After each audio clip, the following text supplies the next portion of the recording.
So, you think you'd make a decent medieval archer? Maybe you've seen the movies, cloaks flapping in the wind, bows snapping with elegant precision, arrows flying across the battlefield like whispers from the gods. Maybe you picture yourself, hood drawn low, loosing a perfect shot from a tree branch while a lute plays softly in the background. Yeah, no. Tonight, we're gonna unroll the real life of a medieval archer. And I'll be honest with you, you wouldn't last a day. But that's all right. Most people wouldn't. Now, before we begin, go ahead, dim the lights, fluff your pillow, maybe pour yourself a bit of water, ale, or whatever your modern comforts may be. If you enjoy these long journeys into medieval nonsense and truth, do leave a comment. Tell me where you're listening from and what time it is for you right now. I read every single one. It feels like we're all sitting around the fire together, half asleep, half listening, and fully welcome. So, welcome. Take a deep breath. Now let's step into a world of bruised shoulders, wet leather, early morning drills, bad porridge, and enough tension in your spine to turn you into a coat rack by sundown. You've just woken up in the year 1357, and surprise, you're now an archer in Lord Everwin's levy. Congratulations. Except you're not in a castle. You're in a muddy village called Biddlecroft under Marsh. The tent you slept in is made of rough wool, slumped against 3 poles, and held up by sheer willpower and a peg that may or may not have been stolen from a sheep pen. You're sharing this space with 2 other lads, Godric, who snores like a broken bellows, and Willett, who hasn't washed his feet since Candlemas. Smell is hist. Now, your bow lies beside you. It's not the elegant recurve bow of a movie poster. No, it's a longbow, about your height, made of yew, and heavier than your self-esteem after a long winter. You try to stretch. Your back complains. Your fingers are stiff. Why? Because you've been practicing every day for months. And by practicing, I mean pulling back 100 pounds of tension with nothing but willpower, desperation, and a diet of boiled oats and regret. Meet Tamsin, the camp cook. She once fed a whole squadron of archers using only barley, old onions, and sarcasm. She's got one eye, a limp, and a hatred of waste. You ask her for breakfast. She hands you a ladle of what might be porridge, might be roofing paste. You eat it anyway. There's a weevil floating in it. Protein. You step outside. It's raining sideways. Naturally, you've got to report to training. Because Lord Everwin's nephew, a spotty teen called Sir Osbert, thinks it's character building to drill before sunrise. He wears a feathered helmet and smells like rosewater and fear. He shouts, "Bows up," and you groan quietly. Your bowstring is damp. Your shoulders are sore. You haven't, in all honesty, recovered from yesterday's training. No one cares. You draw the bow anyway, because you're a medieval archer and you're too proud to admit you've lost feeling in your fingertips. And this is just the morning. The training field is more mud than field. Puddles stretch out like lakes, and there's a goose who seems to have appointed itself as guardian of the archery targets. It hisses every time someone walks too close. No one questions it. It's won more fights than Osbert. You line up with the others. 12 archers, none of whom look rested, dry, or pleased to be alive. Godric sneezes into his sleeve. Willett is muttering to himself, something about a dream he had, where his bow came to life and tried to throttle him. You believe him. Longbows have personalities. Sir Osbert struts along the line, tapping bows with a stick he calls the rod of discipline. It's really just a broom handle he painted silver. He stops in front of you. "You've got dirt on your tunic," he says, while his own trousers are soaked up to the thigh. You do not reply. You value your teeth. He nods like he's made a point, and moves on. The command is given. Knock, draw, loose. A dozen arrows fly. Most hit the target. One hits the goose. It flies off squawking. Sir Osbert pretends he didn't flinch. You don't laugh, not because it isn't funny. It is, but because your arms are on fire. Holding that bow for 10 seconds felt like lifting a wagon full of bricks using only shame. Let's talk about the bow itself. This thing is a monster. 6 feet of tension and splinters. Drawing it takes more strength than most people realize. This isn't a casual hobby. This is war training. You're not pulling a string. You're dragging a weapon through space using the raw force of your back, shoulders, and fading dreams. And you're doing it over and over and over again. The string has already taken a strip of skin off your forearm. You learn fast. Wear a bracer or suffer. Your fingers, colliest. Your back, ruined. Your spine, a creaking reminder that you were never meant for this. But it's not all agony. There's Thane, the oldest archer in the group. Maybe 50, maybe fossilized. No one really knows. He only speaks in riddles and complaints. He once told Willett, never trust a man whose bow is cleaner than his boots. You're not sure what it means, but it feels true. Thane shoots without even looking sometimes, and his arrows always land true. People say he once hit a French knight in the eye from 2,000 yards away. Thane says that knight owed him money. You believe both stories. Midday arrives. Training ends. For now, you're soaked, sore, and starving. Back at camp, Tamsin ladles out something that might once have been cabbage, if cabbage had a long and tragic journey. You eat in silence, surrounded by men and women who look like they've aged a decade since breakfast. No one speaks of quitting. Quitting isn't an option. You're not a knight. You don't get shining armor and poetry. You're a tool, valuable, dangerous, expendable. And yet, there's pride here. In the string of your bow, in the dull ache in your arms, in the knowledge that if war came tomorrow, you'd be the one holding the line from 100 yards out, sending arrows into the sky like a quiet kind of fury. Afternoon settles in like a damp blanket. The sun never really rises. It just sort of lurks behind clouds, offering a faint gray glow that lets you know it's not night anymore. You've got a brief window to rest before the next drill. Godric has fallen asleep against a barrel. Willett is cleaning his arrows with a rag that used to be a sock. You sit on a stool that wobbles if you shift too much, watching steam rise from your boots. They're soaked through. Again, you wonder if they'll ever be dry. Probably not. Thane passes by and drops a pouch into your lap. Beeswax, he grunts. Waterproof your string. Or don't. See if I care. He walks off before you can thank him. That's as close to affection as he gets. Let's talk about your gear. It's serviceable. You've got a wool tunic with a neckline that scratches like dried hay. Leather vambraces protect your forearms, or at least they did before one of them cracked during last week's thunderstorm. Your quiver holds 24 arrows. None of them match. Some were carved by a local boy who's never seen battle. One still has a bit of chicken feather stuck under the fletching. You don't ask questions. You just hope they fly straight. Your bow is heavier today, not because it's changed, but because you have.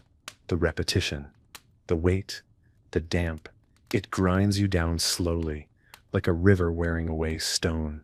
Your right shoulder throbs, your fingers ache, your eyes sting from wind. But still, you practice. There's no alternative. If you want to eat, sleep, and stay warm, you do your job. You draw, you loose, you do it again. Training resumes with a new twist. Moving targets. Sir Osbert has fastened a bit of linen to a stick and told Willett to run back and forth like a French invader. Willett's not fast, but he's desperate, which makes the target move unpredictably. You knock an arrow, breathe out, and shoot. The arrow flies wide. You blame the wind. Sir Osbert blames your posture. Thane mutters something about cursed fletching. No one's happy, but no one expects better. This is how learning happens. Slowly, painfully, and preferably not in front of a noble.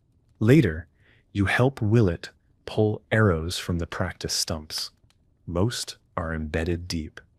A few shattered on impact. One is stuck in a goose carcass. That goose again. You think it might have had it coming? You say nothing. Willett hums a strange tune under his breath while he works. You recognize it as the "Please Let Me Survive the Next Skirmish" song. It's a popular one. By evening, your body is one large ache. You ease off your boots and lie on your straw mat, staring up at the canvas tent ceiling, tracing the stains and wondering if they came from rain or something worse. Outside, someone is playing a reed pipe badly. Tamsin is shouting about someone stealing a turnip. The fire crackles. The air smells like wood smoke, leather, and damp wool. You're not comfortable, but somehow you're content. Night has arrived, soft but miserable. The campfire is going strong, thanks to a stack of damp wood that took 2 hours to light and produced more smoke than heat. You're sitting with your knees drawn up, eating something that might be stewed barley, or might be oats that went too far. Willett calls it spear pudding, and no one asks why. Tamsin's nearby, roasting something unidentifiable on a stick. She claims it's rabbit. Thane mutters it's too large for rabbit and too small for dog. Nobody wants to know the answer, so you all agree it's probably fine. Godric's taken off his boots and is airing out his socks, which by smell alone may be classified as biological warfare. You lean back and let your spine crack in 3 places. The ache feels like relief. Someone starts humming an old tune. You don't recognize it, but the rhythm settles into your chest like an old friend. Everything hurts. Everything's damp. And somehow, that feels normal now. Thane starts one of his stories, unprompted, back in the siege of Carillenrig. He says, holding a tin mug like it's holy, we ran out of arrows, so we used spoons. Someone chuckles. We did, he insists. Flattened them with rocks, shot them through the slits in their helmets. You ever see a knight felled by cutlery? I have. Beautiful sight. You're not sure whether to believe him, but Thane's been in more battles than you've had hot meals, so you let it be true. Sir Osbert strolls by, trailed by his squire, a skinny lad named Aldred, who looks like he's never held a weapon heavier than a bread knife. Osbert is wearing his feathered helmet again. It droops in the mist like a wilted tulip. He stops, looks at your group, then says, "Discipline wins wars." Then he moves on. Willett waits until he's out of earshot, then mimics the phrase in a high-pitched voice, and is immediately elbowed by Tamsin. The spoon she used may still have stew on it. The fire dims. Someone throws on a fresh log. Sparks jump like startled fleas. Around you, the quiet starts to settle in. Not empty, but full. Full of shared discomfort, shared humor, shared understanding. No one here thinks they're a hero. You're all just trying to get through the next day with your bow intact and your feet not frozen. You lie back, eyes half closed. Somewhere nearby, someone coughs. A dog barks in the distance. The wind shifts and brings the scent of manure across the field. You breathe it in like it's perfume. Your hands are blistered, your bowstrings fraying, and your legs are sore in places you didn't know had muscles. And in the back of your mind, you wonder, would tomorrow be worse? Yes, almost certainly. Morning does not arrive. It ambushes. 1 minute, it's dark and quiet. The next, there's cold air slapping your face and Godric stepping on your ankle because he thought it was a rock. You groan. Everything hurts again. You're not sure it ever stopped.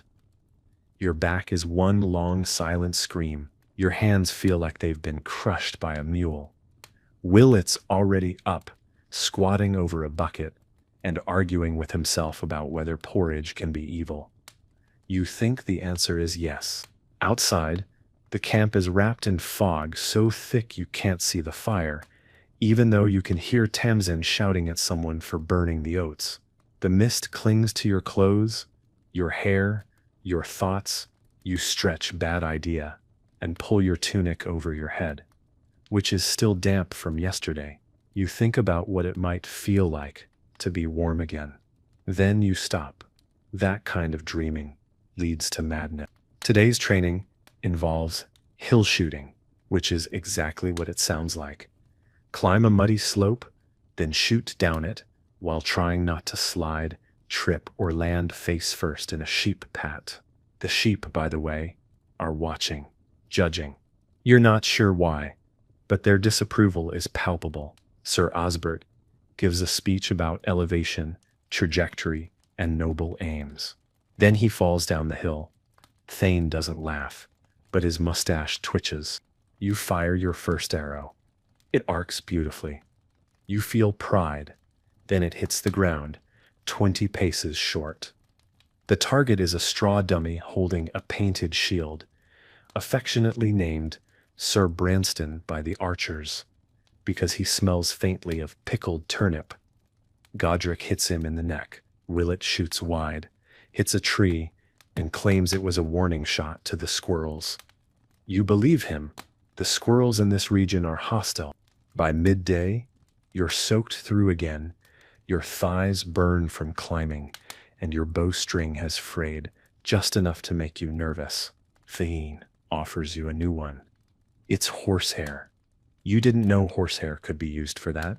Can, if you braid it tight enough, he says, or if you're desperate. You accept it with quiet gratitude. He nods once, as if he's passed along a family secret. Back at camp, Tamsin has made soup. It's gray. It tastes like time and hopelessness. You eat 2 bowls. You'd eat 3 if it meant not standing up again. The fog still hasn't lifted. The world feels small, wrapped in smoke and wool and aching limbs. And still, you keep going, because there's no glory here. Just grit, just bows, just the quiet bond of those who know what it means to draw a weapon over and over, even when your arms say no. Evening again. Or at least, something close to it. The sky has turned that familiar pale gray that says sunset, but in the most uninspired way possible. You've made it through another day. Barely. Your bow is still in one piece. Your fingers, however, are not. You've torn open 2 calluses and bruised a knuckle, trying to unstring your bow, while Willet distracted you with what he claimed was a blessed hedgehog. It was, in fact, a lump of moss. He's not well. Everyone is a little more broken today. Godric limps now. Thane's wrist is wrapped in cloth and something that smells like vinegar. Tamsin is muttering to herself about rations and the thieving ghost that keeps stealing her onions. There's no ghost, just Osbert's squire, Aldred, who's been caught twice now with suspiciously tearful eyes and onion breath. The camp accepts this quietly. We've all done worse. Tonight's fire is stronger. The wood was dry for once. The flames flicker warmly, casting long shadows over bowed heads and hunched backs. You sit close to the edge, letting the heat work its way into your joints. Across from you, Willet is whittling an arrow shaft with his teeth, not efficiently, but passionately. Thane is sharpening his knife on a stone so smooth it could have been polished by time itself. Every now and then someone tosses in a twig or a scrap of bark. No one talks much, but you're together, and somehow that feels like armor. Osbert tries to hold another inspection. You all pretend not to hear him.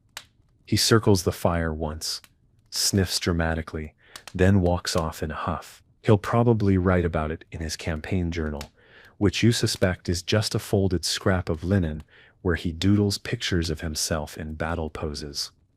You've seen one. The horse had 6 legs. Ambitious. Thane finally speaks.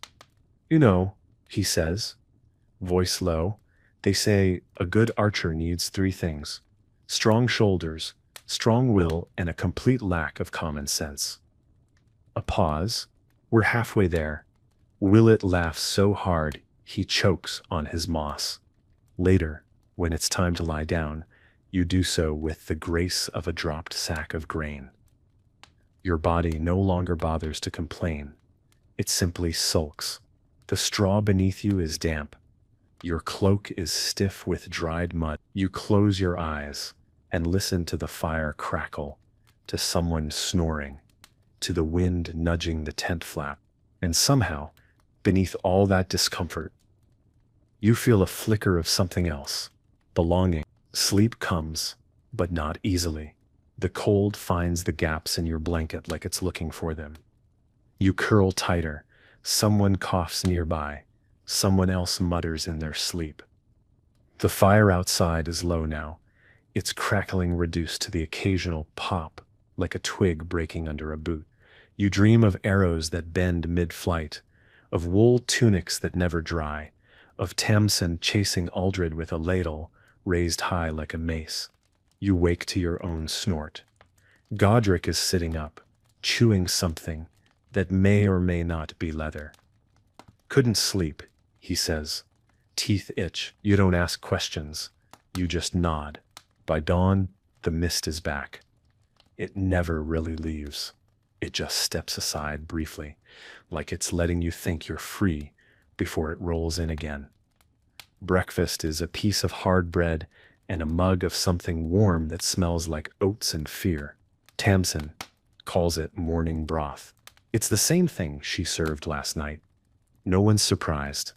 You eat it because it's hot, and because chewing distracts you from the tightness in your shoulders. Today's challenge: rapid fire. You're told to shoot 6 arrows in a minute. You've done it before, but not well. Your fingers still remember the sting. Osbert stands nearby, with a stick he insists is for timing, but which he mostly uses to tap people who look like they're slacking.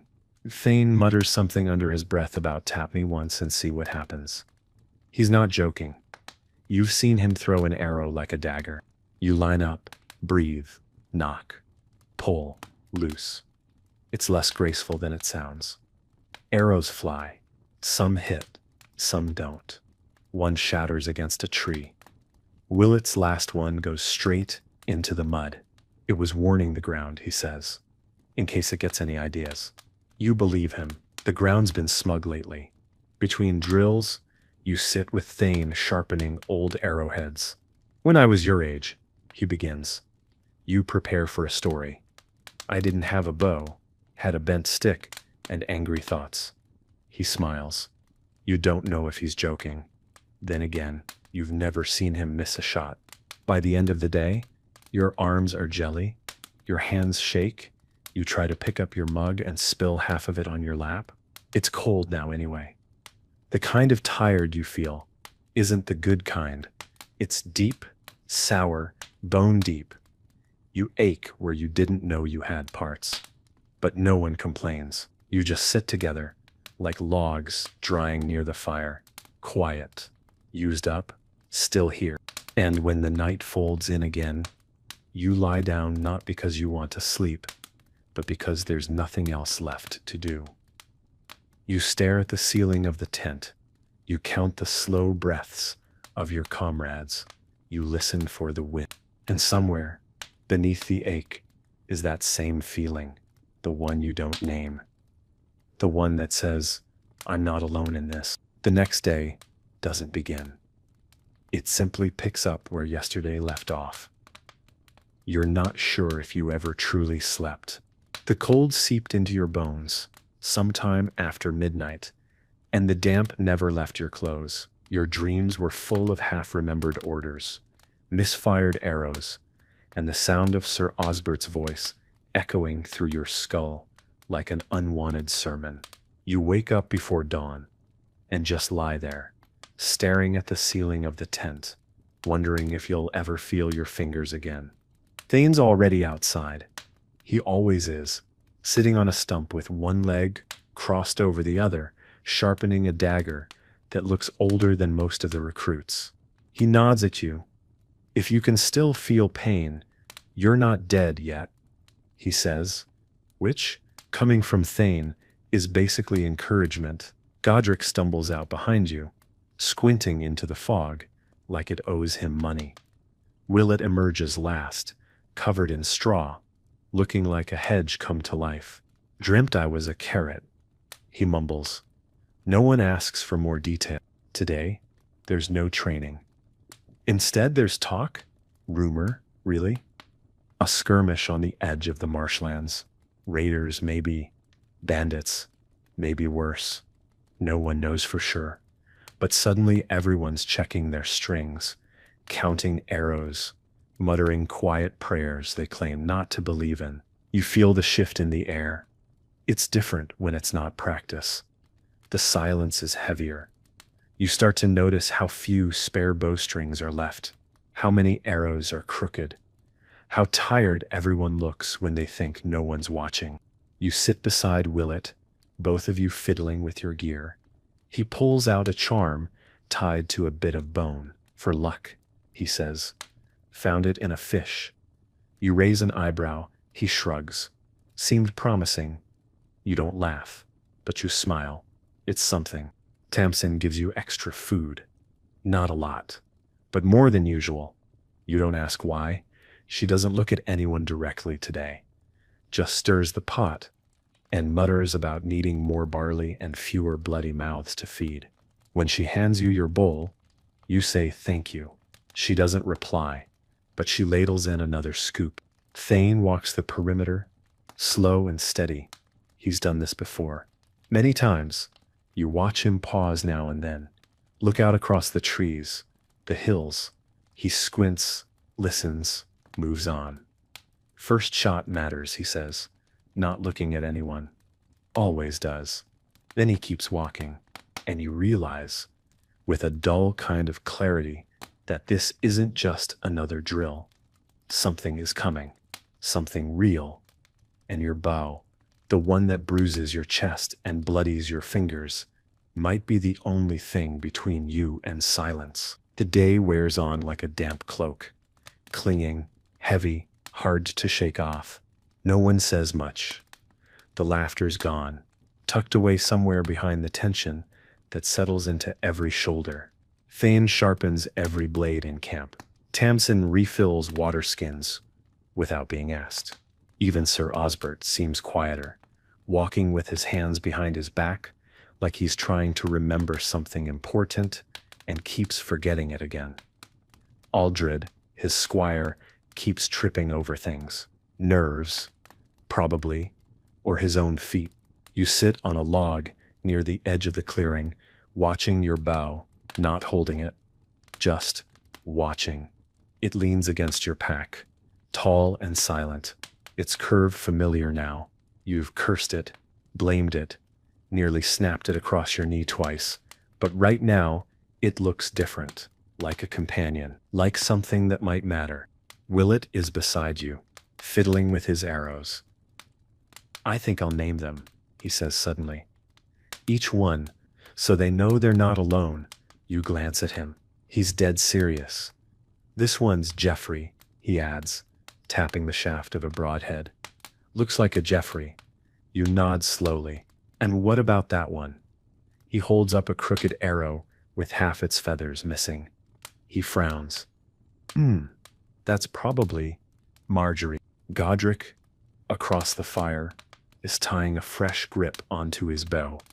His fingers move with precision, his face tight. He hasn't joked all morning. He hasn't even muttered. That's how you know it's real now. Everyone has their own way of preparing. Godric goes silent. Willett gets weirder. Thane grows sharper, literally and figuratively. Tamsin sings old songs to herself under her breath. Tunes so old they creak. By afternoon, a scout returns. Dirt-covered, panting, eyes wide. He says they're close, whoever they are. Bandits, Raiders? No one's sure. Maybe mercenaries looking for a fight, maybe deserters who forgot how to be human. But the message is clear. Tonight, or tomorrow, or maybe just after dawn, it's happening. Sir Osbert calls a meeting. Everyone gathers, bows in hand, blades nearby. He tries to speak like a noble. He tries to give a speech. It's not very good. He says something about honor and courage and serving with pride. Then he clears his throat and dismisses you all, as if he hasn't just confirmed the thing you've all been quietly dreading. Thane lingers behind. You see him place a hand on Osbert's shoulder. Just briefly, like he's saying, I've seen worse. Don't mess this up.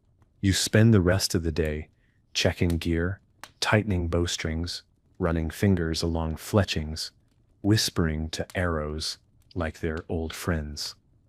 You eat what might be your last full meal in silence. You roll your cloak tighter, lay your boots beside your mat, and when night comes, it comes fast. You don't sleep, exactly. You just close your eyes and wait. The night is thick, not just dark, but dense, like the world itself is holding its breath. The fires burned low, just coals now, glowing faintly beneath a crust of ash. You're lying on your back, staring at the inside of the tent, though your eyes aren't really seeing anything. Outside, there's movement, but not footsteps, not horses, just the shuffle of people who are too tired to sleep and too tense to sit still.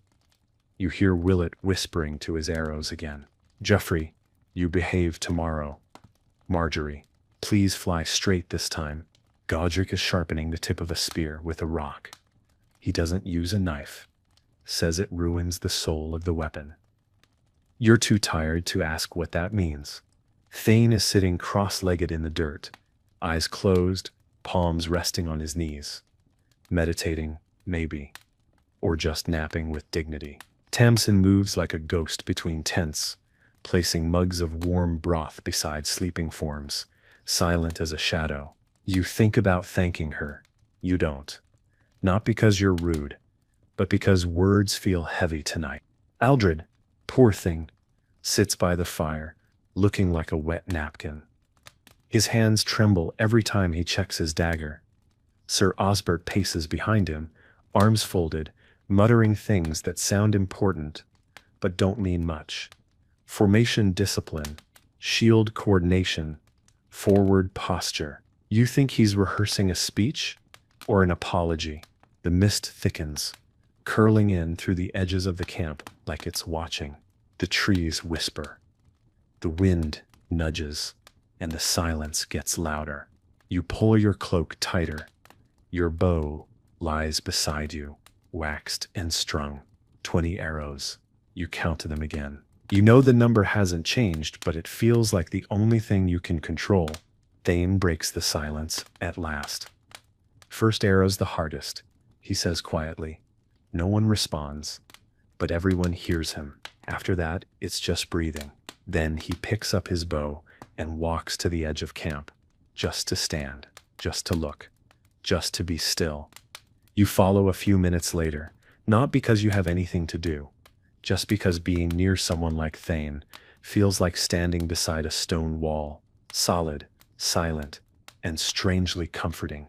You don't speak. You don't need to. The wind picks up slightly. The trees bend. Somewhere out there, someone else is awake. Maybe watching you, maybe waiting. But for now, there's nothing to do but keep breathing and hold fast to whatever part of yourself still feels steady. Dawn doesn't rise so much as it seeps. A thin, sickly blue light bleeds across the horizon, filtering through the mist like cold breath. It doesn't warm anything. It just reveals shapes, trees, tents, figures moving slowly in silence. No one speaks. You've already eaten, if you can call it that, a mouthful of bread, a sip of water. Your body feels light, but not in a good way. More like a ladder, missing half its rungs. Your bow is slung across your shoulder, The arrows are checked again and again. Godric is tying his hair back with a strip of linen. Willett has a feather tucked behind his ear. He says it's for speed. Tamsin hands out strips of salted meat without making eye contact. She's dressed in her cleanest tunic. That alone tells you she thinks today matters. Sir Osbert gathers you near the tray line. His voice cracks on the first word. He clears his throat. They're close, he says, glancing at a scout who nods gravely. We hold the ridge. We hold our line. Archers, behind the first slope. You loose on my signal. Not before. He looks at Thane for confirmation. Thane doesn't nod. He just steps forward, bow already in hand. Expression unreadable. You march in silence, the mud sucking at your boots like it wants to keep you. The ridge isn't much, a low rise with a view of a clearing below. Thane picks a spot behind a tree, crouching with the ease of someone who's done this too many times. You take position beside him. Godric to your left, Willett to your right. Everyone has a job. Everyone knows what to do. Now comes the waiting. You crouch low, heart thudding slow and loud. You breathe in damp earth, wet bark, the faint scent of moss and sweat and iron. You hear bird song too cheerful. You hear wind in branches.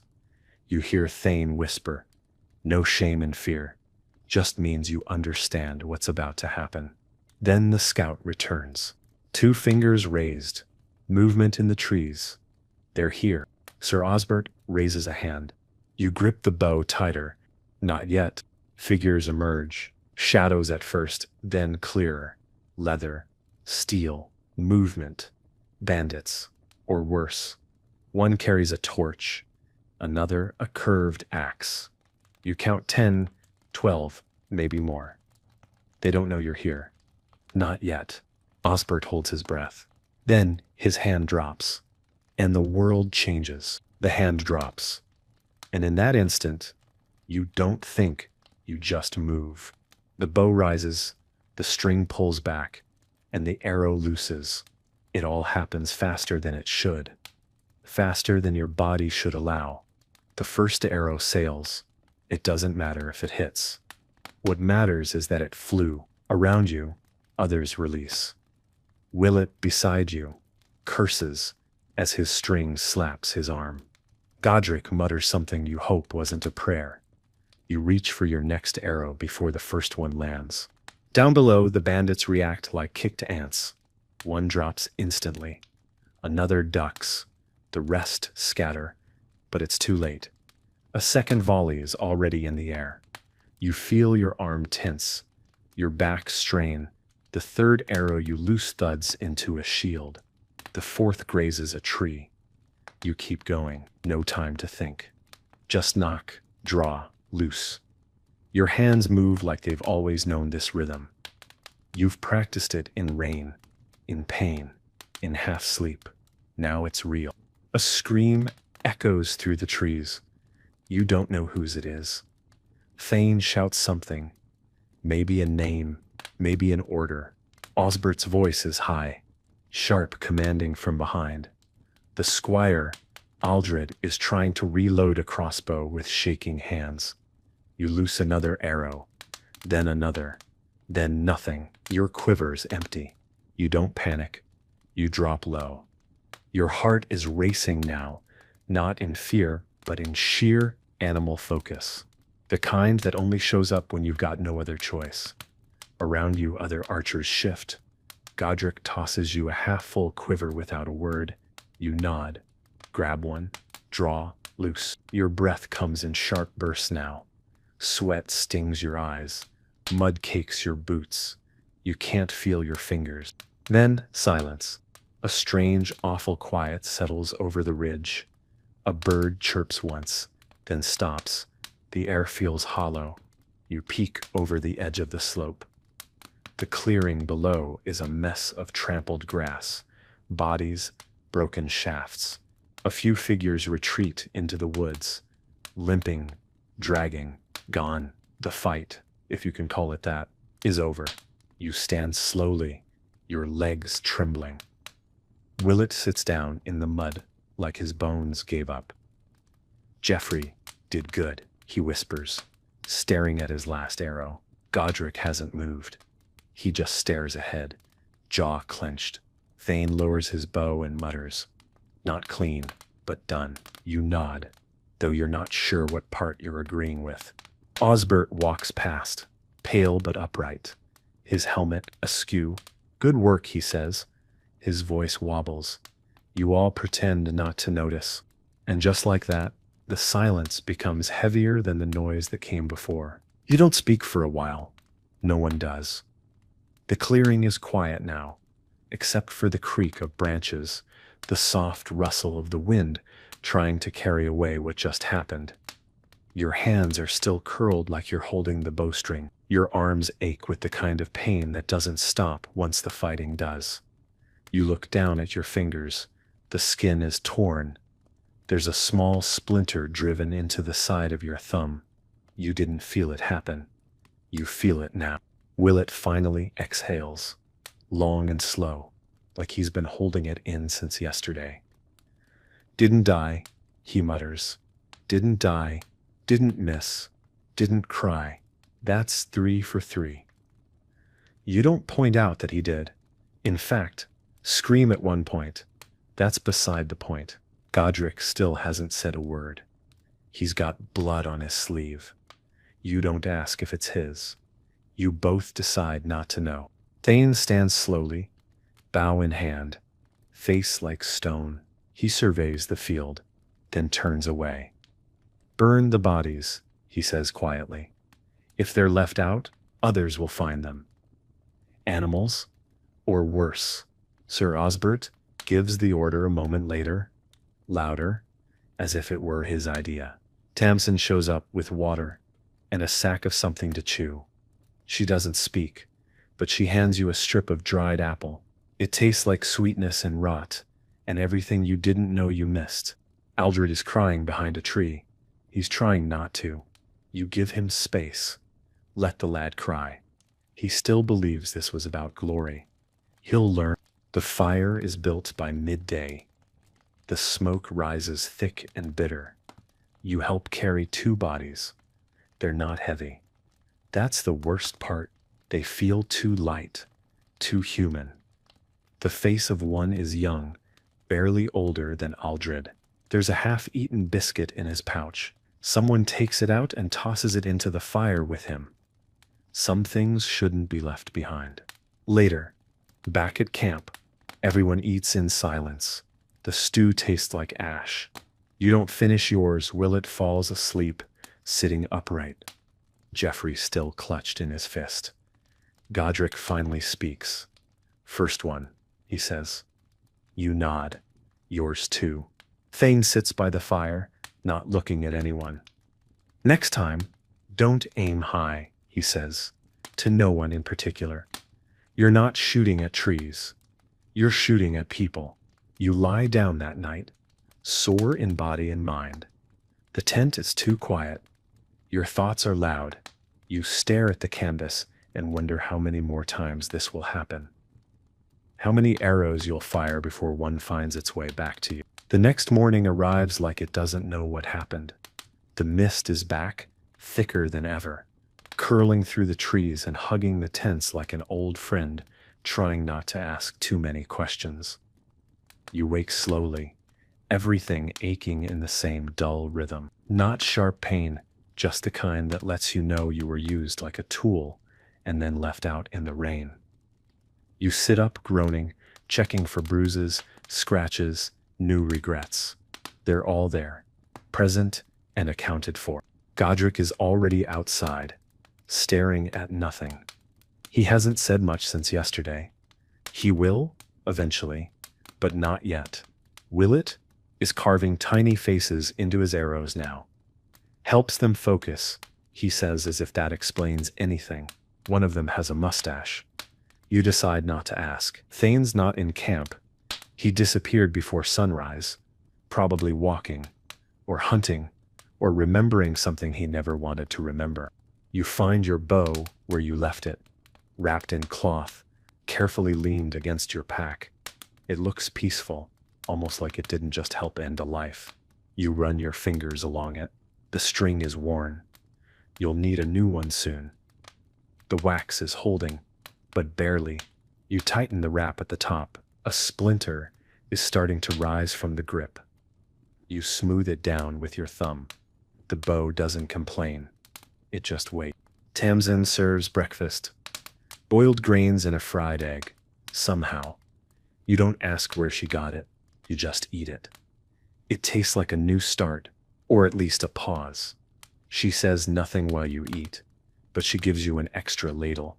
That's how she says, "I saw you come back." Sir Osbert calls for inspection. His voice is stronger today, less tremble, more bark. He's trying to re-establish order. You can't blame him. He saw it too. The chaos, the blood, the way the world got real too fast. Now he needs things to look like they're back under control. You stand in line with the others, shoulders straight, boots muddy, eyes ahead. He paces past, nods once. "Good," he says. "We're ready if they come again." Thane returns just before midday. He says nothing, just sets a small bundle of herbs beside the fire and sits down slowly. He smells like smoke and pine. No one asks where he went. He pulls out a stone and starts sharpening his knife again. And like that, the camp starts to breathe again. Not deep, not freely, but enough. It's strange how quickly normal comes back. Not comfort, not peace, just routine. You wake, you eat, you check your bow, you listen for orders. The fear doesn't vanish. It just moves into the background like a dull ache you've learned to walk with. The sky stays the same color as dishwater. The mist doesn't leave, and the firewood smokes more than it burns. Still, there's a rhythm again, familiar, if a little warped. Willett has gone full philosopher. "Do arrows dream?" he asks over breakfast. "And if they do, is it of flight or of finally missing?" Godric throws a stale crust at him. It hits his forehead. He looks genuinely proud. "That one was named Ethel," he says, rubbing the spot. "She'll remember this." Sir Osbert holds another drill. You go through the motions, knock, draw, loose, but your heart isn't in it. Your arms obey, but your mind is elsewhere. You keep seeing the boy with the biscuit. You keep hearing the way the forest swallowed the sounds after the last arrow flew. Even the targets look different now. Less like straw, more like memory. Thane corrects your posture once. Just a hand on your shoulder, a nudge at your elbow. He doesn't speak. He doesn't have to. The adjustment works. Your next arrow lands true. He nods once and moves on. Tamsin cooks turnips for supper.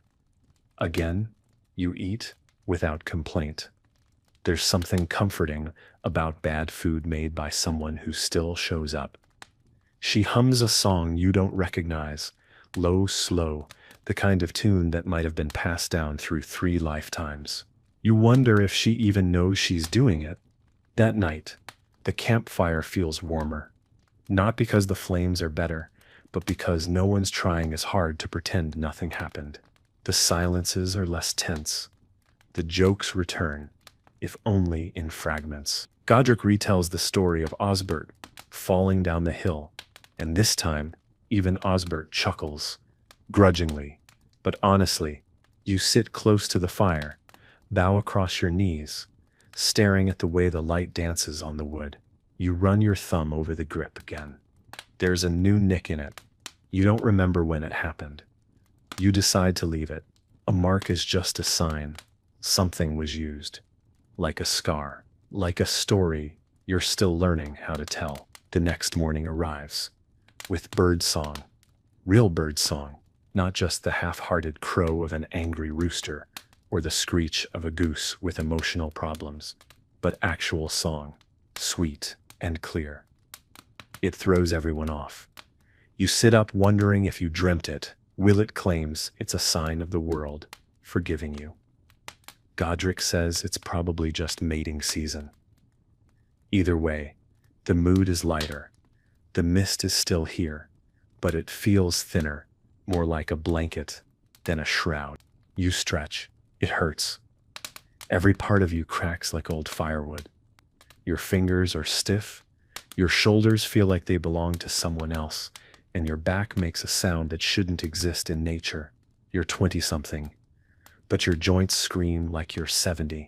This is the archer's gift. Strength, yes, but also slow, creeping ruin. Breakfast is bread and broth. Again, Tamsin, in her usual fashion, dumps a handful of dried herbs in and calls it a spring tonic. It tastes like she boiled a hedge. Still, it's warm, and it helps. Sir Osbert gathers you for form review. He's had a taste of command now and is trying very hard to act like a battle-hardened leader. His hair is slicked back with something that smells like goose fat and lavender. He's clearly overcompensating, but you humor him. He's trying. He demonstrates a draw, overextends, wobbles, and nearly hits himself in the nose with the bowstring. No one laughs out loud. Thane simply says, "Try again." Less poetry, more aim. The rest of the day is slow. Practice, maintenance. You rub wax into your bowstring, mend your cloak, stitch the torn bit on your bracer. Willett is now carving names onto each of his arrows, like a parent labeling school supplies. "If I die," he explains, "they'll know who was with me." You nod. It's ridiculous and weirdly touching. Thane sharpens his knife again. You've never seen it dull. You suspect he just likes the sound. He tells you out of nowhere. The thing no one tells you is that survival's just a string of half decisions that didn't go wrong. You ask him what that means. He shrugs, still figuring it out. By sunset, the fire is already going. You sit around it, warm for once, not because of heat, but because of presence. Everyone's here, tired, alive, a little quieter than before.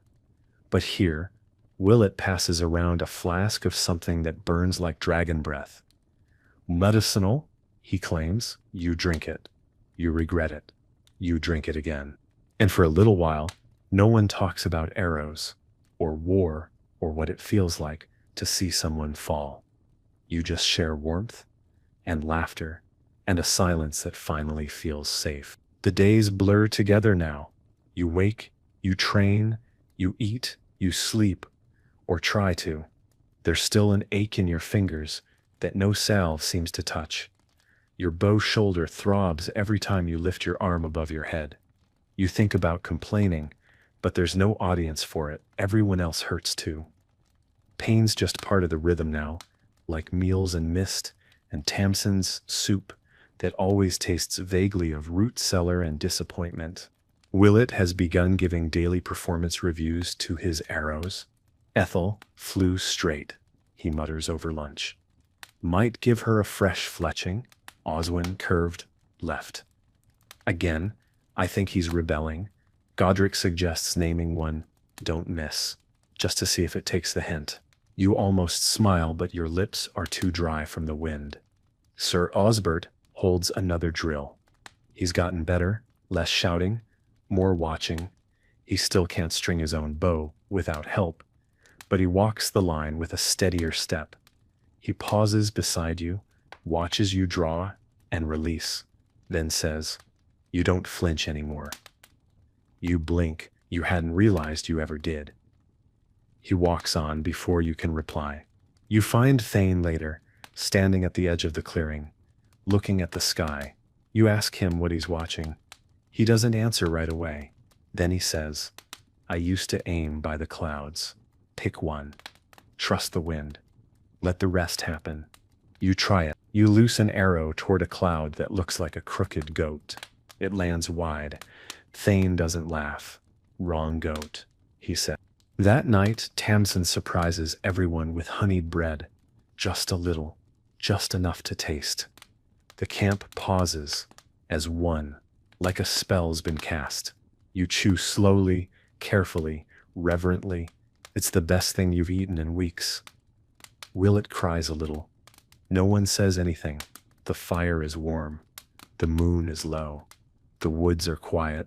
You sit with your bow across your knees, running your fingers along the wood like you're learning it all over again. You think about the first time you held it. How heavy it felt. How much you hated it, and how now. It's the one thing in this camp you trust with your life. You lie back and look up. The stars are clear tonight. A rare gift. You pick one, name it after your best arrow. You don't say it aloud, but you feel it, something close to peace. The days are longer now, not warmer, just stretched. The sun lingers like it's unsure where else to go, casting long shadows over the ridge and turning the mud to clay. By midday, you start to sweat more. Your tunic sticks to your back like regret. The ache in your bow arm never leaves anymore. It simply changes shape. You roll your shoulder in slow, quiet circles when no one's looking. You tell yourself it's fine. It isn't, but it's familiar. Willet has taken to whispering to the trees. He swears one of them is listening. That elm knows things. He mutters. Deep things. Old roots. Godric humors him by nodding sagely and offering bark as tribute. You half expect the tree to respond at this point. Camp logic is flexible. Your bow has become a second limb. You sleep with it nearby, just within reach. Not out of fear, out of habit. It's something to press your hand against when you wake from strange dreams. The kind filled with arrows flying too slow and enemies moving too fast.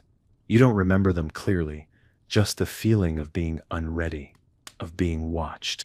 Sir Osbert drills you all again, this time in formation. He walks you through fire and fallback patterns, like he's teaching choreography. You're surprised to find it works. When the volley is timed right, it sounds like thunder, arrows falling in waves. There's something beautiful in it. Brief, precise, powerful. Osbert sees it too. He doesn't smile, but he looks less like a boy playing dress-up and more like someone who's learning to lead by doing. Thane begins teaching Willet how to make arrowheads from scrap iron. It goes poorly. There are burns. There is cursing. But by the end of the day, one of Willet's creations vaguely resembles a point. She'll be called Mildred, he says. She looks dependable. That night, you sit by the fire, cleaning your bow. You rub beeswax into the string. Smooth your fingers over the grip. Test the tension with your thumb. You speak to it softly, barely above a breath. Not words, just sounds. Like the way you'd hum to a restless animal. And for the first time you realize you've stopped hating it. This weapon that once felt like punishment now feels like memory of practice, of sweat, of shared silence, of breath held, then released. You lie down with the faint scent of wood smoke in your hair and the bow across your chest. You're not relaxed, but you're ready. Morning finds you already awake, not from noise or fear, just habit. Your eyes open before the light fully arrives. You lie there a while, staring at the roof of the tent, tracing the same stain that looks vaguely like a chicken riding a horse. It's become your morning ritual. You think of it as a blessing, or a warning, or both. You sit up slow. Your back creaks. Your knees offer a protest. The usual. Willet is outside, brewing something he insists is tea. It smells like pine needles and punishment. It's restorative, he claims. The trees gave it freely. You take a sip. It tastes like wet bark and regret. The trees want me dead, you whisper. He nods solemnly. That means it's working. Godric sharpens his blade with more focus than usual. He's quiet again, but not distant. Just thoughtful. He's been carving notches into his bow for every clean shot he's made. You ask how many, he shrugs. Just the ones that felt right. You don't ask what right means. You suspect it changes. Sir Osbert has developed a limp, not from battle, but from slipping in the latrine trench. The camp won't let him forget it. Thane tells the story nightly, each time with more dramatic flair. And then splat. His noble backside met the vengeance of gravity. Aldred laughs so hard he falls over. Osbert doesn't even try to stop it now. That, more than anything, shows growth. The day's training is lighter. Half draws, stance correction, breathing drills. Thane runs it himself, while Osbert watches, arms crossed, trying to look in charge. You listen more now. Thane's advice lands differently than before. It's not just about form anymore. It's about feeling, about knowing the bow, not just using it. Afterward, you and Willett walk to the tree line to gather more kindling. He talks about dreams again, this time one where he turned into an arrow mid-flight. It was peaceful, he says, right up until I hit something. You glance sideways at him. A target, a cabbage cart, he says. Exploded everywhere. You nod. Symbolic. He nods back. Exactly. That night, you find yourself humming one of Tamsin's old songs while cleaning your gear. You don't remember the words, just the tune. It loops quietly in your head, steady as the pull of a bowstring. Across the fire, Godric whittles, Willett, sketches arrow names into the dirt. Thane sharpens. Osbert tries to write in his journal, while Aldred braids his hair. You watch the fire. You feel your hands. You breathe. And for the first time, you wonder what life might feel like when the war finally ends. You don't remember when it stopped feeling strange to call yourself an archer. At first, the bow was just a thing you held, awkward, heavy, unkind. Then it became something you trained with, something you feared. And now, without really meaning to, it's become something else. Not an extension of you exactly, but maybe a mirror, something that reflects the shape of who you're becoming. Today is slow, a rest day, if such a thing exists. No drills, no orders, just the quiet work that keeps a camp from unraveling. Mending gear, cleaning blades, re-waxing strings. Gadrick spends the morning patching a hole in his boot using thread made from horsehair and pure stubbornness. Willett is reorganizing his arrows alphabetically, claiming that efficiency saves lives. You point out that most of them are named things like Greg and Lefty. He nods. Exactly. Thane is quiet today. He's sitting by the fire, carving something from a bit of oak, not a weapon. Something smaller. You can't quite tell what it is yet. He works with slow, careful movements, as if the wood remembers more than he does. You sit near him, not to ask questions, just to be close to the quiet. Some silences are worth sharing. Sir Osbert holds a short inspection, more out of habit than need. He's still limping slightly. He hides it better now. There's less distance between him and the rest of you lately. He asks how your bowstring is holding. You say fine. He offers you a replacement, just in case. You accept. He nods. No speeches. Just the shared knowledge that one small failure can change everything. The evening comes gentle. Tamsin makes something sweet. Honey and oats, baked into something that doesn't quite hold its shape, but still tastes like comfort. She says nothing, just passes out the portions with her usual scowl. But her hands linger a little longer than usual when she places yours in your palm. You sit by the fire the same way you always do, but tonight you feel heavier, not in body, in thought. You stare at the embers and wonder, when did surviving start to feel like something more than luck? And then Thane holds out what he was carving. It's a small figure, rough, simple, a person with a bow. No detail, just shape. just truth. Thought you might want it, he says. You take it, it fits in your hand like it's been waiting for you, and you understand that this ache, this effort, this quiet firelight isn't just survival anymore. It's identity. The figure Thane gave you stays in your pocket. You don't think about it much, but you find your fingers drifting to it now and then, when you're waiting for orders or watching smoke rise from damp wood, or lying awake trying to stretch your spine into a shape that doesn't feel like a punishment. It's smooth in some places, sharp in others. Just like you, really. A little worn. Still standing. The weather turns colder again. A mean wind cuts through camp just after dawn, sharp enough to wake even Willett without warning. He emerges from the tent swaddled in 2 cloaks and a horse blanket, looking like an angry bishop. If I freeze to death, put my best arrow in my hand, he declares, teeth chattering.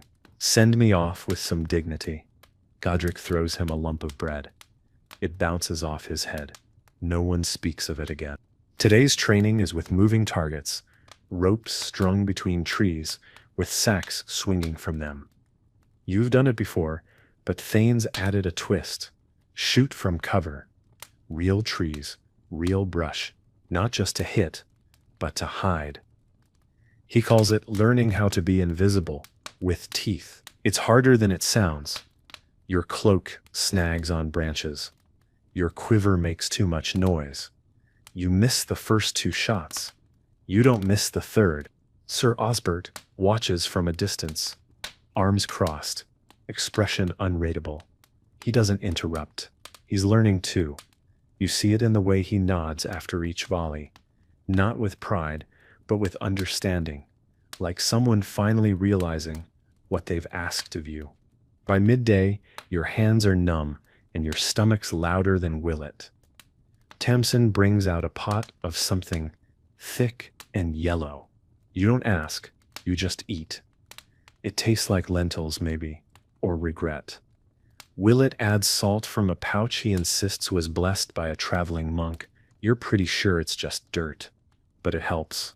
In the afternoon, Godric shares an old story, not of war, but of his mother, how she taught him to tie knots, while she made fishing nets. He still ties his bowstrings the same way. If it held a carp, it'll hold a shot, he says. You nod. That makes as much sense as anything else out here. That night, you sit by the fire longer than usual. No one's talking, just sitting, breathing, listening. Someone's humming again. Might be Tamsin, might be the wind. You hold the carved figure in your hand and turn it once in your palm, and without thinking, you whisper a name to it. Not your own, but the one you hope you're becoming. The morning is still, too still, the kind of quiet that makes people speak in half voices and walk a little softer. The mist hasn't lifted, and the air has that strange weight to it, like the sky is waiting for something, but won't say what. Even Willett seems subdued. His usual stream of nonsense reduced to a low mumble about arrow balance and wind spirits. You check your bow without needing to. It's fine. You check again anyway. Tamsin brings out porridge that's thinner than usual. Supplies are running low. You can taste it in the food, feel it in the way she lingers a little longer when handing out bowls, like she's measuring each scoop in memory as well as weight. There'll be roots by week's end, she mutters. If no one eats him first. She glares at Willett. He nods solemnly. I would never rob a root of its destiny. Sir Osbert calls for readiness. Not drills, readiness. That's how you know something's coming. He doesn't elaborate, just walks the camp, checking weapons, counting arrows, asking the sort of questions that have no comforting answers. If we move before dawn, who can carry the water? If we're split, who takes the ridgeline? He's not bluffing. Not anymore. Thane gathers the archers that afternoon for what he calls final checks. No one asks what that means. You all know. He moves down the line, adjusting posture, checking bows, tapping shoulders like blessings. When he reaches you, he pauses, looks you over. You've stopped bracing your shot, he says. You hadn't noticed. He smiles faintly. Good. That means you trust it now.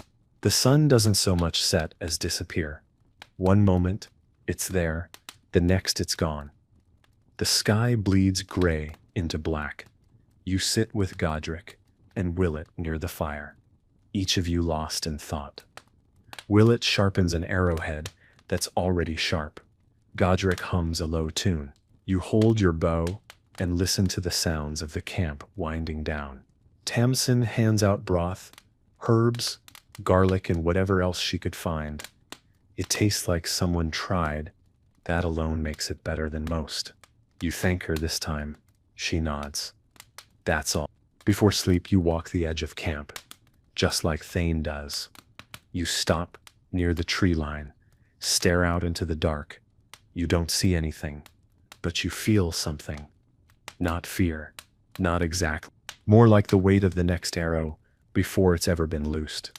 You wake before the light again, but this time the camp is already stirring. Boots scuff softly against frost-hardened ground. Cloaks shift, breath curls in the air like smoke. No one says it out loud, but you all feel it. The edge of something, the closeness of a moment that hasn't arrived but already belongs to you. You dress slowly, fingers stiff.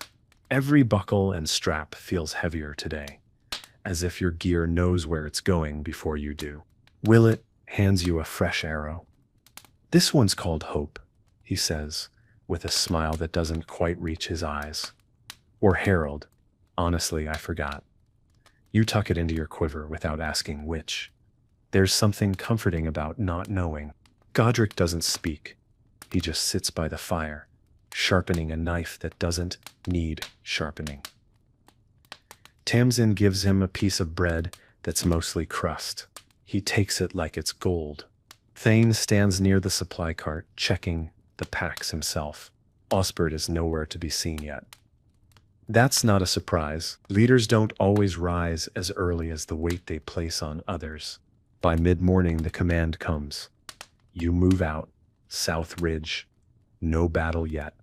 Just a watch. Just presence. But it's enough to thin the air.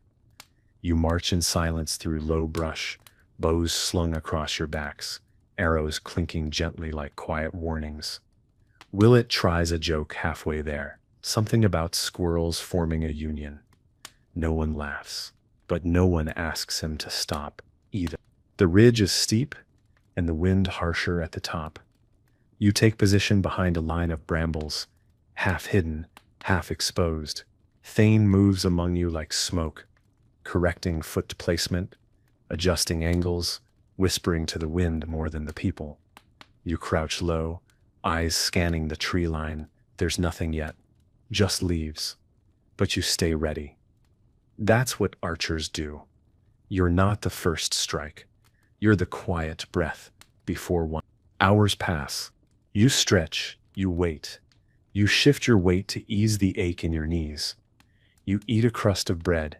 You count your arrows. Again, each one has a different feel now. They're not just tools.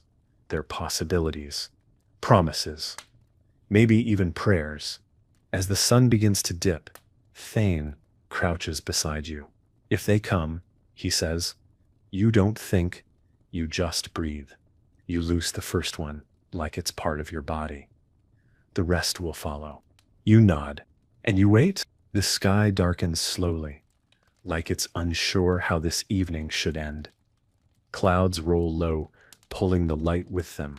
The ridge holds quiet, broken only by the occasional rustle of wind through dry leaves and the soft shift of bodies trying not to be seen. You sit in a crouch that your thighs hate and your instincts trust. One arrow rests loosely in your hand. You haven't drawn yet, but it's close. It's always close now. Godric stands a few feet away, unmoving, eyes fixed on the far tree line. He hasn't spoken in an hour. Willett sits beside you, chewing something leathery and pretending it's food. If this turns out to be nothing, he whispers. I'm naming my next arrow disappointment. You glance sideways. You already named one that.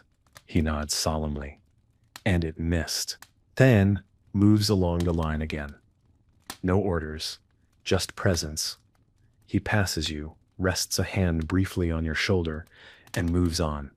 That one touch does more than any speech. You don't even need to look at him to know what it means. Steady. Sir Osbert finally joins you near dusk.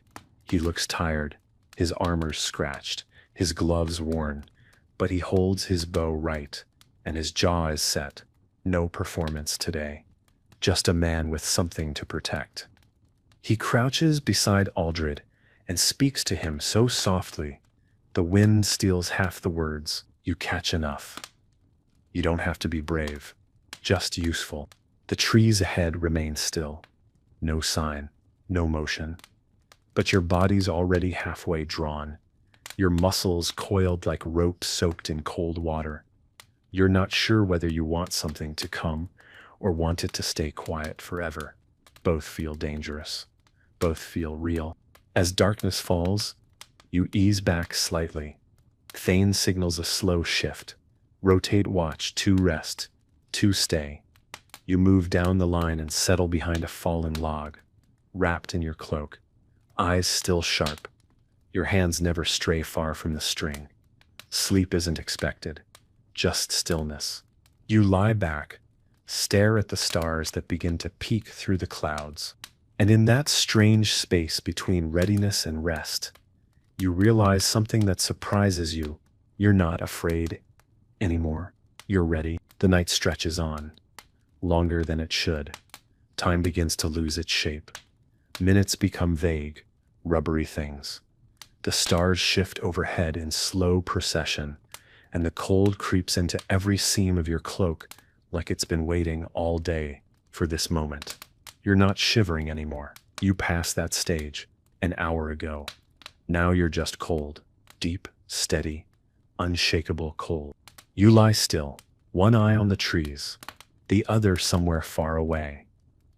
You think about home, if you had one, a roof that didn't leak, a fire that didn't have to be begged into life, a bed that wasn't shared with mice and the occasional confused chicken. You think about that innkeeper's daughter you met in Dunweather, the one who smelled like baked pears and had a laugh that cut through tavern noise like a clean blade. You think about the fact that you never told her your name. Willett stirs beside you. Not asleep, but not awake either. He's mumbling again, something about arrows that glow in the dark. You don't interrupt. Dreams are sacred out here, especially the harmless ones. Godric's on second watch. You hear him walking slow, quiet circles. A man shaped by routine. He never needed to talk much. His presence speaks louder than most people's words. You hear the occasional soft tap of his boot against root, then the faint drag of his fingers along bark, keeping himself tethered to the world. Aldred takes a shift too. Osbert finally trusts him enough to stand the line, bow in hand, back straight as he can manage. You don't envy him. First watches are always the worst. The bow feels heavier. The dark feels louder. You remember your first time. You missed everything you aimed at and tripped over your own quiver. No one laughed then. Everyone had once done the same. Thane hasn't moved. He's somewhere near the edge, eyes on the horizon. You suspect he doesn't sleep anymore. Not like the rest of you. Maybe he forgot how. Or maybe the part of him that knew how to rest was left behind, buried in some field he never talks about. And you still lying there, still holding your bow like a promise, realize something else. This silence you once feared, you've learned to live inside it. And maybe that's what it means to be an archer. Not just to shoot, but to wait, to see before others do, to know without question when it's time to rise. Dawn doesn't arrive with light. It arrives with ache. Your joints feel like someone replaced them with cold iron hinges. Your eyes burn. Your breath fogs before you. But you're awake. Not rested, just awake. the kind of awareness that lives in your bones, not your brain. You sit up slowly, cloak stiff with frost, and listen. Still no sound from the woods, but the silence has changed. It's tighter now, less passive, more listening back. Godric hands you a strip of dried meat. Doesn't say anything, doesn't need to. You chew it like it's a chore. Willett wakes with a sound like a broken kettle and immediately starts muttering about dreams where arrows could talk, and one of them had a French accent. You pat him on the back. He sneezes. That one was named Bertrand. He mumbles, still half asleep. Osbert gathers the watch. His face is pale, his eyes shadowed, but his voice is steady. Movement in the woods, he says. Just a flicker. Could be nothing. He looks at Thane.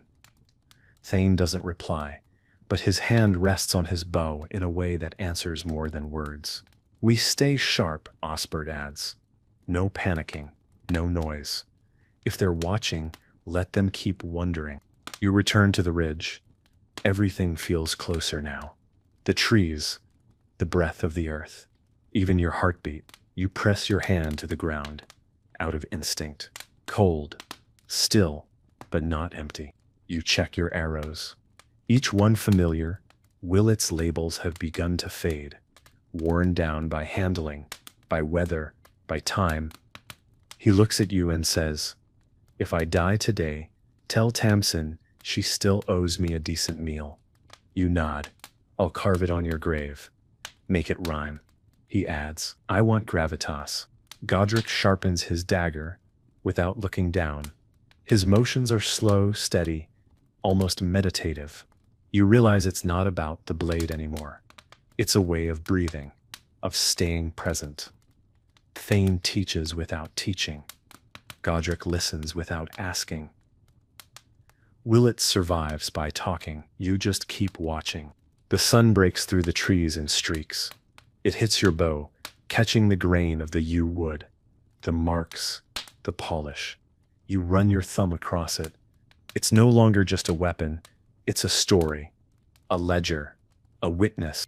And today, it might need to speak again. There's a stillness now that doesn't feel natural. It's not calm. It's not peace. It's pause. The kind that comes just before a storm breaks or a branch snaps under a foot that shouldn't be there. You feel it in your chest first, like your breath doesn't want to leave your body. Then in your shoulders, which pull tight without instruction. And finally in your fingers, twitching near the quiver before your brain has even caught up. Willett stops mid-sentence. That alone is alarming. He narrows his eyes toward the tray line. "Anyone else feel that?" he whispers. Godric nods once, never breaking gaze. Thane doesn't say a word, but he's already moving.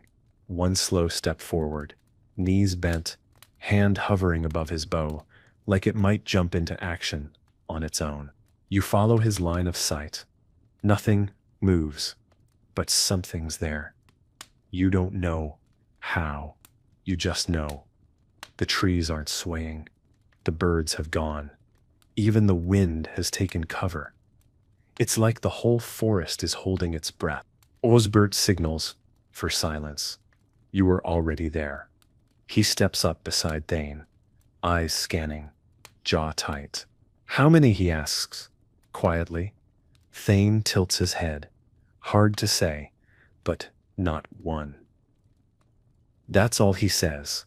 That's all anyone needs. You lower to one knee, arrow knocked, but not drawn. You listen, not for footsteps. That would be too easy. You listen for change, for broken rhythm, for the shift of weight that comes when a man thinks he's still alone, but isn't. A shape. Far left. Too fast for a deer, too upright. Another closer, then gone. Willett sees it too. "Oh no," he breathes. "Bertrand's not ready for this." Osbert draws his bow. You draw yours. All across the ridge, the motion is mirrored like breath in a single body. No signal this time, no barked order, just instinct. just shared experience. An arrow cuts the air, vanishes into trees. A cry answers, sharp, human. Another shape bolts through the brush. More arrows follow. The ridge is alive now, not chaotic, not wild, just ready, just sharp. They charge the edge, but hesitate. They weren't expecting resistance, that much is clear. Bandits, likely, or mercs who thought bows meant weakness. They learned otherwise fast. You don't chase, you hold position. Archers don't run forward, you stay, you watch. You become the warning no one sees until it's too late. And in the lull that follows, with your chest rising fast and your bowstring trembling slightly, you realize they thought you were just villagers with sticks. They were wrong. The trees go still again. Whatever they were, scouts, raiders, reckless fools, they're gone now. Vanished back into the woodline like shadows slipping beneath a door. But no one lowers their bow. Not yet. Not even Thane, because every archer knows it's not the first charge that breaks you. It's the second, right after you think you're safe. Willett lets out a long breath. That went better than expected. He looks at you, eyes wide. I think Jeffrey took someone in the thigh. He's always had a dramatic streak. Godric snorts softly and wipes his blade on his cloak. You all know this might not be over, but for now it's a breath you can take. Thane steps forward, scanning the tray line again, his bow still half drawn. They were testing the line, he mutters, looking for the weak spot. He turns, eyes narrowing. They didn't find it. Osbert lowers his weapon, exhaling like he's just surfaced from underwater. No casualties? He asks. Aldred, pale but upright, nods. We're all here. Osbert nods once, and the tightness in his face eases for just a moment. You shift your stance, finally letting your knees unlock. The ground is softer than you remembered. Your boots sink slightly in the moss. You look down and realize your hands haven't stopped shaking. Not from fear, from tension. From how hard you gripped the bow. You flex your fingers, one at a time. The familiar sting of pulled skin and worn calluses greets you, like an old friend. Thane walks past, claps you once on the back. It's not a gesture of congratulations. It's acknowledgement. You held the line. That's all that matters. As the sun climbs higher, the mist burns off the ridge. Light spills through the trees, painting gold across the leaves and broken branches. It feels wrong, almost too beautiful for a morning that nearly turned bloody, but maybe that's the point. Even danger has to share the sky with grace. Tamsin appears with water and bread. No stew, no bitter tea, just quiet food, and the look she gives each of you. The kind that doesn't ask what happened, but makes it clear she knows. You take the bread, chew slowly. Every bite reminds you you're still here. Willett flops onto a patch of grass and stares at the sky.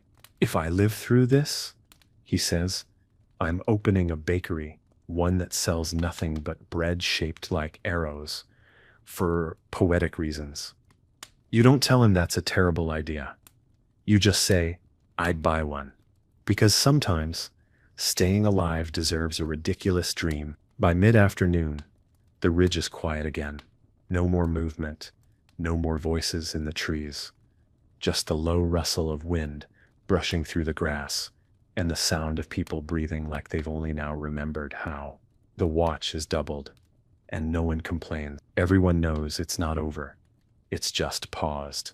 And pauses are precious things when you live by the draw of a bow.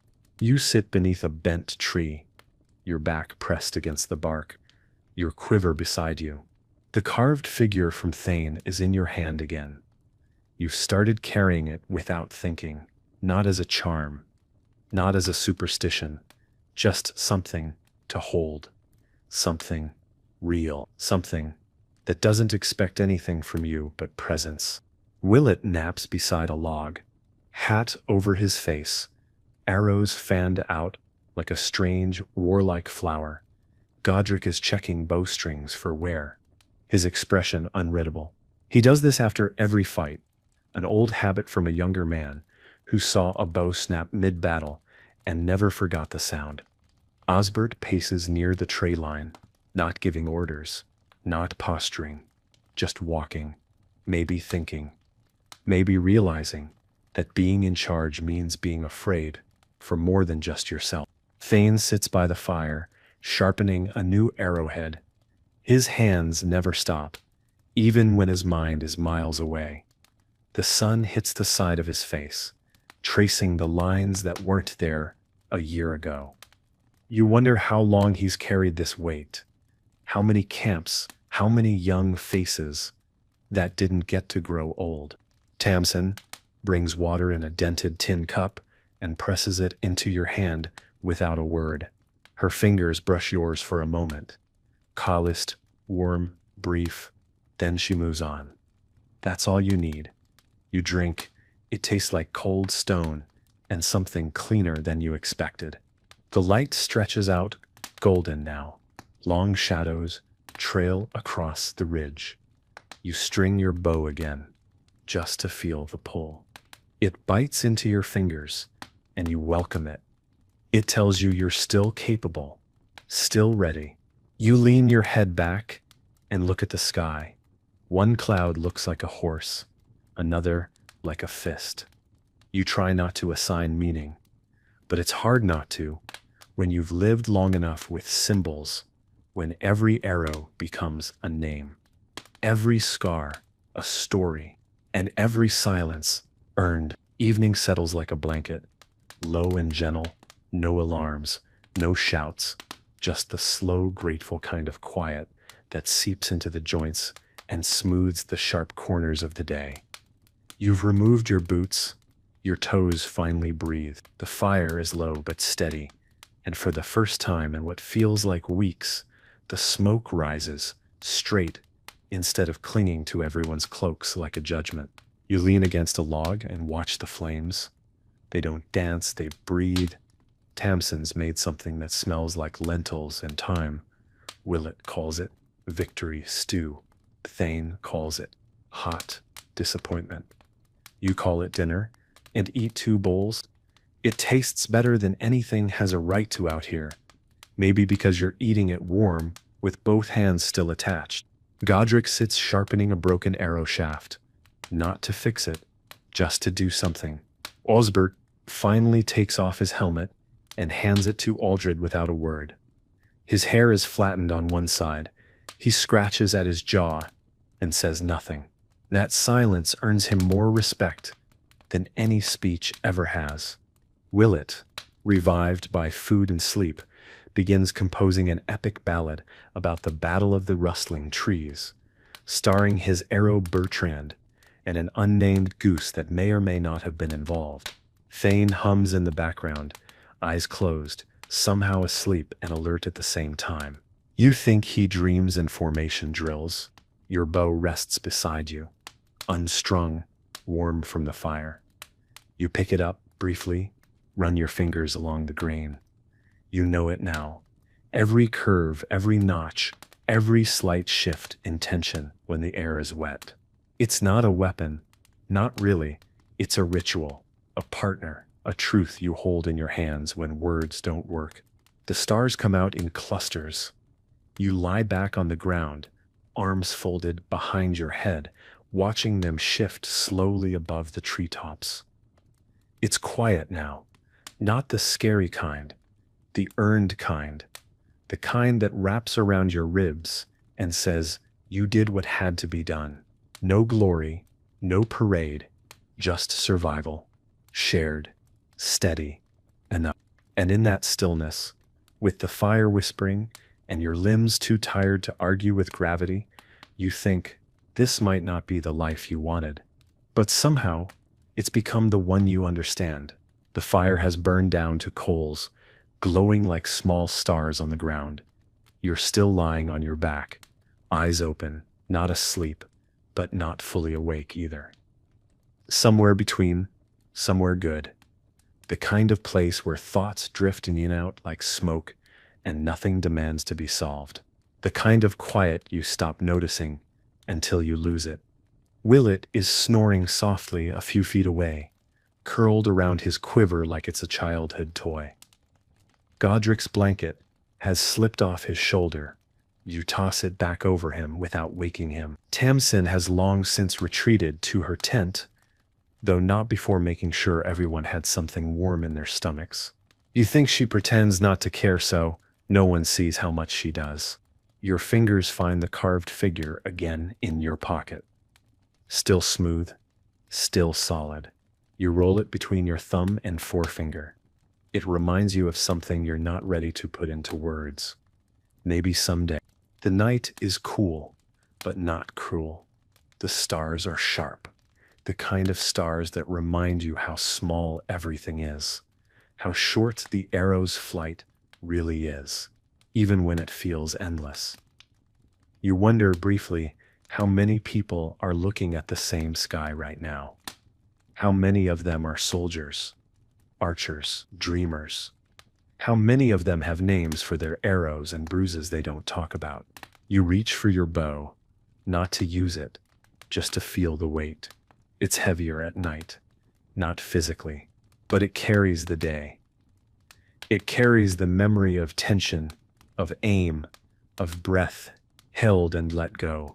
You hold it across your chest like a question that's already been answered. Thane sits up nearby. He hadn't been asleep, just quiet. He looks at the sky, then over at you. Still awake? You nod. He doesn't say anything else.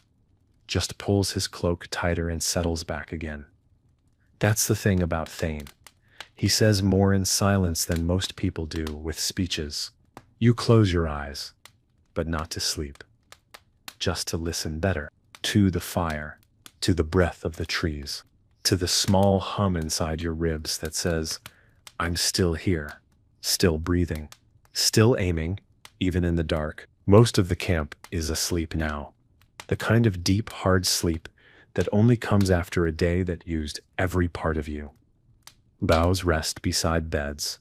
Boots sit in muddy rows near tent flaps. Arrows are bundled like bundles of wheat, laid carefully across packs and crates, waiting for morning like everyone else.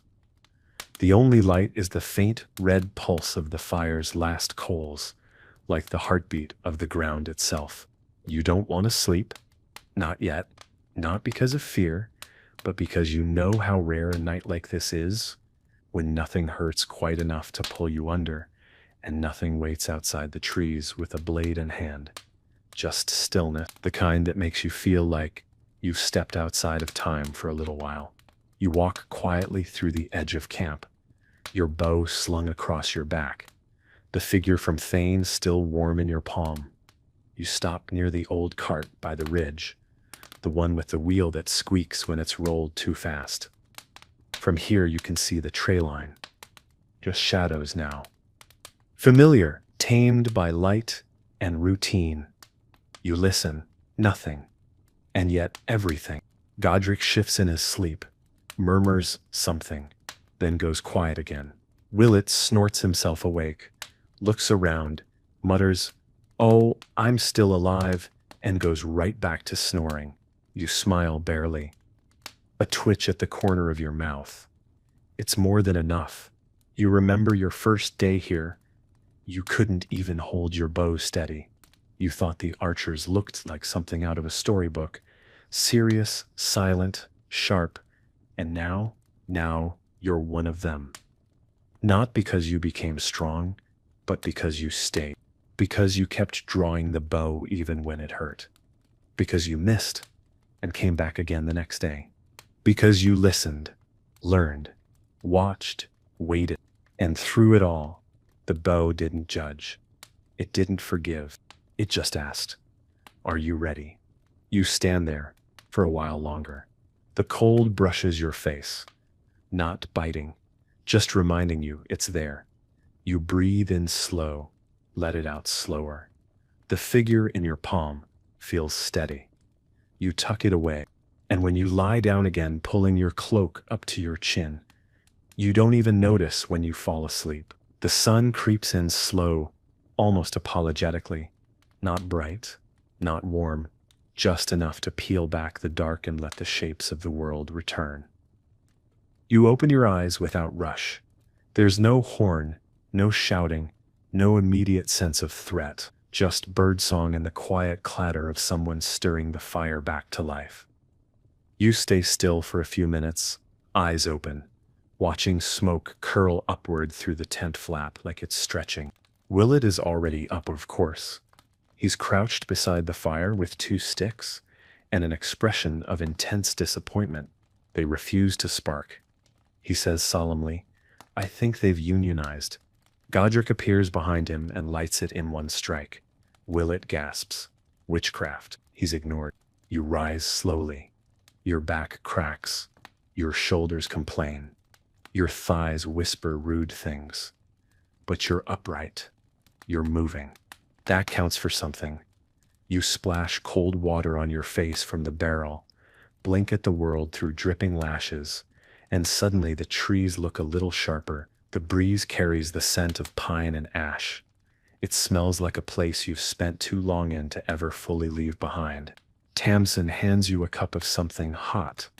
You don't ask what's in it. You just drink. It burns a little, heals more. She nods once when she sees your hand trembling, then says nothing.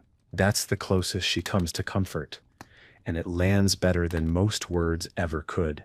Osbert checks the perimeter, murmuring with Aldred, who's got a new cut on his cheek, but a steadier grip on his bow. He's learning, not from books, from days like these.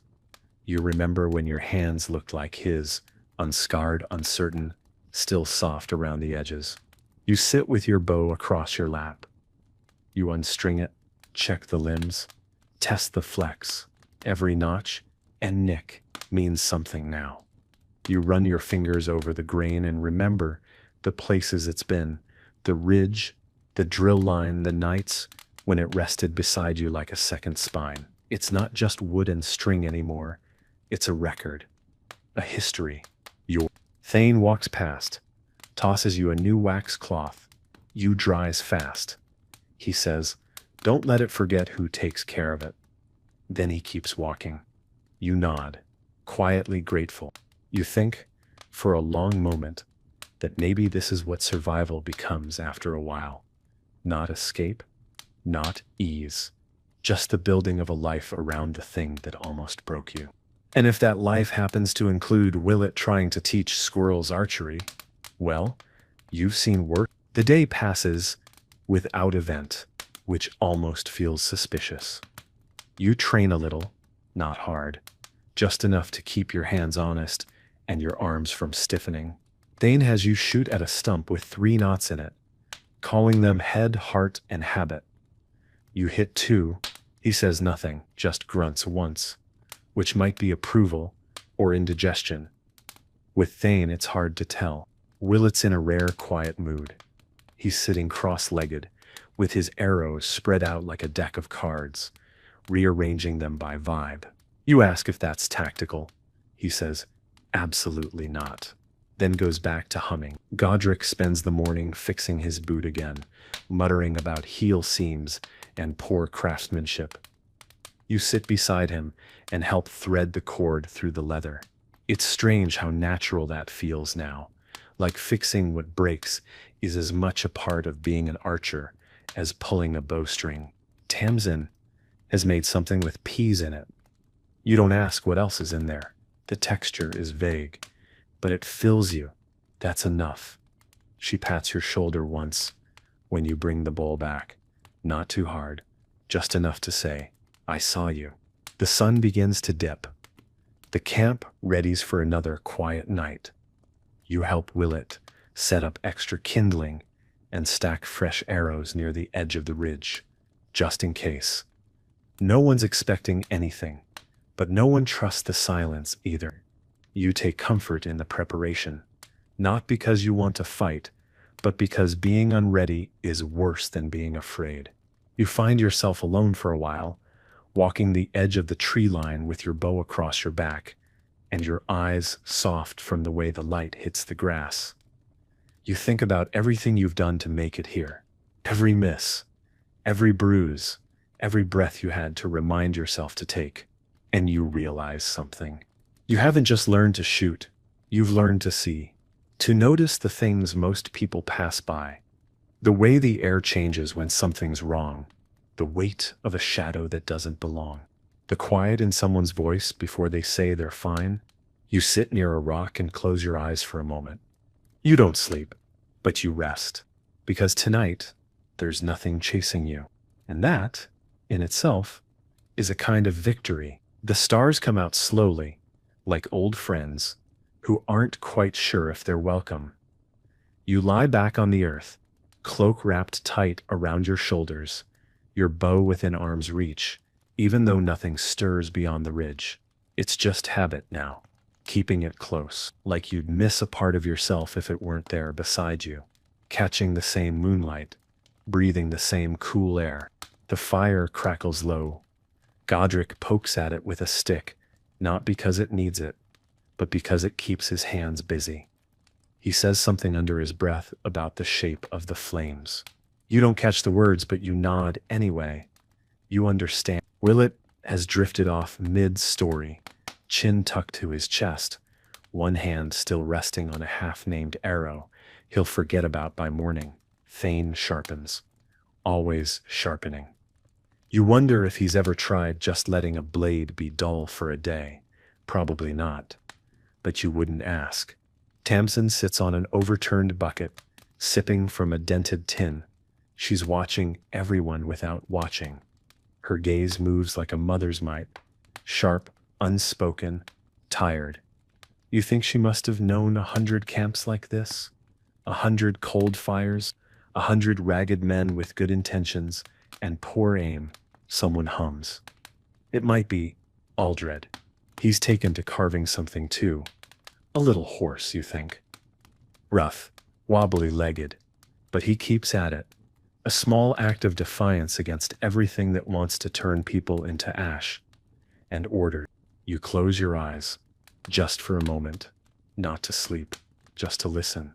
There's the wind in the trees, the distant creak of the cart, the sighs of people pretending they're not scared anymore. And beneath all of that is quiet, not silence, but quiet, the kind that feels earned, the kind that holds you like a warm stone. You roll onto your side, cloak bundled under your head. You rest your hand on your bow, not for protection, not even for comfort, just because it's part of you now, like a scar that no longer stings. And just before sleep reaches you, soft and slow, you whisper to no one in particular. I think I might finally be good at this. No one answers, but the stars blink gently in return. The night fades quietly. No fanfare, no trumpet of birds. Just a gentle brightening of the sky, the slow retreat of stars, and the faintest touch of warmth on your cheek as the first light brushes the camp. You wake without being called, your body moving before your mind fully catches up.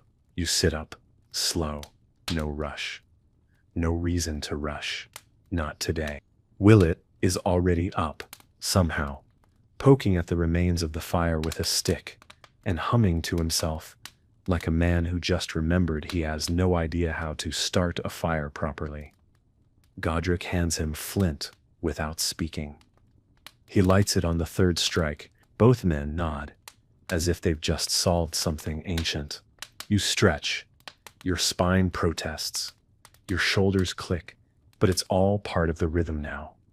Thane passes by, and you catch a rare thing, a quiet smile, small, almost missed, but real.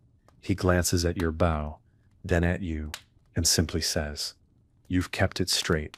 It's a compliment, a rare one. You hold onto it like warmth in your pocket. Tamsin is already brewing something hot and questionable in the battered pot. You don't ask. You never do. It smells like bark and defiance. You sip it anyway. It helps. She offers you a heel of bread, that's more crust than loaf, but it crunches like satisfaction. Osbert calls for nothing, no drill, no lecture. He walks the edge of camp with Aldred, pointing to tracks in the dirt, showing him how to read the land like a book written in soft ink. It's the kind of lesson that sticks, not because it's shouted, but because it's shared. You walk down to the ridge alone. Just for a minute. The trees beyond still hold shadows, but none of them move. You feel the earth firm beneath your boots, the wind against your cheek. You draw your bow once, not to fire, just to feel the pull, the curve, the stretch of memory along your arms. You remember what it felt like to be new to this, to hold the bow with uncertain hands, to dread the first shot, to wonder if you belonged here. And now? Now it feels like you've always known this rhythm. Breathe, knock, draw, release. Wait, not just a method, a mindset. You turn back toward camp, bow still in hand, and take one last look at the trees. You don't feel fear. You feel ready. The morning moves on, without hurry. Tasks unfold like well-worn habits, gear checked, arrows counted, boots aired by the fire, if the sun is out long enough to matter. It's the kind of day that feels ordinary, but it isn't. You feel it in your bones. Something has shifted, not in the world, in you. You sit beside the cart with Willett, sharing a piece of overly dry bread that cracks like flint between your teeth. Do you think anyone ever likes this life? He asks, chewing slowly. Like truly enjoys it? You think for a moment, then shake your head. No, you say, but I think some of us need it more than we admit. He nods as if that makes sense. That's probably worse, he mutters, but I see your point. Godric is polishing arrowheads, not because they need it, but because still hands feel wrong now. Tempson is humming again as she washes her pot in a stream you didn't even know ran nearby. She's humming the same song you heard weeks ago. It's grown on you. It sounds like something your memory forgot, but your bones remember. You look at your bow again, the same one you cursed in the first week, the one that bit your fingers, bruised your shoulder, cracked your pride. It's been with you through every failed shot, every hit, every breath held in a moment you couldn't afford to miss. You run your thumb along the grip, you feel the grooves where your fingers have worn down the grain. It's not a symbol, it's a truth that you endured, that you showed up, that you became something no one ever trains for. Steady. Osbert kneels beside a fallen tree, helping Aldred adjust the tension in his bowstring. He doesn't correct, he guides, and that somehow says more about growth than any battle. Thane walks past, carrying a bundle of fletched shafts. Camp's quieter, he says without stopping. Feels earned. You nod. You feel the same. Less like peace, more like rest. The difference is subtle, but it matters. You sit by the fire that night and say little, but inside, everything is loud. Not in volume, in clarity. You know now what it means to hold, to wait, to aim, not just with your eyes, but with your entire being. And when Willett asks, half serious, half yawning, would you do it again? You don't answer. You just draw your bow in the dark, hold it for a second, perfectly balanced, and smile. The night wraps the camp gently, like an old cloak pulled across weary shoulders. No alarms, no movement in the woods. Just the pop and sigh of the fire and the rhythmic breath of people who finally let themselves fall into sleep without one eye open. You're not sleeping yet. You're sitting a little ways off, back against the same crooked tree you leaned on that first week, the one that seemed too uncomfortable to rest against. It doesn't feel that way anymore. You unstring your bow carefully. The string slips free, like a sigh. You wipe it down, wrap it in waxed cloth, and tuck it away in the small pouch Thane gave you. Good strings save bad days, he once said, but only if you treat them right. The way he says things, like they apply to more than just archery. You've started to notice that Willett is already snoring, a feather sticking out of his hair, like he fought and lost to a chicken. Godric's rolled himself so tightly in his cloak, you can barely tell he's human. Haldred talks in his sleep, quiet murmurs about flour and horses. You're not sure what the connection is, but you hope it's a better dream than most. Tamsin walks past you once, on her way to check the embers. She pauses, glances at your bow. Still keeping it close? You nod. Smart, she says, then adds, but you don't have to keep holding it like it's gonna leave. She walks off before you can reply. You look down at your hands, fingertips thick with callus, wrists stiff, knuckles slightly swollen. They don't look heroic, but they've done enough. Maybe that's what matters most in this kind of life. Not that you're the fastest, not that you never missed, but that you kept showing up. The night deepens. Fewer stars now, just a smear of light against black sky.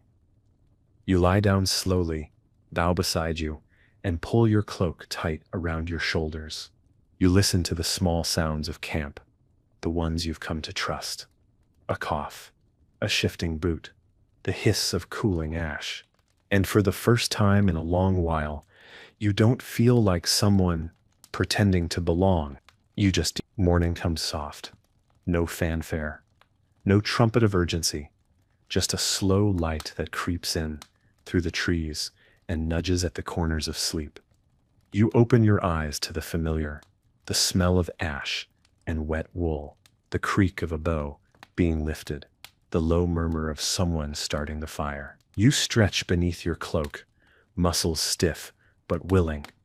It's a good kind of ache, the kind that says you've done something, been something. Willett is already up, poking the fire like it insulted his mother. I dreamed I was a tree, he says, but I was also a bird, and I shot myself. Freudian, probably, you grunt. He takes that as agreement. Godric is sharpening his knife with the calm of a man who knows exactly how many things in this world he can't control, and chooses to sharpen steel instead. You find your bow exactly where you left it. You run your hand along it, like greeting an old friend, not with ceremony, with familiarity. It doesn't surprise you anymore, doesn't bite. It fits into your grip like your own name. You sling it across your back without thinking. The weight is nothing now. Or maybe you just got stronger. Osbert walks the line with a new kind of silence. Not fear, not pride, just presence.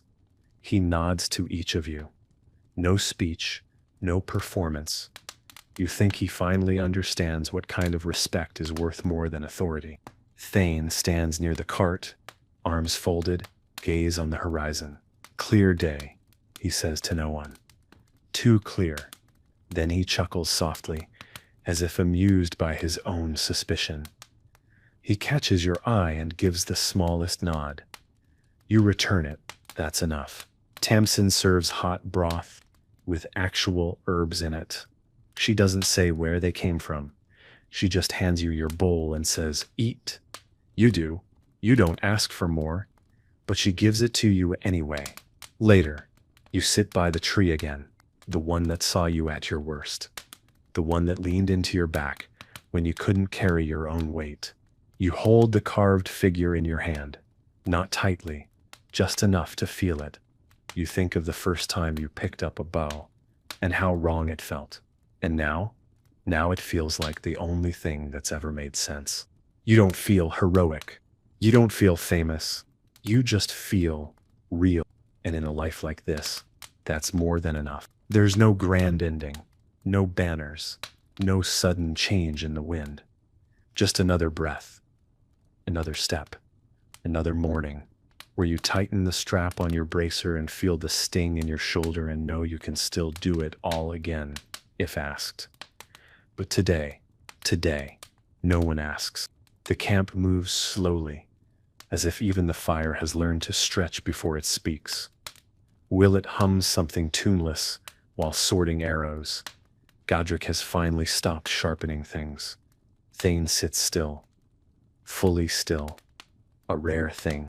His eyes are half closed, his hands resting on his knees like the weight they once carried has eased. Just a little, you walk the edge of the tree line, your bow resting easy on your back. Not because you're patrolling, not because you're watching for danger, but because you want to walk, to see the light through the leaves, to hear the wind and know it's not hiding anything today. Just a breeze. Just peace. You sit at the ridge, the same place where you once thought you wouldn't last, where your arms burned, your aim trembled, and the fear lived right behind your eyes. You sit there now like it belongs to you, because it does. Not in title, not in ownership, but in memory, in presence. You draw one arrow, just one. Place it on the string. Pull slow. Not to fire, just to feel. Just to remember that you can. Then you let it down, gently. Behind you, someone laughs. Maybe Willett, maybe Aldred. It's light. It floats. You smile. The real kind. Tonight, you'll eat. You'll sit near the fire. You'll run your thumb along the bough. One more time. Maybe you'll dream. Or maybe finally, you'll just sleep. And if you do, let the quiet hold you. You've earned that now. Because you didn't become a hero. You became something better. You became real. So, you're a medieval king. Congratulations. Maybe. Let's see how long you last. Before we dive in, make sure to hit that like button and subscribe if you're enjoying these slow, sleepy steps through the weirdness of history. And tell me, where are you listening from tonight? And what time is it there? I read every comment. You might be on a train, in bed, or under a blanket somewhere trying not to think about Monday. Either way, I'm glad you're here. Now then, dim your lights. Pull your covers a little closer. Let the sound settle into the room, and let's begin. You wake up to bells. Not gentle chimes or soft birdsong. No. This is the 1300s. It's the clanging of iron bells from the chapel tower below your window, ringing not out of reverence, but out of pure spite. It's 6 a.m, maybe. No clocks yet, just the noise. You're in bed. Well, sort of. Technically, it's a bed. 4 thick posts carved from oak, draped in fabric so heavy it could survive a siege. The mattress is stuffed with straw, feathers, and probably at least one rat who pays rent in fleas. The blanket on top smells faintly of wet wool and unspoken royal secrets. You blink. You're alone. That's rare. Normally your wife, your consort, your favorite mistress, or one of your 8 royal hunting dogs would be somewhere in this bed, taking up most of the space. But this morning, just you and a draft. A very pointed, deliberate draft sneaking in under the door, like it has a political agenda. You swing your legs over the side of the bed. Regret immediately follows. Your knees pop like firewood. Your ankles feel like they've been politely disassembled and reassembled incorrectly by a team of drunk masons. You're 38, which is, let's be honest, elderly in this time period. You're a walking miracle. You should get a feast just for waking up. Maybe you will. You're the king after all. You ring a bell to summon your attendants.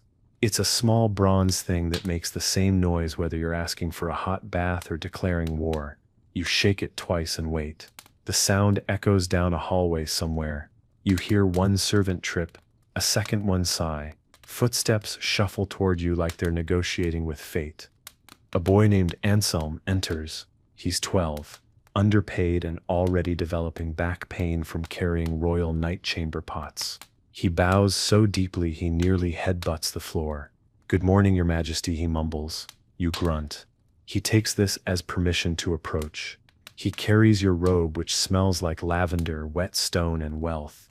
He helps you into it, hands trembling. You're not terrifying, but the crown is. Speaking of which, it waits on your dressing table. Gold, heavy, slightly crooked from being dropped that one time during a feast. You remember, you'd had 6 cups of wine and tried to toast yourself. The crown didn't forgive you. You glance at it now and feel the same old weight in your chest. Not from the gold. From what it means. The crown doesn't care that your knees hurt, that your brother-in-law wants your throne, that your people haven't seen a tax reduction in 3 reigns. The crown just waits, silent, judgmental, and always a little dusty. Anselm clears his throat. Shall I fetch the royal physician to inspect your foot, sire? You look down. Yes. Your royal foot is swollen. Again, red, unforgiving. Probably the venison. Probably everything. But you wave him off. Later. For now, you shuffle toward the window, robe dragging behind you, crown still untouched. You look out at your kingdom, at the mist curling over the hills, the rooftops glistening with frost, the town waking up beneath your rule. You sip from a goblet left out from last night. It's lukewarm wine and regret. And somehow, despite the gout, the loneliness, the cold, and the endless weight of decision, you still feel like a king. It's not even breakfast, and you already feel like you've lived an entire reign. Anselm is still hovering, nervously brushing lint off your robe that may or may not be alive.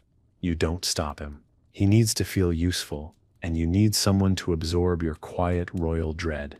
You finally give in, and sit down in the dressing chair, the one with the lion carved into the back, and the seat that creaks ominously every time you shift. You suspect it's a metaphor. 2 more attendants arrive, this time with hot water and oils. They bow. One murmurs, "For the face, your majesty." You lift an eyebrow. "What's wrong with my face?" They freeze, eyes wide. "Nothing, sire, just morning dew." You nod slowly. Morning dew is now court language for bags under your eyes and a beard that's been trying to unionize. You endure the ritual. A damp cloth, oil that smells like crushed rosemary and regret, and a blade so dull it might as well be ceremonial. They shave you like you're a relic, delicate with reverence and 0 urgency. You have to sit perfectly still while trying not to sneeze, sigh, or twitch. You're the king. But in this moment, you're at the mercy of 3 men with nothing to lose and 1 sharp object. After, the final layer, the crown. You don't put it on yet. You just hold it. It steps heavier today. Then the door opens, and in comes your Lord Chancellor, voice already mid-sentence, scrolls in hand, powdered wig askew, like it survived a minor storm. He doesn't wait for an invitation. He never does. His name is Everard, and he's the most efficient man you've ever met, and the most exhausting. We have 6 petitions from the guilds, 3 border complaints, a goat theft in Alderwick that somehow escalated to accusations of sorcery, and the bishop is waiting to see if you'll approve a new chapel roof made entirely of lead. You haven't even had breakfast. You wave vaguely. "Bring me the goat one first." He blinks. Truly, you nod. You know exactly what you're doing. You want to delay the big stuff. You want to read about the goat. Maybe laugh. Maybe remember what it feels like to be a human with curiosity instead of a king with ulcers. You're led into the royal breakfast chamber. It's technically called the sunroom, though it receives exactly 2 hours of filtered light through a slit in the stone wall. The long table is already set.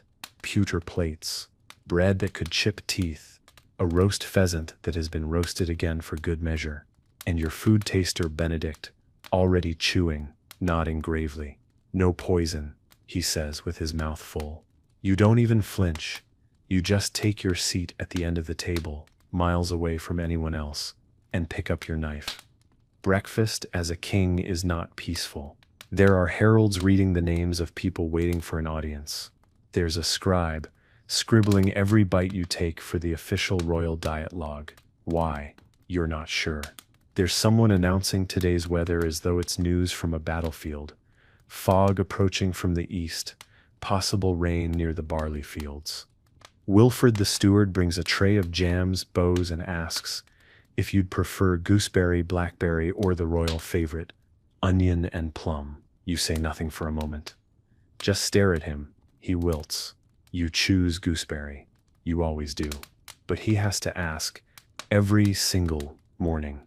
By the end of breakfast, your shoulders are tight, your foot is throbbing, and your mind has already fought 6 imaginary battles and won none. But you rise, because the crown is waiting, and kings don't get to rest. They just get better at pretending they did. You step into the great hall like you're about to go to war, because in a way you are, not with swords, not with horses and banners, but with words, with requests, with complaints delivered by people in robes who haven't done a day of physical labor in their lives, but still talk like they've carried the kingdom on their backs. You sit at the high-backed throne at the head of the hall and try not to groan too loudly. The throne itself is terrible, not metaphorically. It is quite literally a wooden torture device with cushions so thin they might be painted on. The armrests dig into your ribs. The back is carved with lions that seem to judge your posture. You shift once, regret it instantly. The room fills with voices, murmurs, footsteps, the sound of men in boots trying to sound more important than they are. The courtiers begin to line up. A man from the fishing guild bows and presents a scroll. He talks about boat taxes. Then something about eel rights. You're not sure. You nod politely while your mind drifts to the pheasant you didn't finish at breakfast. Willet, your royal falconer, appears next. He's still got feathers in his beard, and a look on his face like he just remembered something very important, but refuses to say it. Your Majesty, the hawks have taken a liking to the Chancellor's wigs. I believe it's a divine sign. You blink at him. A sign of what? He considers this. The collapse of judicial vanity? You sigh. Tell them to aim lower next time. Next comes a dispute between 2 barons about a hill. One says it's his because he peed on it when he was 12. The other says it's his because his father died near it. You resist the urge to call for a coin toss, and instead ask for maps. They don't have maps. They have feelings. The debate goes nowhere. You send them to discuss it with your scribe in the hall closet until someone cries. Everard, your chancellor, returns like a wasp in human form. Sire, we still must address the matter of Prince Baldwin's request for additional lands. You inhale through your nose. Baldwin, your cousin, known for hunting inside monasteries and calling every woman he meets wench, even if she's holding a sword. Tell him I'll give him land when he stops setting fire to other people's. The bishop enters next, robes so long they've collected half the castle's dust. He bows with one hand and adjusts his beard with the other. Sire, the chapel roof leaks onto the altar. We propose melting down 3 silver candlesticks to fund repairs. You raise an eyebrow. Which candlesticks? He hesitates. The ones gifted by your late mother. You smile without humor. Then I propose you find a new roof and keep your hands off my mother's candlesticks. You don't get up. You don't shout. You don't storm out. But the room falls quiet anyway. That's the power of the crown. You can wound with a whisper. At midday, you finally rise stiff, sore, drained. You're ushered to a side room for a moment of reprieve. A steward offers wine. You accept without speaking. You sit in a smaller chair, less ornate, more merciful, and drink in slow gulps. The fire crackles nearby. You stare into it. This is your kingdom. This hall, these voices, this noise. And though it exhausts you, though it gnaws at your patience like a bored terrier, you belong to it, just as it belongs to you. You remain in the solar longer than planned. The fire has softened your joints a little, and the wine, imported, sharp, expensive enough to offend the peasants, is taking the edge off your temper. You swirl it in the goblet like it's going to give you answers. It doesn't.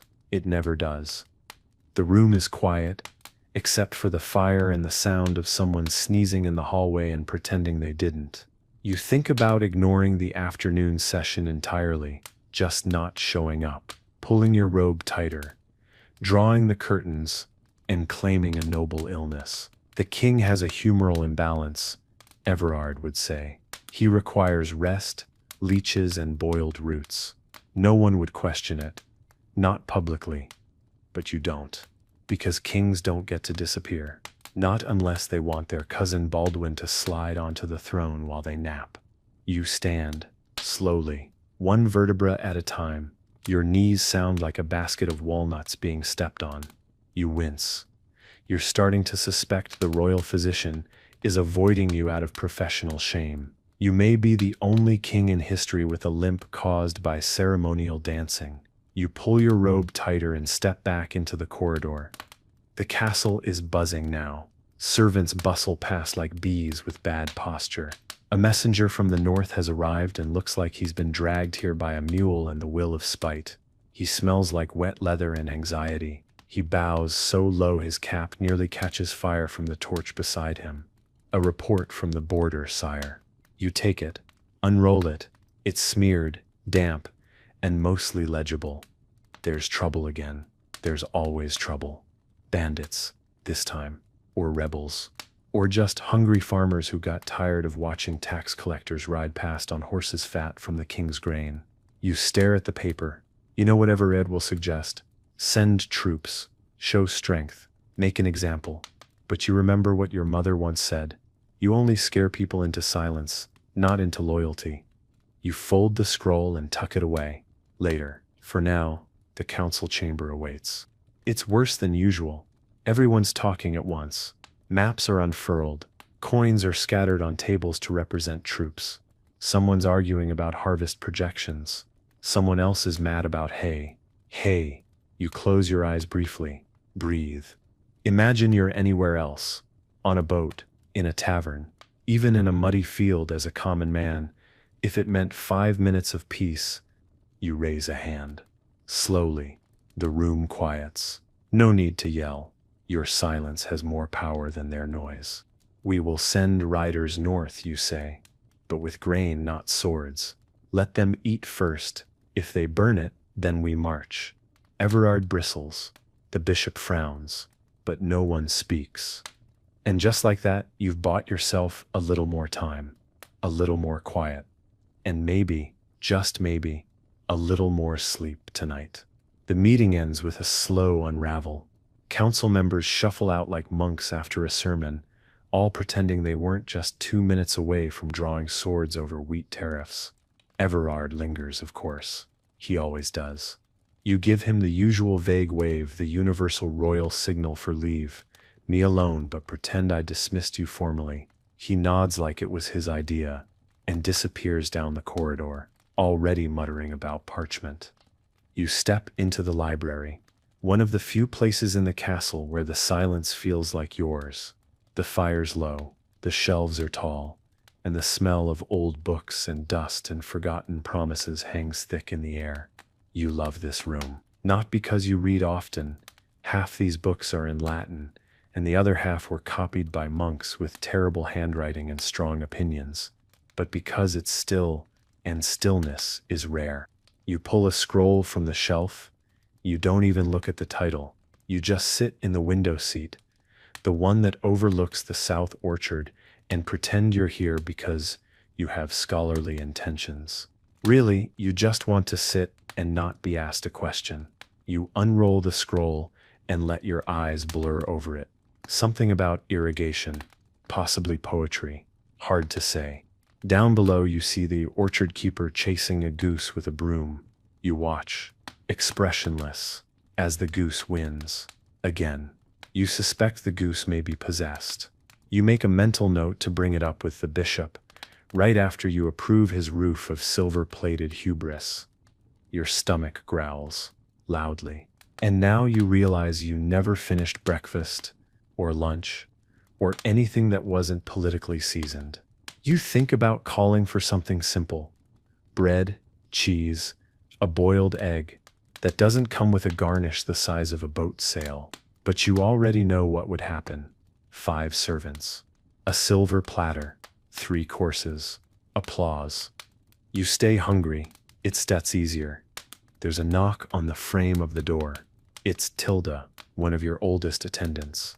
She's been with the castle longer than some of the stones. She doesn't bow, she doesn't need to. She just gives you a look that says you've been in here too long and I know it. In her hand, a small plate, bread, cheese, and one fig, slightly bruised. She sets it on the table beside you without a word. You glance up. Thank you. She grunts, then walks out. You sit there a while longer, chewing slowly, staring out at the orchard, scroll still open beside you like a prop in a play you no longer care to perform. You are still wearing the crown. You take it off, set it beside the plate, and just breathe. Afternoons as king are strange. You're not expected to do anything specific, just be available, which is, in its own way, worse than being busy. You're a statue with a pulse. A man dressed in velvet who exists to be stared at, interrupted, and occasionally bowed to. Most days you wander the quieter wings of the castle, not because you have business there, but because it's one of the few places where people don't find you. Today you end up in the gallery. It's long, cold, and lined with portraits of your ancestors, most of whom look like they died of either boredom or gout.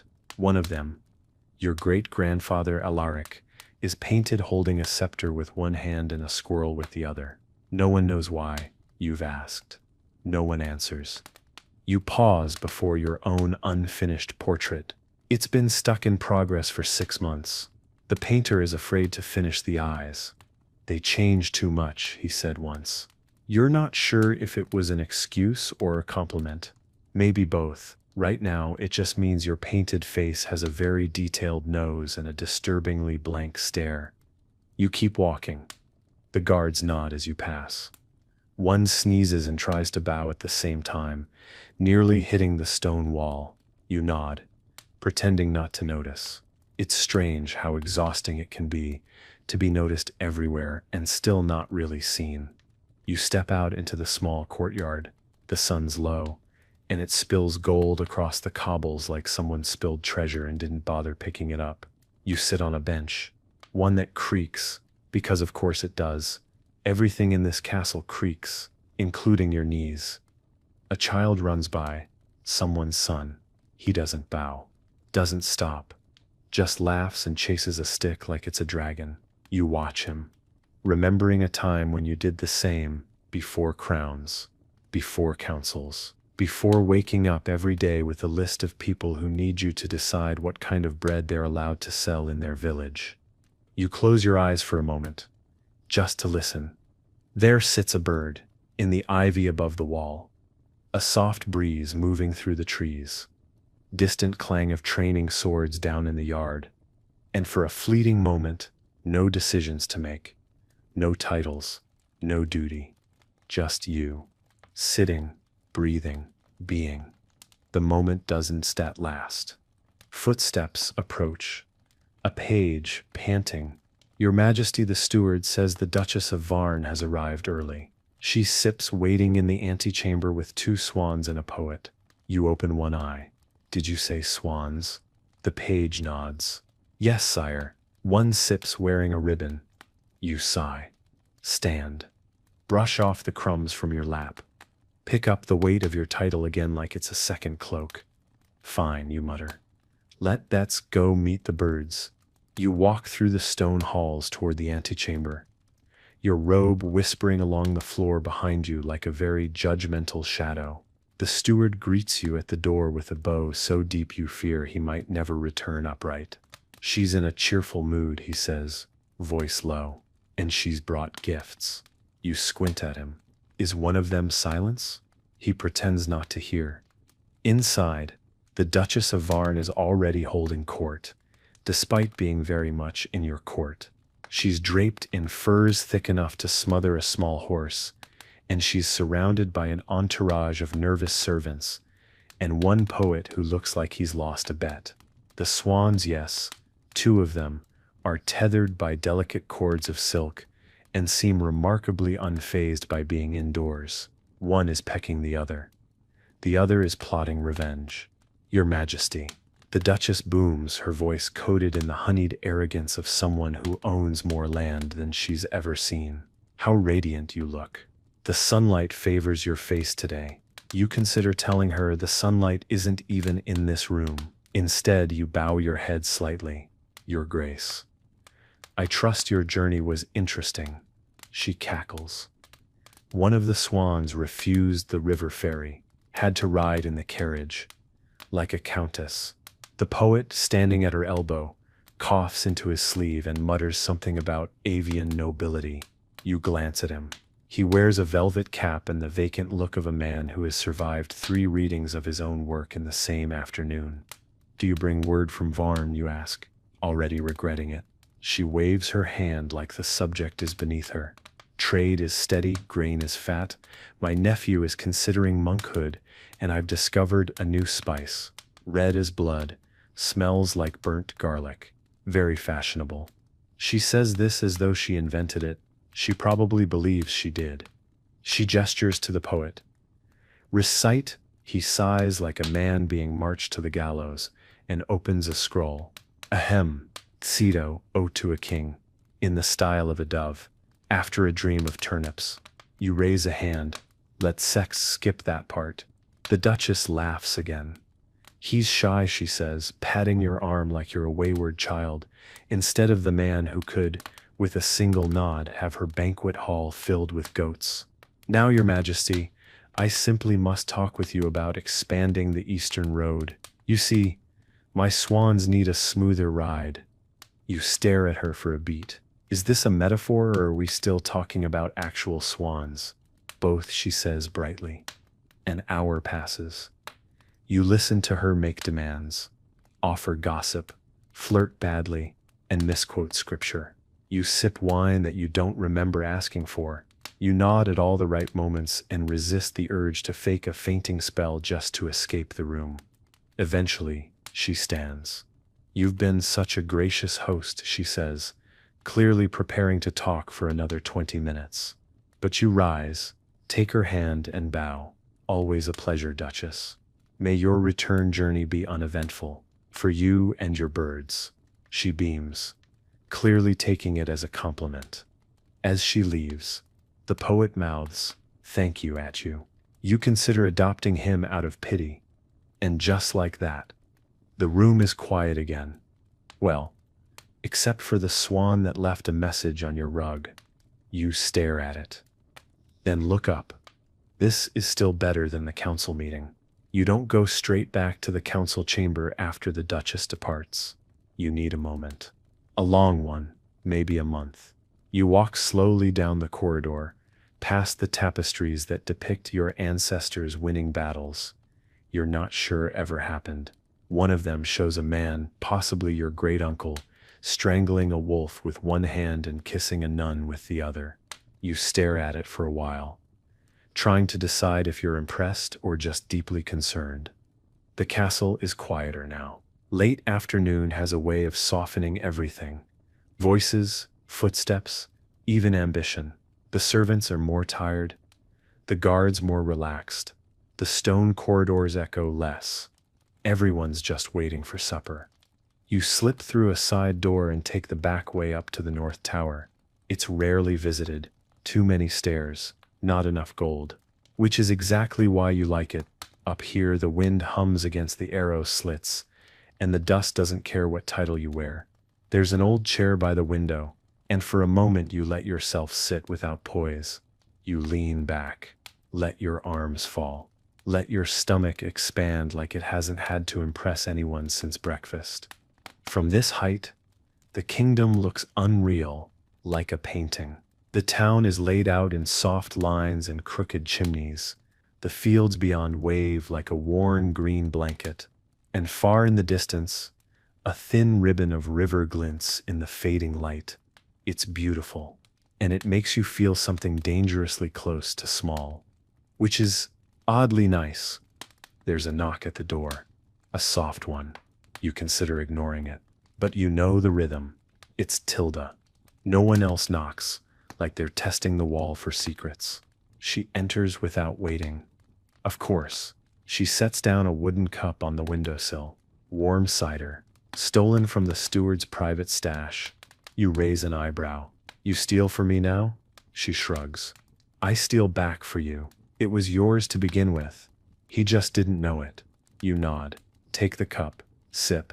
It's sweet, sharp, and laced with cinnamon. Your eyes close for a second longer than expected. She watches you, arms crossed.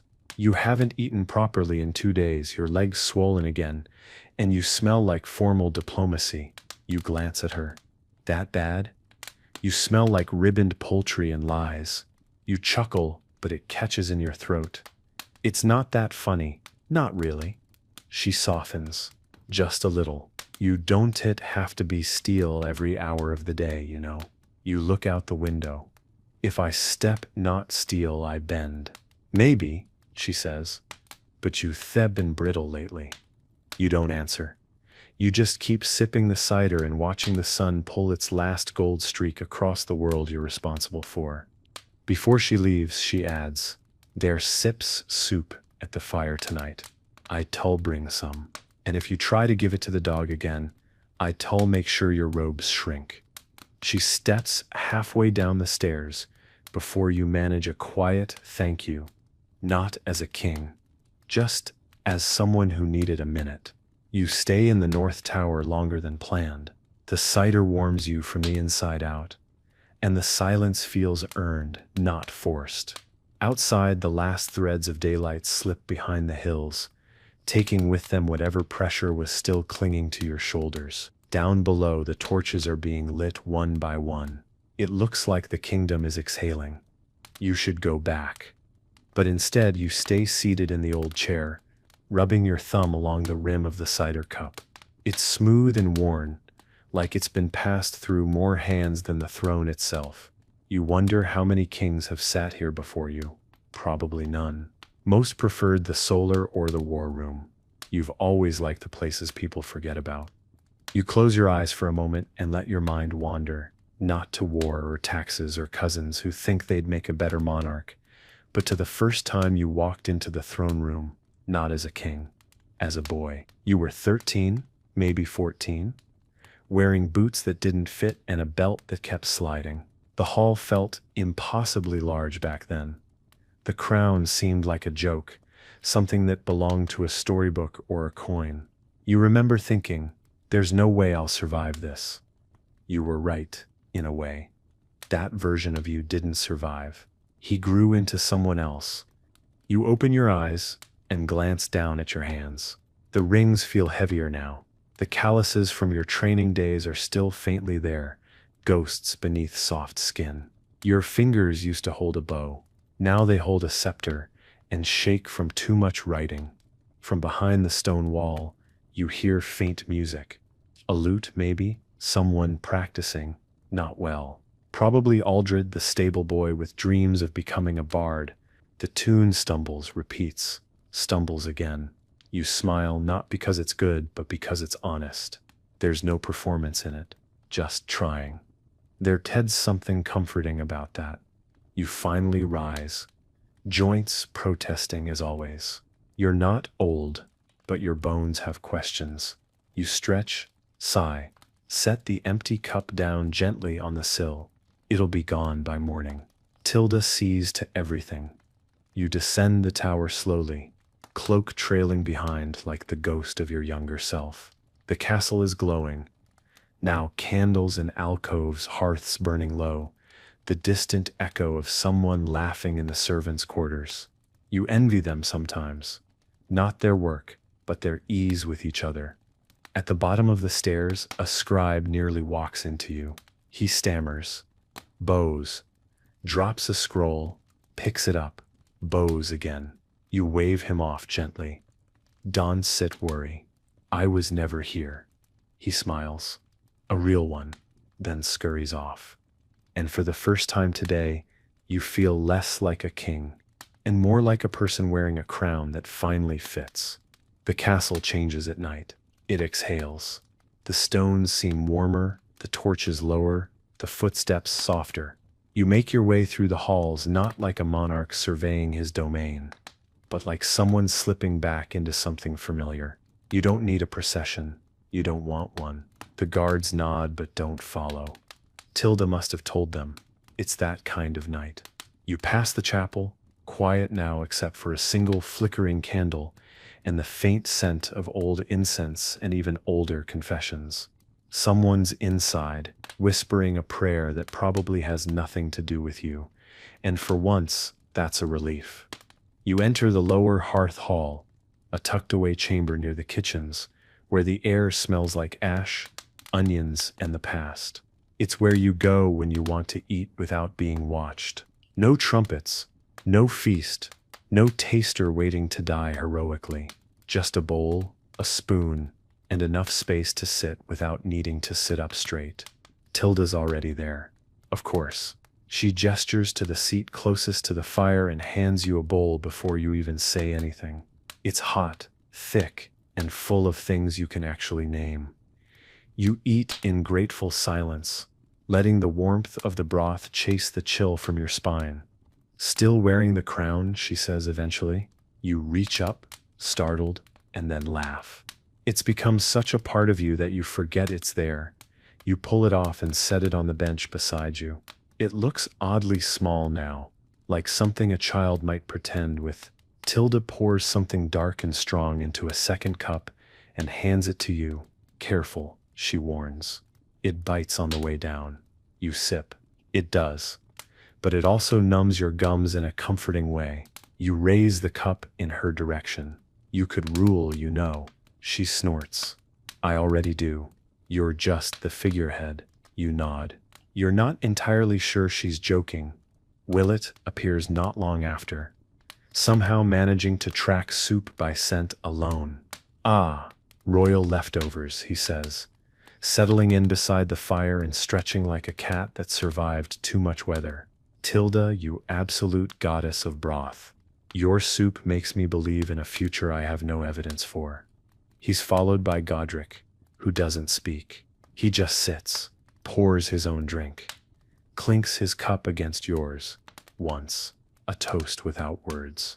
You sit together, king, servant, falconer, soldier in a room that never asks questions. The fire crackles, the bowl's empty, the night deepens. And for a little while, no one talks about kingdoms or decisions or what waits beyond the castle walls. You pour just people, breathing, eating, warming your bones beside the fire. And in that quiet, with the crown resting beside you instead of on your head, you feel something rare. Rested. The fire has burned down to thick, glowing coals by the time the others drift off, one by one, like candles snuffed without ceremony. Willett goes first, claiming something about a dream he left unfinished last night. He bows dramatically, nearly trips over the bench, and shuffles off muttering about golden geese and warm ale. Tilda yawns and stands with a grunt, pausing only to take your empty bowl and scowl at how little you ate. Next time I'll pour it down your throat myself. You smile barely. Wouldn't be the first time. She raises an eyebrow. Won't be the last. Then she's gone. Godric remains for a while longer, the way old stones remain after everything else has moved. He doesn't speak, just stares into the coals like they owe him an answer. When he leaves, it's with a quiet nod. No words, just shared understanding, the kind you only get after years of standing in the same storms. Now it sets just you, and the fire, and the crown, still sitting beside you, glinting faintly in the ember light. You pick it up, slowly, turn it over in your hands. It's heavier than it looks, even without the symbolism. Cold gold, set with stones that you're not sure you could name anymore. Once, you stared at this thing like it held all the power in the world. Now, it feels more like a responsibility that never puts itself down. You think about the decisions you made today, the ones you delayed, the ones you dodged. You think about the Duchess and her swans, about the young boy chasing the stick in the courtyard, about the border scroll you still haven't answered, about the woman you nearly married years ago, who didn't want a throne, just a garden. Your life is a chessboard, and most days you're pretending to know which piece does what. You set the crown down again, gently, not out of disrespect, but because you know you'll need it tomorrow, and tomorrow will come. You rise slowly, the bench creaking in protest. Your joints ache. You rub your temple. You tell yourself you'll sleep. But kings rarely sleep. Not really. They rest in pieces, in borrowed hours. You leave the hearthroom through the side door, the one the guards forget exists. The corridor is dark, torchlight flickering like it's trying to whisper secrets to the walls. Your footsteps echo, softer now, slower. No one's watching. You don't need to perform. You reach your chambers. The door is slightly ajar. You pause. Listen. Nothing. Just the low hum of castle silence. You step inside. The bed is large, empty, already turned down by hands you didn't see. You sit on the edge. Untie your boots. Exhale through your nose.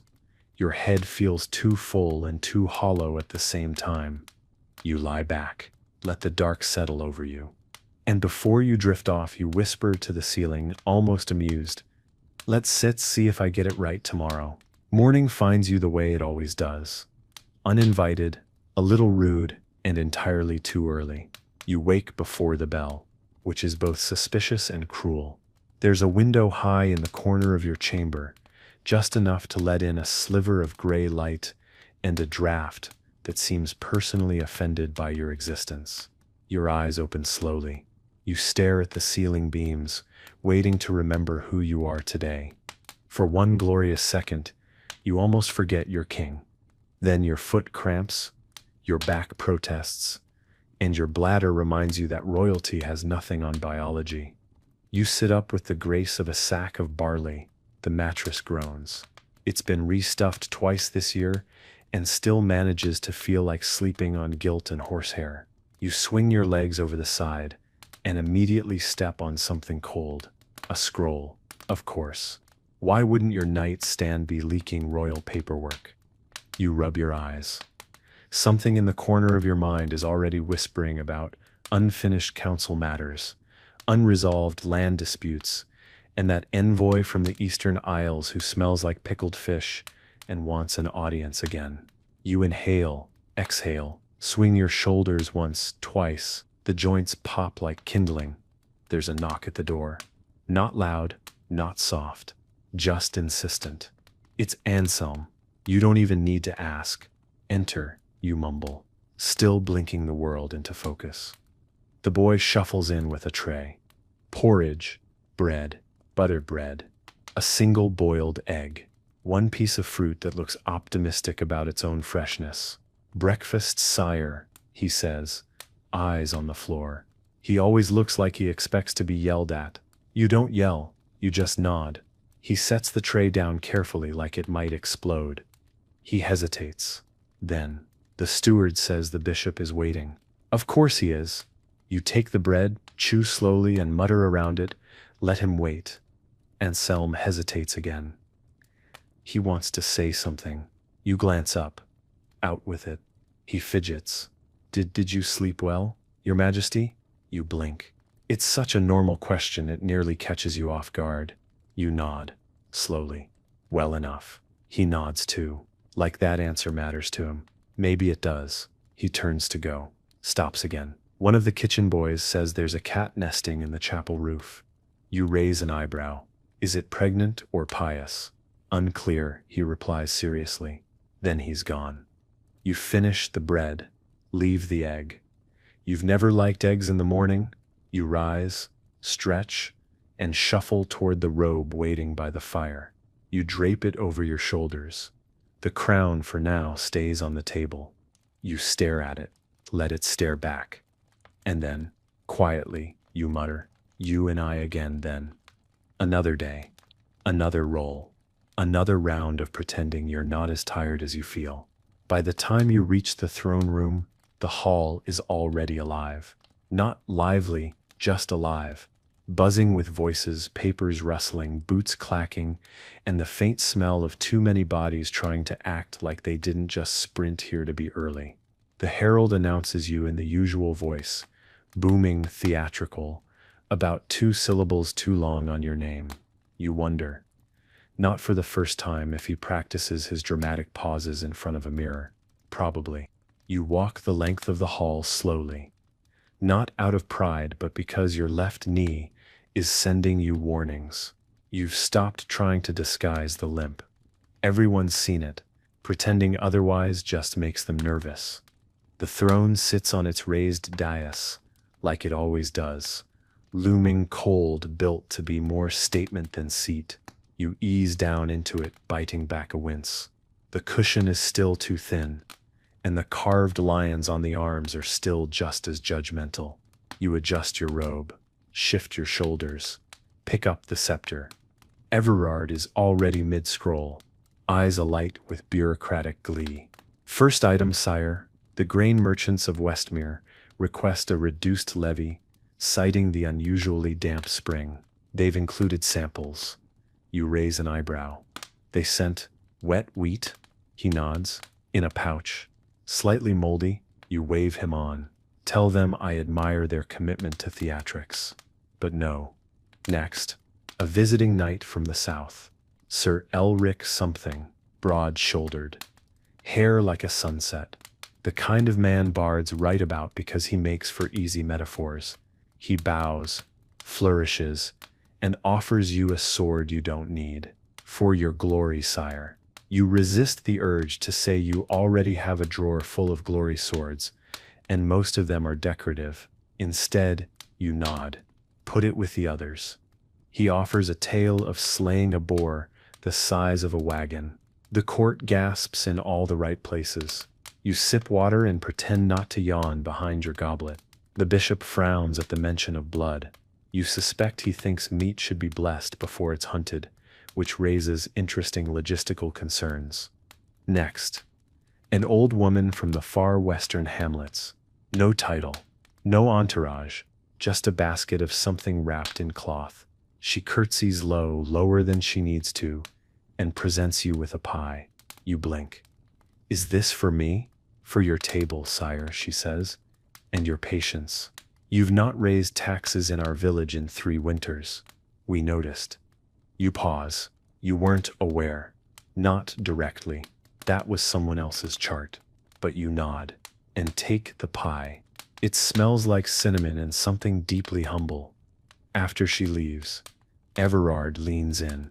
Should I test it for poison? You glance at him, touch the pie, and I still have you taste every ink bottle in your office. The day drags. There are disputes about grazing rights. One man insists his neighbor's goats are haunted. Someone else presents a poem about tax reform, which is the cruelest thing you've ever had to pretend to enjoy. By the end of it, your throat is dry, your neck aches, and your face has frozen into that half smile you wear when people are watching. You rise. The court bows. You walk slowly back through the hall. And as you exit, tucked beneath your arm, the warm weight of that pie. You don't go straight to your quarters. Not yet. The court disperses behind you like a wave finally hitting the shore, pages scattering with scrolls, guards shifting back to their posts, and nobles peeling off into alcoves to whisper and pretend they're not whispering. Everard follows for a few paces until you slow just slightly. That's enough. He takes the hint and peels off toward his records chamber, no doubt, to alphabetize accusations or file a report on your facial expressions. The pie is still warm.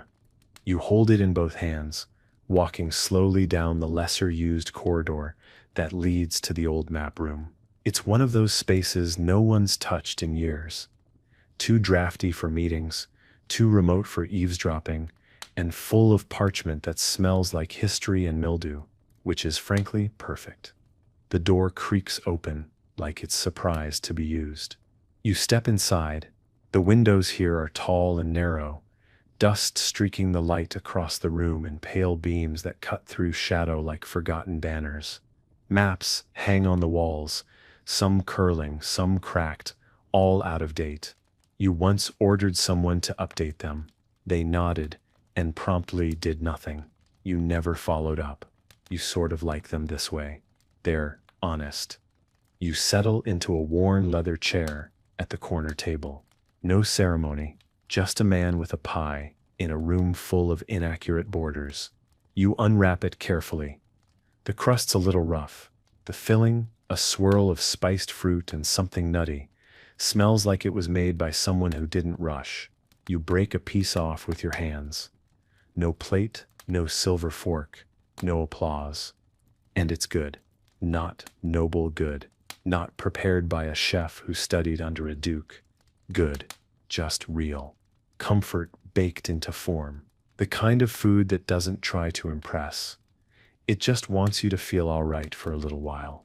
You sit there in the silence, chewing slowly, gazing at a map that still shows the kingdom with a lake that dried up 20 years ago.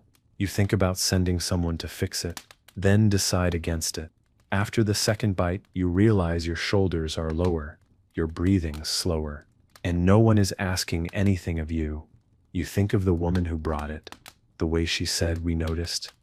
You wonder if she'll ever know what that meant to you. A breeze sneaks in through the cracked window. You close your eyes, let it brush past your face, just for a moment. And there, in that half-lit room full of ghost geographies and sweet pastry, you pulls you're not the king. You're just a man, eating pie, trying to remember what it felt like to not always be seen. Eventually the pie is gone. Not quickly, not greedily, just steadily, bite by bite. Like you were trying to stretch it, as if savoring it could buy you more time in this dusty room at the edge of everything. You set the cloth back over the empty basket with a kind of reverence. More respect than you gave the sword from Sir Elric this morning. Honestly, it deserved it. You lean back in the chair, hands resting on your stomach, eyes on the ceiling. There's a crack in the plaster shaped almost exactly like a wolf or a ship. Depends how tired you are. Today, it's a ship sailing west, probably somewhere warmer. The moment lingers, then it ends. A soft knock. A gentle one, courteous, familiar. You don't answer. You don't need to. The door creaks open a moment later, and Tilda steps in, holding something in one hand and a knowing look in the other. Figured I'd find you here, she says. Not smug, just factual. You always come here when the court's been loud. You grunt. That's about all the commentary you can manage without breaking the spell entirely. She steps further in, looks around. Still haven't fixed that lake on the wall, I see. It sets a historical lake now, you mutter. A memorial to when things were simpler. She smiles faintly and sets a folded cloak down beside you. Evening sips turning cold. Figured you sipped forgotten. You take it. Not because you're cold, because it's one less thing to carry alone. She doesn't leave immediately. She walks once around the room, trailing her fingers along the edge of a warped table, looking at the maps like she used to help draw them. Maybe she did. You know, she says finally, you could tell them to wait. You raise an eyebrow. Who? Everyone, she replies. The council, the bishop, that cousin of yours who keeps writing letters with suspiciously poetic threats. Just make them wait, for once. You sigh. Kings Donstedt get to say no to the clock. She turns, arms folded, head tilted. You do. You just forget that sometimes. You don't reply, because she's right. And because the silence is easier than admitting you need it more than you want to. She walks toward the door, pauses. There's stew in the upper hearth room, and bread that's still warm, if you want it. You nod once. She nods back. Then she's gone. The door closes behind her with a soft click.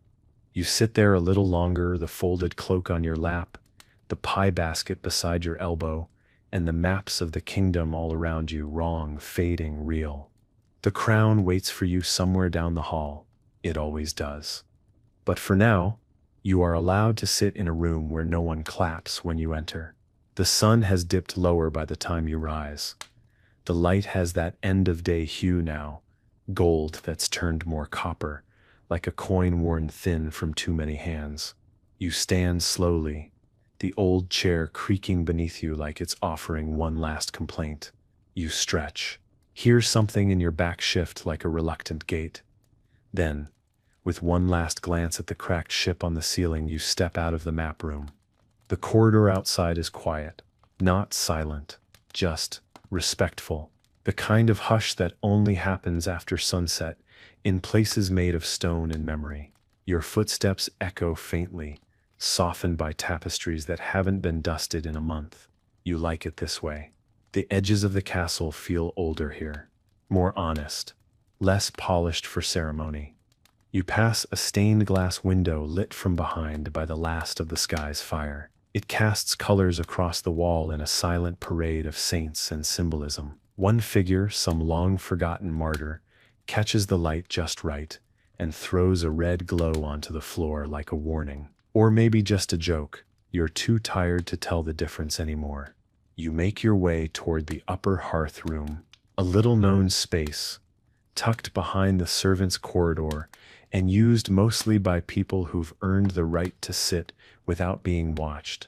The firelight spills out before you reach the doorway. You pause, one hand on the arch, letting the warmth wash over your face before you even step inside. Inside, the room glows with that particular magic only firelight can make, shadows that flicker like stories trying to be told, and chairs that creak with the kind of welcome that doesn't need words. There's a pot on the hearth, thick stew. You smell garlic, lentils, onion, and something deeply soothing. Tilda wasn't lying. You ladle a bowl without ceremony. There's no audience here, just two guards sitting quietly at the far end of the room, boots off, sipping from pewter mugs. They glance up when you enter, not with fear, not with surprise, just acknowledgement, the way soldiers do when they see someone else who's still carrying it. You settle near the fire, bowl in your lap, robe tucked under your feet. The stew is hot. You let the first spoonful burn your tongue just a little. It's grounding. For several minutes, there's no sound but the crackle of the hearth and the quiet clink of your spoon. No demands, no declarations, no decisions, just heat, just food, just the subtle weight of being alive and not being alone. And when the stew is gone, and your hands are warm again, and your breath feels like it belongs in your own chest, you lean back, stare into the flames, and finally let your shoulders fall. You don't leave the hearth room right away. There's something about this fire tonight, specifically, that feels heavier, not with dread, but with meaning. It crackles and shifts like it knows things. Like it remembers the first time you sat in front of it as a young, nervous heir trying not to spill stew down the front of your tunic. You'd had no appetite then. Too much weight pressing on your ribs. Now you eat slowly, like the warmth might save you. The guards are gone. One must have nodded off. The other carried him out with a silent glance in your direction, like asking your permission to be human. You gave it without words. You're alone again. But it doesn't feel like solitude. It feels like space. The good kind. You take the poker and shift the logs. Sparks leap upward like startled birds. You stare into them, letting your thoughts move the way your court never allows, wandering, uneven, real. You think about your sister, the one who left for the coast a decade ago with a merchant captain, and a smile too sharp for politics. You never blamed her. You were jealous. If anything, you used to write. She stopped replying. Sometimes you still dream she's living in a village that doesn't know your name, sitting beside a different fire, laughing without consequence. You think about your first sword, not the ceremonial one, the real one, iron dull at the tip, chipped from years of being dropped. It's probably in a storeroom now, buried under silver platters and old war banners. You remember holding it like it meant everything. Now you hold paper and people. You think about the girl in the garden, the one who taught you how to climb the West Tower without being seen. You fell once. She laughed so hard she nearly dropped the apple she was supposed to be stealing. She married someone else. You crowned someone else. It all seems fair in its own way, but unfair too. the sort of thing that makes you sit longer by the fire, wondering what parts of yourself you bartered away for the sake of being needed. You rest your chin in your hand. The fire is quieter now, just embers, whispering instead of roaring. You like that better. You glance at the bowl, still sitting in your lap, empty, and for a brief, strange moment, you feel grateful. Not for the power, not for the crown, but for this, a warm bowl, a quiet fire, and the freedom, even briefly, to think like a person again. The fire has fallen low, just glowing coals now, deep orange, pulsing, like the breath of something ancient. You don't move yet. It's the kind of warmth that wraps itself around your bones, not just your skin, the kind that makes even sorrow feel softer at the edges. You lean forward, elbows on knees, fingers laced loosely. The empty bowl sits on the bench beside you. There's a smudge on your thumb, maybe ash, maybe ink. You stare at it like it might offer you an answer. It doesn't. Behind you, somewhere down the corridor, a bell rings faintly, not urgent, just timekeeping. The 9th hour after sundown, which means someone somewhere is lighting the chapel's final candle.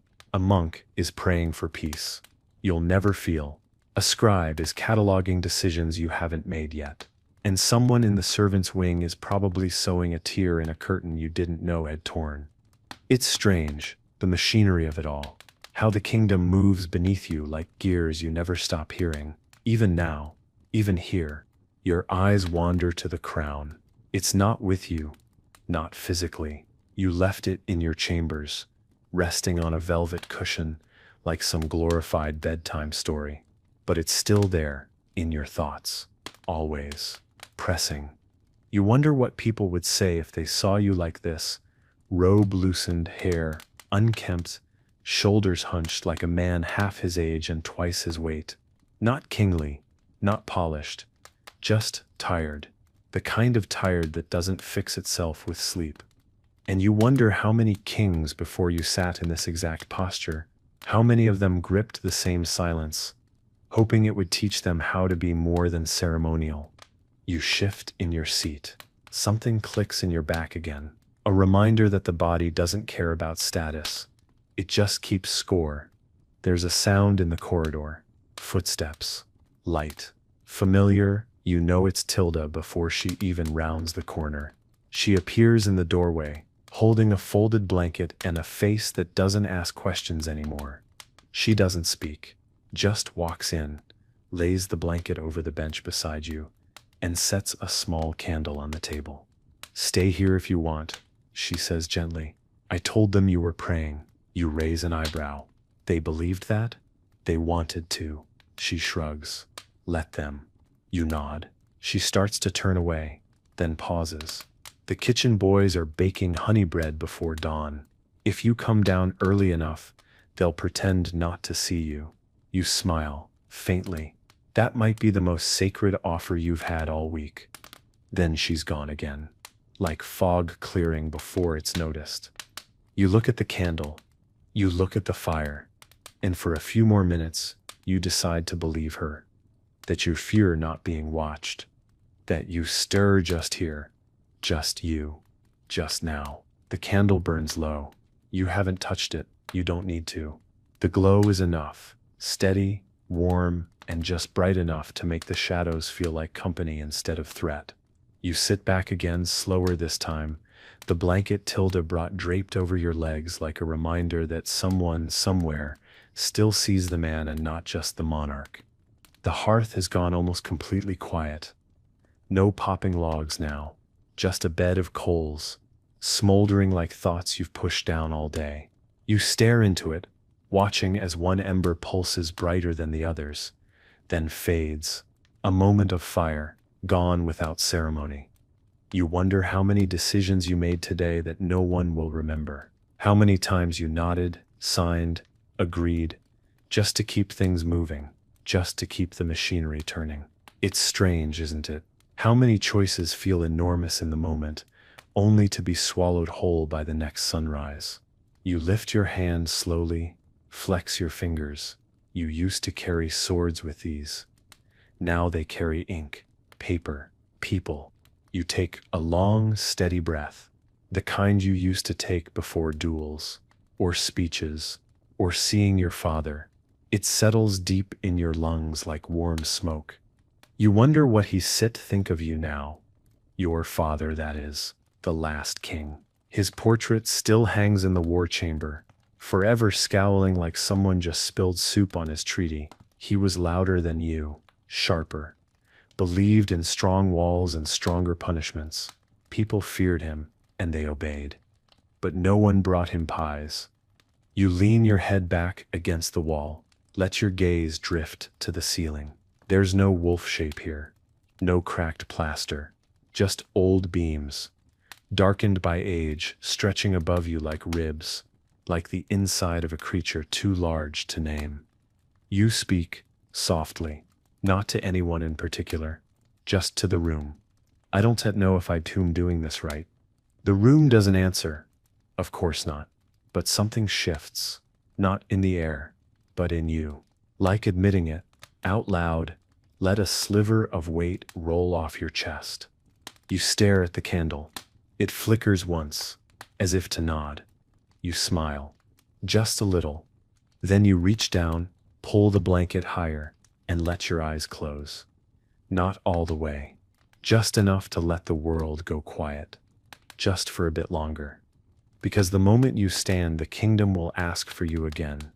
But for now, you've asked for nothing and been given peace. You don't remember falling asleep. You just know the fire had faded and the candle burned low, and then you woke up in the dark. Not the kind of dark that frightens children, the kind of dark that feels like velvet, soft, complete, honest. The blanket is still around your legs. Your neck aches, your back's angry, and your right hand is asleep from resting too long beneath your weight. But none of that matters, because for once, you slept. Not half alert, not with one eye open for whispers and footsteps and changes in the wind. You slept like a man, not a king. You sit up slowly. The air is cooler now. The embers in the hearth are dull, but still breathing.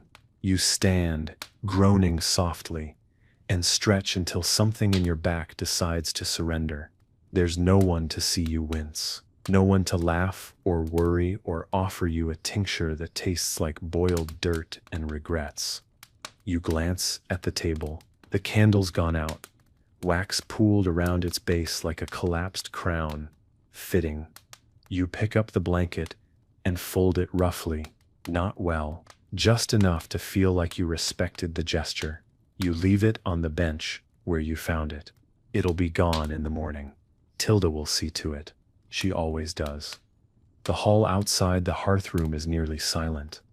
One guard posted at the end, half asleep, half ashamed. You walk past him without comment. He straightens, nods, doesn't meet your eye.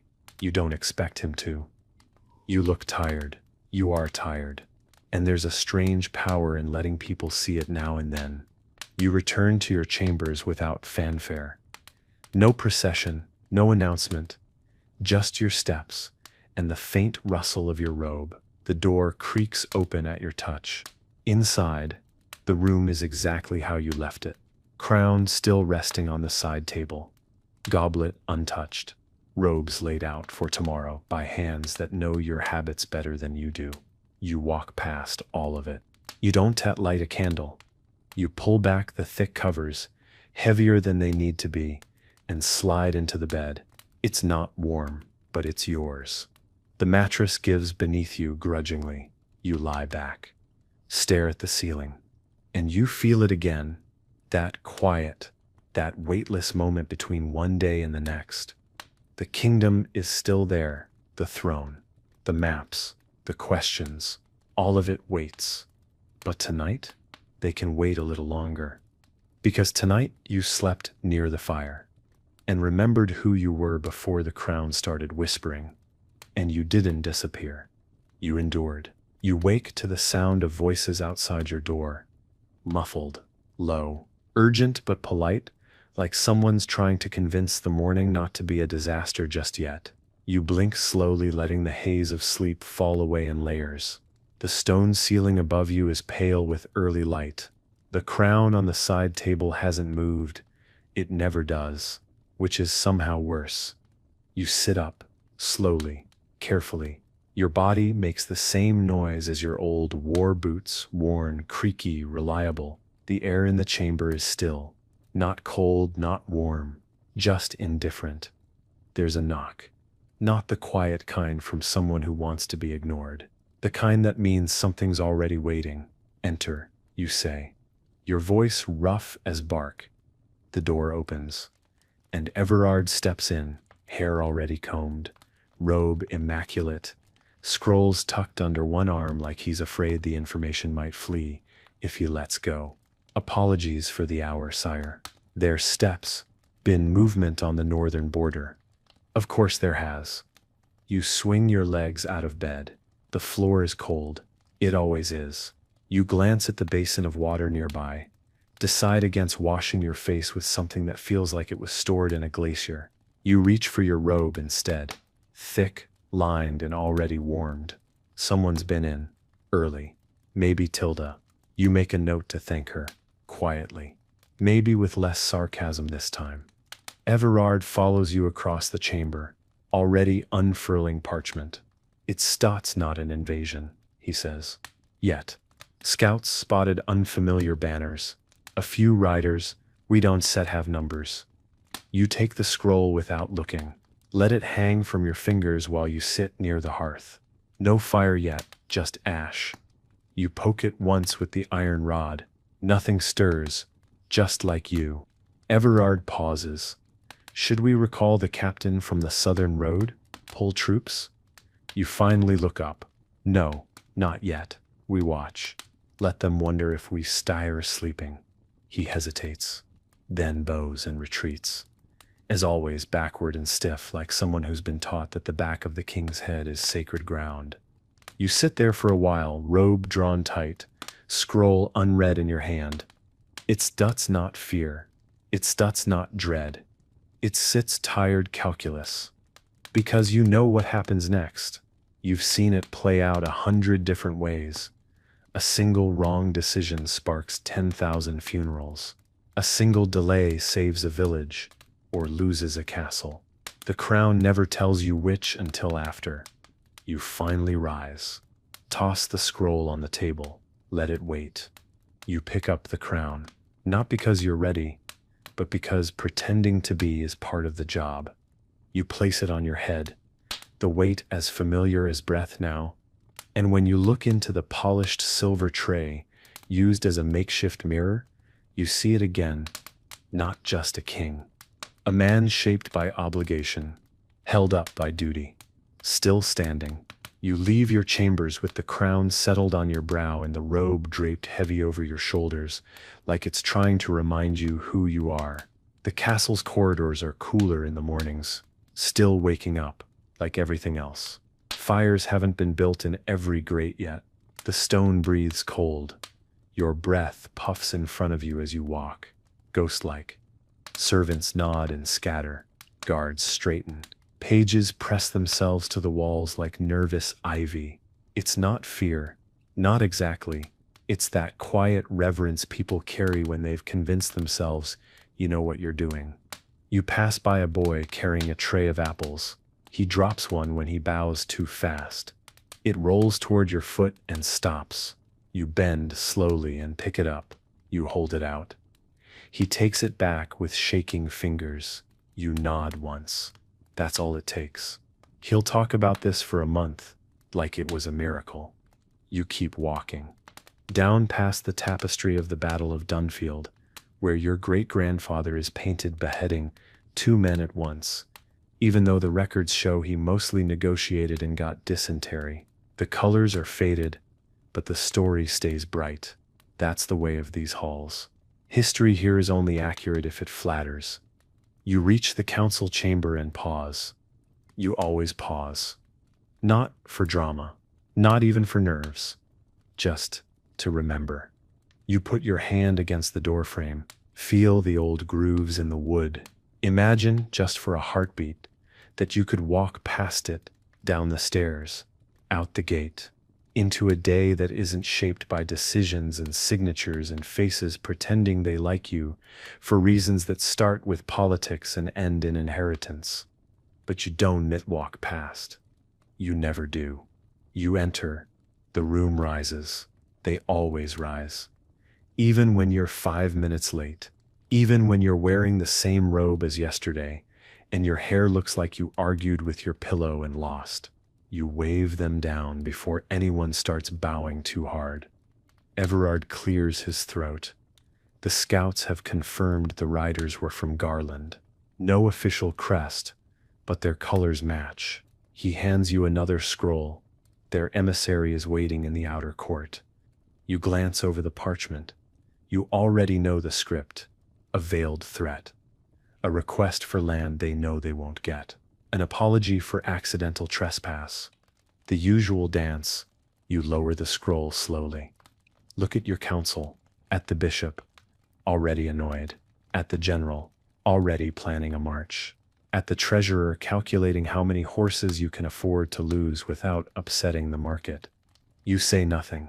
Because in this moment, your power is in the pause. And they all know it. The emissary is waiting in the outer court, just as Everard said. You can see him through the archway. Tall, overdressed. Expression so neutral it almost looks smug. He's flanked by 2 guards who are clearly more muscle than mind. And behind him stands a scribe with ink-stained fingers and the wary look of someone who knows a poorly chosen word could start a war. You don't approach immediately. You let them wait. A king's silence is more valuable than gold. It costs nothing and buys fear. When you finally step into the sunlit court, the emissary bows just low enough to be considered respectful and just shallow enough to remind you he thinks he sets your equal. Your Majesty, he says, his voice as smooth as oiled leather. What a pleasure to stand in your kingdom again. Again you repeat, voice calm, eyes fixed. I must have missed your last visit. I assume it went as poorly as this one will. He smiles. It sits a politician, sits smile, all teeth, no warmth. Let sits not waste time. My Lord of Garland seeks peace. You raise an eyebrow. By sending riders across my borders without warning. They were scouts. Defensive precaution. You step closer.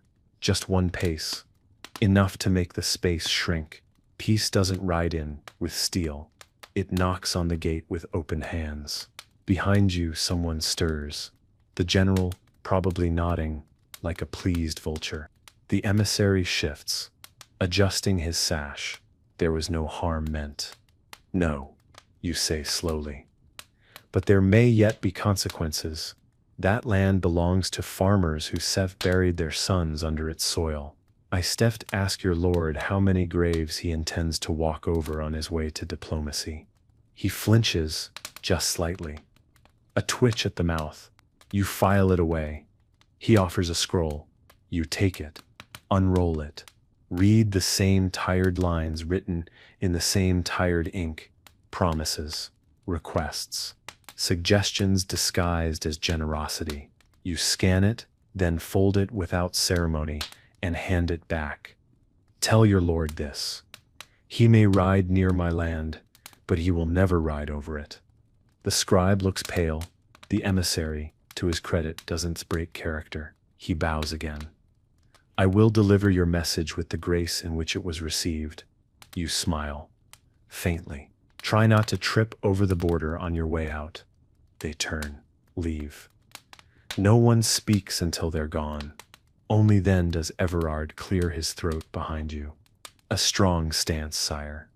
You turn to him, a necessary one.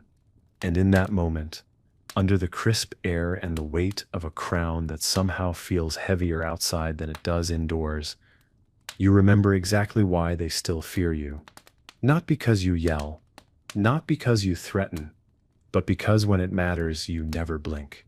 You stand in the court a moment longer after the emissary leaves, letting the breeze comb through your robe and the silence settle back into place. Your counsel is still nearby, waiting, though none dare speak first. That's the thing about power. It isn't always in what you say. It's in how long others wait for you to say it. Finally, you turn back toward the hall. No further meetings today, you say, voice low but unmistakable. Everard starts to speak, thinks better of it, nods instead. He's learning. You walk back into the castle, slow and deliberate, every footstep echoing a little louder than it needs to. There's something about the sound of your own gait on these stones that reminds you you never walk for yourself. Not anymore. Every step is measured, watched, remembered. By the time you reach the solar, the adrenaline has ebbed. Your mouth is dry, your shoulders are tight, and the tension in your chest has turned into a quiet, familiar throb. You shut the door behind you and lean against it. It's not the conversation that drained you. It's the pretending, the performance. Being the steel everyone expects, the unblinking crown, the quiet wrath. You did it well, you always do. But every time you do, it costs you something. Small things, quiet things, bits of softness you've started to forget the shape of. There's a goblet of wine on the table. Someone must have brought it up while you were out there playing king. You sit, drink. It's red, sharp. It's red, sharp. Not the sweet kind, the kind that bites and wakes up parts of your throat that haven't spoken honestly in weeks. You stare at the flames in the hearth. They've already been lit for you. Of course they have. Your life is on rails, prepared, adjusted, anticipated. Even your solitude comes preheated. You close your eyes for a moment. Try to listen for yourself. Not the king, just you. All you hear is a heartbeat, yours. Slower now, steady, but worn. There's a knock. Of course there is. Always another knock. You don't answer right away. Eventually, a muffled voice. It sets Tilda. You open the door. She walks in, holding a plate. Bread and cheese, she says simply. You never finished breakfast or lunch. You glance at the plate. It's simple, generous, still warm. I was busy, you murmur. She doesn't argue, just sets it down and pours you a bit more wine. You did well out there, she adds. Didn't that yell, didn't that flinch. I wanted to, you admit. She shrugs. That's how I knew you were doing it right. You almost laugh. Almost. When she leaves, you sit alone again, plate before you, fire beside you, crown across the room like a pet that doesn't come when called. And in the flicker of the hearthlight, you eat. Slowly, quietly, as yourself. The cheese is sharp. The bread's soft at the center, crusted at the edges like a good memory, just tough enough to be real. You eat in the quiet, the kind that doesn't press in too tight but still lets your thoughts wander like they're looking for something they lost. You chew slowly, letting your jaw do something mundane for once. No words, no oaths, just food. The wine helps, though it burns a little more than it should. Maybe that's the point. The fire flickers nearby, casting its gold against the stone walls like it's trying to paint warmth into the room. It's doing a fair job. You catch yourself staring into it again, and suddenly you're somewhere else entirely. The memory comes without permission.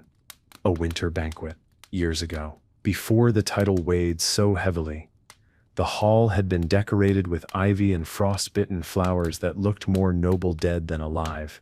You were seated at the high table, as always, but your eyes kept drifting toward the back, toward her. She wasn't royalty, not even close. A baker's daughter, you think, or a carpenter's niece. You never found out exactly. She had a laugh like warm cider and eyes that didn't blink when she looked at you. You spoke once, after the feast, just once. She told you she liked the way you didn't speak unless it mattered. She vanished 3 weeks later. No scandal. No exile, just gone. You don't even remember what excuse was given, only that her absence took up more space in your chest than anyone was supposed to. You haven't thought about her in years. But tonight, the wine, the fire, the quiet, they open old doors. You sip again, as if the burn might blur the edges of memory. It doesn't. You push the plate away gently, not because you're full, but because the ache in your throat has nothing to do with hunger. The crown sits on the far table still, watching, always watching. You wonder how many kings have had nights like this, where they could taste what it meant to be alone, even while surrounded by loyalty. You rise from your chair, walk to the tall window, and look out. The courtyard is empty now. The torches burn low. The wind moves softly through the trees like it's humming a tune too old to name. You lean your forehead against the cold glass and close your eyes. The room is still. The kingdom sleeps. And for the first time in a long time, you let yourself miss something. Someone. A face you barely remember, and a version of yourself you haven't seen in years. You stay by the window longer than you meant to. The stone sill is cold beneath your hands, grounding. Below, the castle courtyard lies wrapped in silver shadow, moonlight stretching across the cobbles like silk someone forgot to gather. One torch flickers stubbornly near the gate, doing its best to hold off the dark. You know that feeling. Somewhere in the distance, a dog barks once, then silence again. You pull away from the glass, breath fogging the pain, and return to the fire. The plate's still there, one last corner of bread untouched. You pick it up without thinking, chew slowly, and find that somehow it tastes better in the quiet. Or maybe you're just noticing it more. You sit again, not in your chair of state, just the one by the fire, the one that doesn't care about posture or titles. The crown is still across the room. You haven't worn it since earlier today, but your neck still feels its shape. It's always there, even when it's not. You wonder if you left it behind one day, just walked out of the gates in a hooded cloak with no ring, no retinue, no name. How long would it take for anyone to find you, to realize you were gone? Would they send a search party? Or a replacement? You shake your head, as if that might shake loose the thought. The logs shift in the hearth, a soft pop, like a whisper breaking.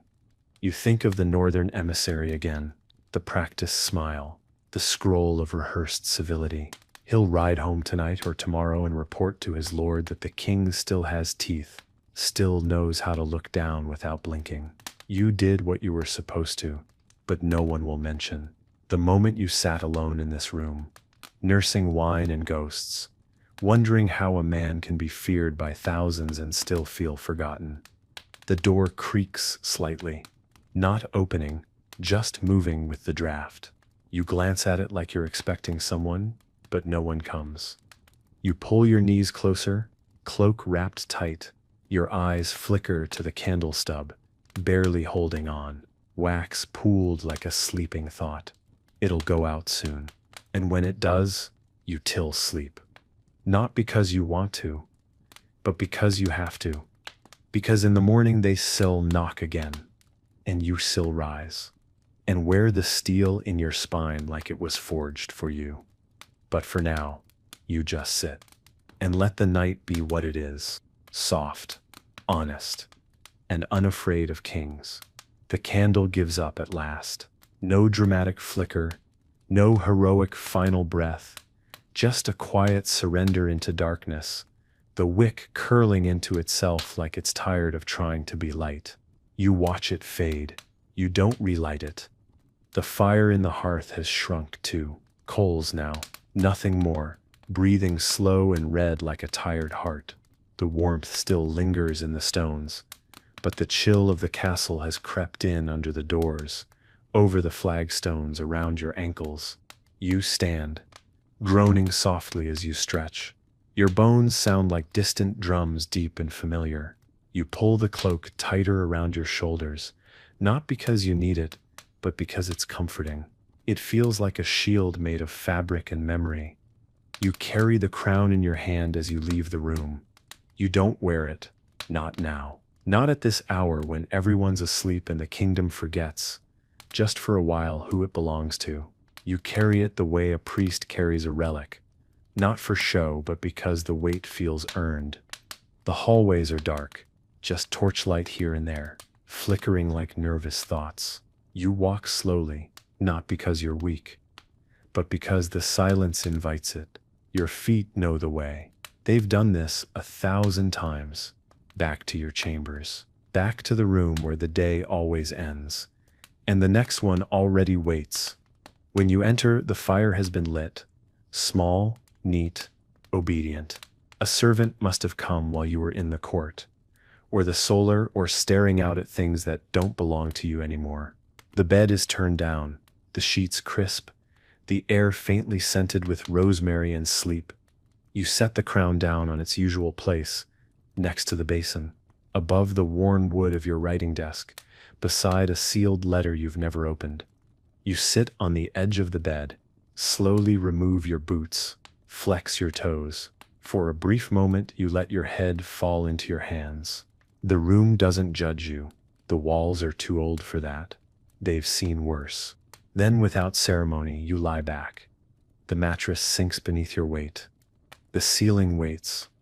And eventually, finally, your eyes close. You don't dream of war, or banners, or negotiations in stone halls. You dream of fog in the orchard, of soft dirt under bare feet, of someone laughing far away, and of waking up not as a king, but just as someone who remembers what it's like to belong to no one. Morning returns not as a sunrise, but as sound. Footsteps outside your door, the soft rustle of fabric. Someone placing wood into the hearth with the same reverence they'd give a sleeping lion. You hear a kettle being set down, a match struck, then silence again. They're waiting, always waiting. You don't to open your eyes yet. You lie still for a while, letting your breath settle into the old rhythm. You know what happens the moment you move. The day begins. The crown tightens. The questions start. And the quiet, this precious quiet, vanishes like mist touched by sun. But eventually, you do move. You shift, stretch, hear your shoulder crack like an old door. You open your eyes. The fire is lit. The room is warmer than expected. The basin's been filled. Steam curls upward from the surface. You sit up slowly, pulling the blanket with you.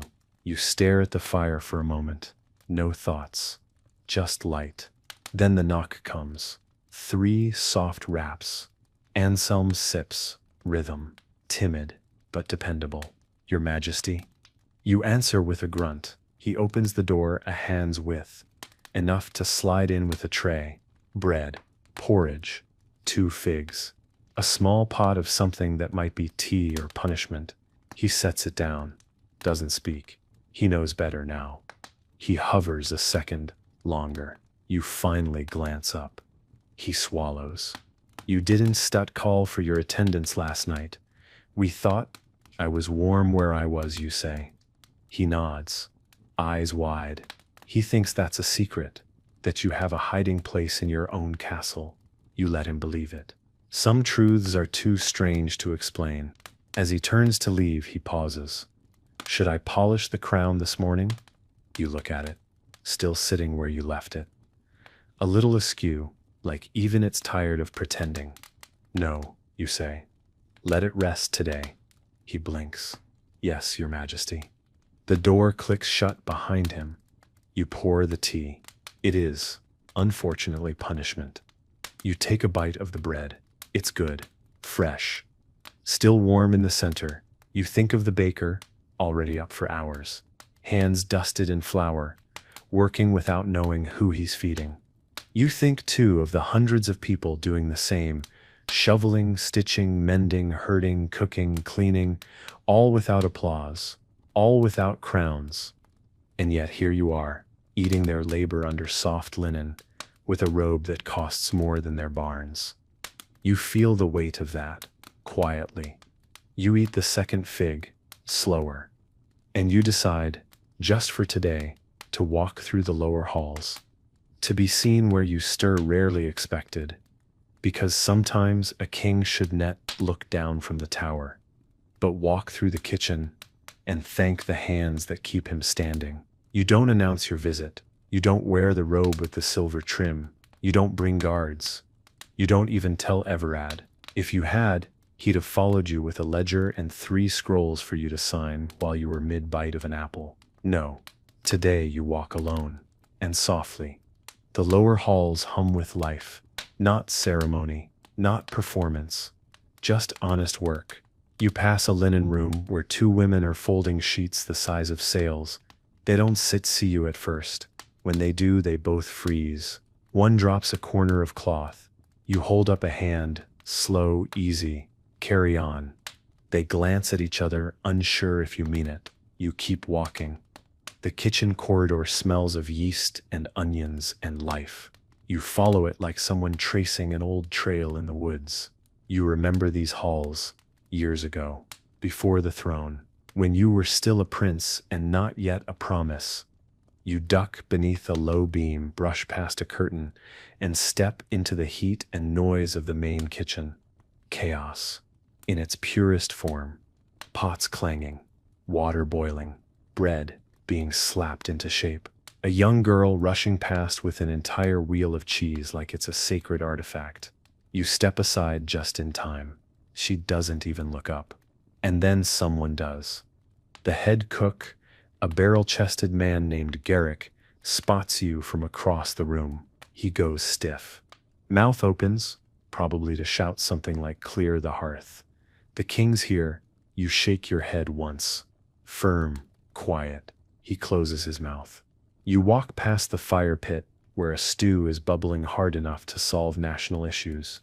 You stop beside a table where a boy is peeling turnips, like he's being punished for crimes in another life. You reach down, pick one up, examine it like it sets a rare gem. "Is this your first batch?" The boy stares up, wide-eyed. "Yes, Your Majesty." You nod. You missed a spot.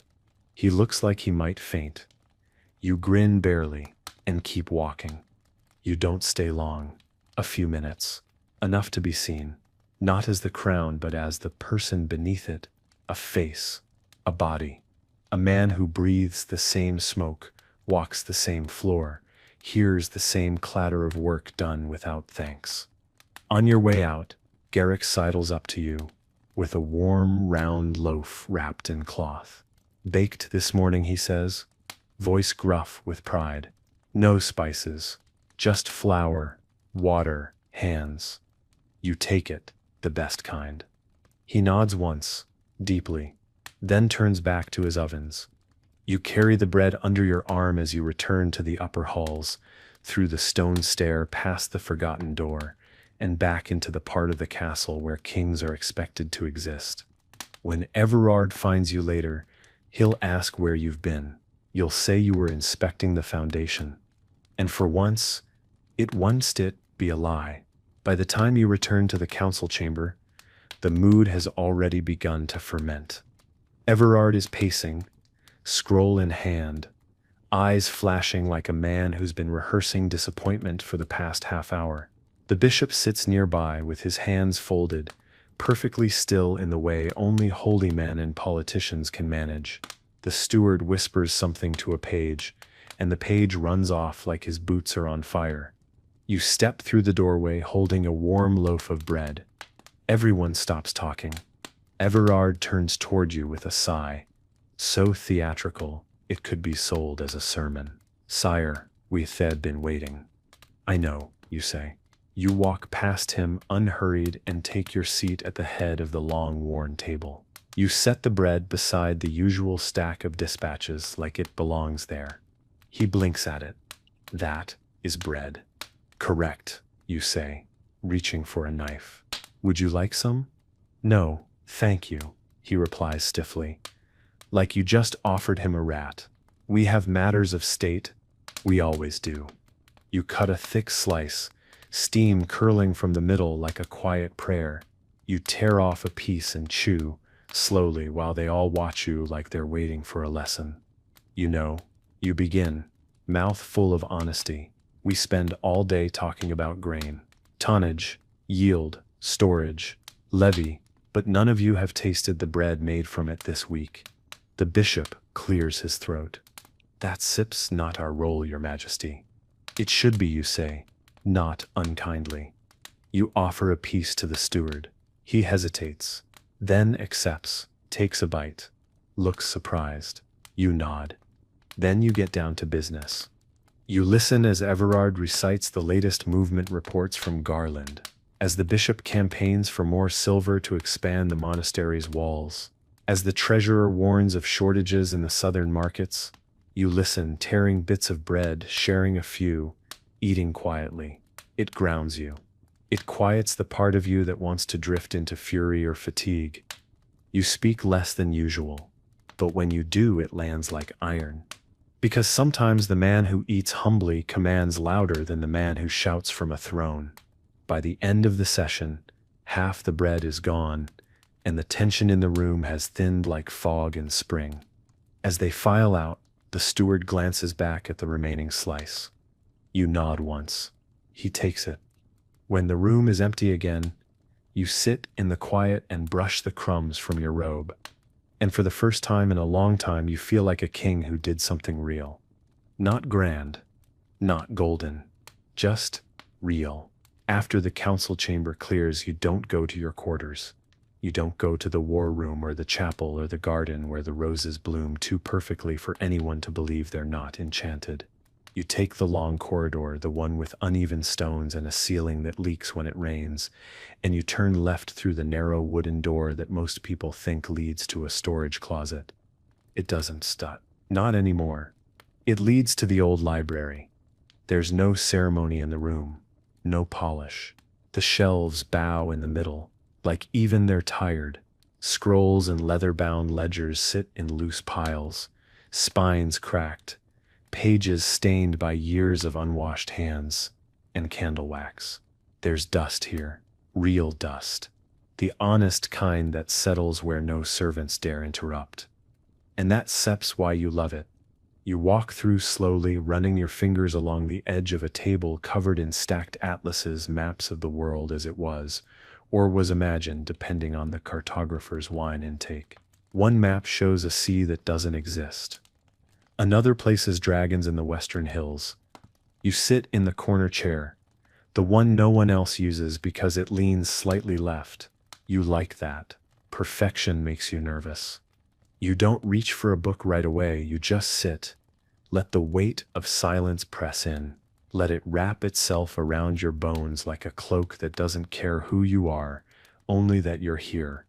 There's a small window high in the wall. Sunlight sneaks through it like it's embarrassed to be seen. The beam lands on a volume sitting open. The Lineage of Lords. You lean forward, glance at the page. It lists your name. Not in bold, not in reverence, just a name, a date, a line. You stare at it, a little stunned at how small it looks. How little ink is needed to define a life. One line, a dot between kings. You wonder what they'll write about you when you're gone. Will they mention the swan incident, the bread, the night you sat by the hearth and said nothing for hours? Probably not. They'll say you ruled wisely, or that you kept the border steady. Maybe they'll use the word just, a heavy word. When written too lightly, you lean back again, close your eyes for a moment. There's a smell in here you can't name. Old paper, ink, time maybe. You inhale deeply, and then you speak, softly, just to yourself. I hope they say I listened, because not all kings are remembered for the wars they win. Some are remembered for the ones they didn't start. You don't move for a long time. The quiet in the library is a different kind of quiet. It's not the stillness of a throne room between declarations. It's not the silence of a sleeping castle. It's older. It hums.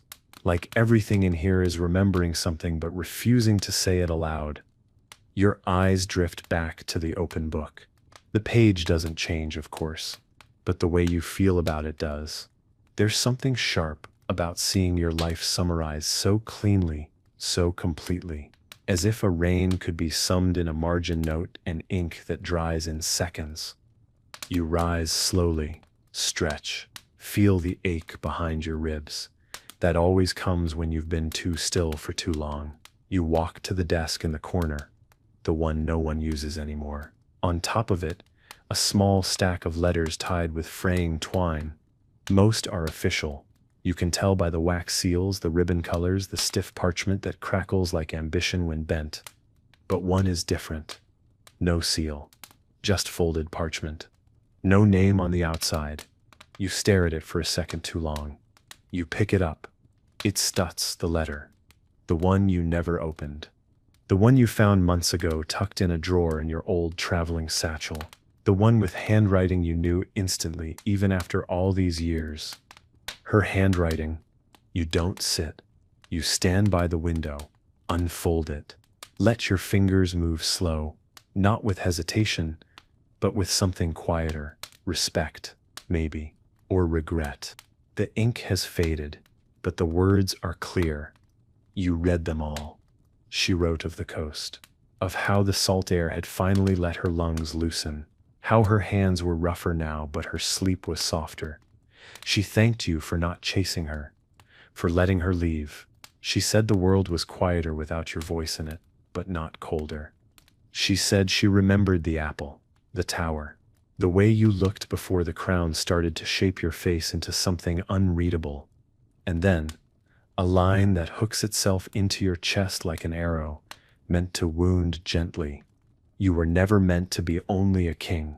I hope you remember the part of you that knew how to climb. You fold the letter, slowly, carefully.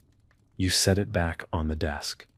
And you stand there for a moment, hands braced on the wood, shoulders low, eyes closed. You remember the tower, the way the stone scraped your palms, the way she laughed when you slipped, the way you laughed too, even as you fell. You breathe. And in that breath, something inside you loosens. Not enough to change everything, but enough to change the next hour. You leave the library without telling anyone. No one sees you slip back through the narrow door. No one hears the soft click of the latch behind you. For once, you move like a man without an audience, shoulders down, footsteps light, the letter still folded neatly in your palm. You don't take the usual path back. Instead, you follow the older halls, the ones no one uses unless something's leaking or broken. You pass under low arches, step over a half-loose stone you've known about for 20 years, and duck into the side stairwell where you once stole an hour of quiet after your father died. The castle is different here, less polished, less proud. The stones are rougher, the air cooler, the stories older. No one curtsies in these halls. No one bows, and maybe that's why you keep walking them. They let you remember. By the time you reach your quarters again, the sun has moved, tilting its light through the windows in a long golden spill across the stone floor. The fire is out. The robe you tossed over the chair earlier is still there, wrinkled, half-folded, perfectly disobedient. You sit at your writing table and place the letter in a drawer. Not to hide it, just to keep it safe. You stare out the window for a while, not seeing much of anything. A bird cuts the sky. A leaf falls past the glass. A guard shifts on the wall walk below, unaware of you watching him. It's peaceful, but temporary. There steps a knock at the door. Always, always the knock. You don't get answer right away. Eventually a voice, "Sire, the captain of the guard requests audience." You close your eyes. It sets always urgent. You rise, slowly. Let your hands rest for a moment on the desk. Then you open the drawer again and look at the letter one more time, not to read it, just to feel its weight. Then you close the drawer, pick up the crown, and place it back on your head. Not because you want to, but because there's still a kingdom waiting, and you have remembered who you were. Which means maybe you haven't lost who you are. You walk toward the war room like you've done 100 times before. The hallways feel longer today, not heavier, just slower, as if the castle itself knows you're carrying something different now, something quieter. The kind of memory that doesn't shout but lingers like the smell of wood smoke on old fabric. When you enter, the captain is already standing by the map table. His hands are behind his back. His boots are muddy. That tells you more than anything written on parchment. "Sire," he says, bowing with a nod more than a flourish, "we have word from the Eastern Post." "You don't ask." "Not yet." He places a letter on the table. The wax seal's broken. The edges are damp, frayed, written hard. You read it without picking it up. "Bandits. 3 villages raided. Livestock taken. 2 guards killed. 1 child missing." You close your eyes for a breath, long and low. You let the weight of it land. When you speak, your voice is steady. "How many men at the outpost?" 17, he replies. You nod. "Too few." He doesn't disagree. He's been trying to tell you that for weeks. You just weren't listening. Not really. You step around the table and mark a location with your finger. "Send 2 riders ahead. Deliver supplies. Blankets. Bread. Not just swords. Let them feel the crown before they see it." The captain straightens, but his expression softens. "I still see to it personally." You meet his eyes. "Good." You dismiss him with a nod, but before he turns he says something you weren't expecting. "You seem different today, sire." You tilt your head. "Different?" "Not softer," he says, "but clearer." You say nothing, because maybe he sets right. And maybe you needed to see your name in ink, to be reminded that one day this crown will pass to someone else, and all that will remain is how you chose to wear it. The captain leaves. The door closes. You lean on the map table, staring at a kingdom drawn in charcoal lines and ink that started to crack from age. You touch the place where the raids happened, just a smudge on parchment, but out there it's fire. It's fear. It's a child who hasn't come home. You roll the map up slowly, and for the first time in a long time, you don't feel like a man balancing duty and survival. You feel like a king trying to be better than the day before. You leave the war room not with urgency, but with intention. There's a difference. Urgency scatters. Intention gathers. Today your feet know where to go before your mind catches up. Down through the archway, past the old training yard, past the courtyard where pigeons seem to stage daily coups, past the stables, where a black mare stamps her hooves like she knows something you don't. You stop just before the gates. Not the main ones. The side gate. The one used by merchants, stable hands, and servants, carrying baskets of laundry that smell like lavender and coal. A few guards linger there, not in polished armor but in worn leather and patience. You nod to them. They let you pass without a word. Outside, the road bends through the lower town, and it's loud in the best way. Pots clanging, boots in puddles, chickens daring fate, and children arguing about a stone one of them insists is magical. You walk among them like smoke, familiar, but not always seen. A baker pauses mid-gesture as she stirs a cauldron of something thick and fragrant. She squints. Is that the king? Someone beside her scoffs. Kings don set walk without trumpets. You pass them without saying a word. Not because you stir ignoring them, because today you just want to watch. At the edge of the market, an old man is mending a cartwheel. His hands shake slightly, but his focus is unbroken. You crouch down beside him. No one notices for a moment. He offers no bow, just a grunt and a quiet, "Can't set find good wood for these spokes anymore." You glance at the wheel. "Have you tried using ashwood?" He side-eyes you. "And what would you know about carts then?" You smile, just barely. "Enough," he chuckles. And it sets the kind of laugh that sets too old to flatter. "Well, then, maybe you should come back tomorrow and help me lift the axle." You rise, brushing dirt from your knee. "Maybe I will." You continue through the street, slow and deliberate. The people begin to notice, not with fear, not with reverence, just surprise. And then nods, small, uncertain, but real. They don't shout, they don't kneel, they just nod. And something in your chest unclenches. Because this quiet presence might be the truest power you've ever had. Not ruling from above, but standing among them. The path winds past the smithy, where hammers strike in rhythm with the heartbeat of the town. Sparks fly in small bursts, catching the morning light like tiny rebellions. You pause just outside the open stall. The blacksmith is a broad-shouldered woman named Brina, with arms thicker than most men's legs and a scowl that could temper steel on its own. She doesn't look up right away. She's working, focused, wrapping leather around a hilt. The kind of focus that only comes when your hands know exactly what they're doing and your thoughts are somewhere far from politics. Looks balanced, you say. Voice soft enough not to startle. She glances up. A flicker of recognition crosses her face, but she doesn't bow.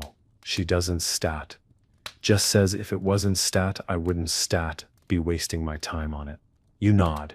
That sips Brina. She finishes the hilt, sets the blade on the rack, then finally meets your gaze.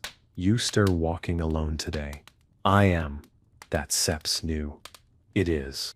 She wipes her hands on a cloth that used to be white and leans against the anvil. My boy joined the guard last spring. You remember? Curly-haired, tall as me when he stands up straight. You nod. I remember. I saw him on patrol last week. Looked proud. She smiles, just a little. He is. Still asks if you ever notice him. I just did. Her smile grows by a breath. He subtle brag about that for a month. You leave her to her forge. The sound of hammering picks up again as you walk on. Steady now. Every footstep feels less like movement and more like conversation. Every glance you share with a merchant or a mason feels like it carries something unspoken, not obligation. Connection. You stop at a small well where 3 children are playing a very serious game involving a pebble, a rope, and 1 chicken, who refuses to play by the rules. One of them stares at you openly. Are you the real king? You crouch down. Depends. Does your king eat bread and forget names sometimes? She thinks about this. I think so. Then yes, you say. She nods solemnly. Good. Because the other one we pretend is always shouting. You laugh, and it's not a royal laugh. It's not poised or timed or polished. It's just yours. As you rise and continue your walk back toward the castle gates, your hands feel looser, your jaw unclenched, your heart not lighter. No, not that, but steadier. Because sometimes the kingdom isn't the banners or the battles or the maps in the war room. Sometimes it's a boy in armor who wonders if you saw him. A blacksmith who keeps her pride in silence. A child by a well, asking if you purr real. And your answer every day you wear that crown is to be. The castle gates loom ahead, tall and shadowed in the afternoon light. The guards at the entrance straighten when they see you approach, hands to hilts, backs to stone. You nod once, no commands, no ceremony, just a silent return. They open the gate without a word. You step through, and the change in air is immediate, cooler, quieter, more stone than sky. The castle swallows sound differently than the town. It folds it inward, presses it into corners. You're used to it, but today it feels sharper, cleaner, like you're hearing it all for the first time. You don't go straight to the solar, or the council hall, or the chamber where they'll have laid out fresh documents, pressed robes, and questions with no answers. You go to the garden, the inner one, hidden behind 2 old towers and a hedge. No one's trimmed in months. It's quiet here, not by design, just by neglect. The vines are winning, the benches are cracked, but the sunlight still finds its way in, and sometimes that's enough. You sit on the low stone wall near the fountain. It no longer flows, not since the drought last year, but the basin still holds rainwater and the occasional feather from a passing bird. You pull something from your pocket, a crumb of bread. You crumble it between your fingers and drop it into the water. A moment passes. Then a ripple. Then, from beneath the water's surface, the flash of silver. The fish are still here. Small, old, stubborn, survivors in a fountain, forgotten by everything except them. You watch them for a while, and you think not of war, or alliances, or emissaries, or the cousin who writes in veiled threats. You think of the girl by the tower, the child at the well, the boy on patrol, and you say softly, not to be heard, not even to yourself exactly, "I tell stay." Not because you have to, but because someone must. And maybe because you're starting to remember how evening approaches with long shadows and soft gold pooling across the garden walls. The sun's descent feels slower than usual, as if it too is reluctant to hand over the day. You sit there by the fountain for longer than you should. No one comes to find you. No messenger dares interrupt. Perhaps they've finally learned, or perhaps someone told them the king was where he needed to be. The fish circle the rainwater like old thoughts, quiet, repetitive, persistent. You trace one with your eyes until it vanishes under the lily leaves, and you wonder how many people in this castle even know they're still here. You stand slowly, joints stiff but not aching the way they used to. Something about today has eased that. No healer, no poultice, just walking, talking, being among the people who keep the place alive while you sit in rooms and sign your name on things. You walk back through the garden path with slower steps now, not because you're tired, but because you don't want to miss anything. A single violet blooms beneath the ivy. You crouch down, touch the petal gently. A color so small, so bold, so completely unnecessary, and yet it's here, thriving. You make a note to leave the ivy alone. Back inside, the castle lights are beginning to glow. Candles lit in corners, lanterns swinging gently from hooks. You pass two servants whispering in the corridor. They fall silent when they see you. Eyes wide, mouths half formed around the gossip they'll never admit to. You smile. Let them wonder. You're not angry. Let them speak of you in ways that feel real. You reach the stairwell, up toward your chambers. But instead, you turn left toward the solar, toward the fire that's already burning, toward the plate that's probably waiting, and the wine you're no longer drinking to forget. Tilda is there, as expected. She doesn't speak when you enter. She's placing a folded letter on your desk. Likely another request, another complaint. You nod. She doesn't ask where you've been. She knows better. She glances at your boots. Muddy, scuffed. She smiles. Was it worth the walk? You sit. Ease into the chair like it was shaped for your back alone. More than worth it. She pours the tea. Not wine. Not tonight. You take the cup. Hold it between your palms. The heat is a quiet kind of strength. You sip. It sips bitter, but clean. She steps toward the door, pausing only once. They missed you today. You nod. Let them. Will you go back tomorrow? You glance at the fire. I think I tell go earlier. And as she closes the door, and the castle exhales around you, you let yourself feel it.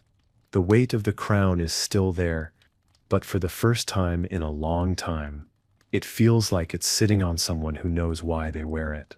The fire in the solar burns low now, casting amber ribbons across the stone floor. You've moved your chair closer, not out of cold but instinct. There's something about sitting near flame that reminds you of your father. He never lit it himself, always had someone do it, but he stared into it often, like he expected it to speak first. You never understood that as a child. Now, you do. The tea cools in your hands. You don't drink it. You just hold it like something tethering you to the moment. The flames pop and settle. A log collapses inward with a sigh, sending up a brief shower of sparks. Across the room, the crown still rests on the desk. You haven't worn it since morning, and you don't need to now. Tonight isn't about being king. Not out loud, not in marble or decree. Tonight is about the choices no one sees, the ones no bard sings about, the kind made with quiet hands and open eyes. You walk to the desk and pick up a quill. The paper is blank. You don't write a command. You write a letter. It starts simple. To the boy in the guard who stands a little straighter than the rest. Then another. To the baker with the crooked smile and flour on her sleeves. And another. To the girl at the well who asked if I was real. The words aren't royal. They aren't grand. They're honest. Small truths. Glimpses. Reminders. Of what you saw. Of what they are. Of what you're trying to become. Each letter folds into itself like a secret. Like a gift. You stack them neatly. Tomorrow you'll ask Tilda to deliver them quietly, without fuss, no seal, no name, just a king remembering his people, just a man trying not to forget again.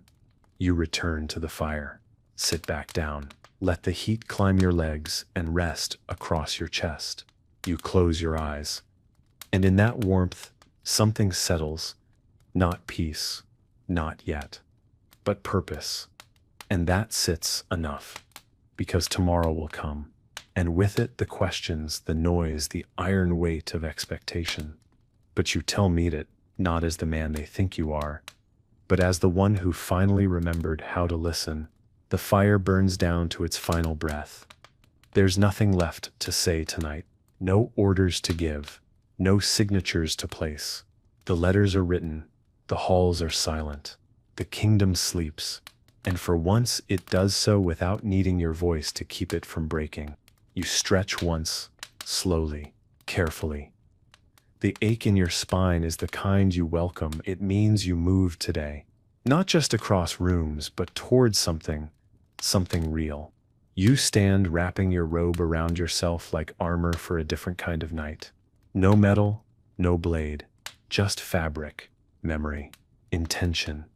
You walk to the window and look out one last time. The sky is endless. Stars blink against the black like quiet oaths.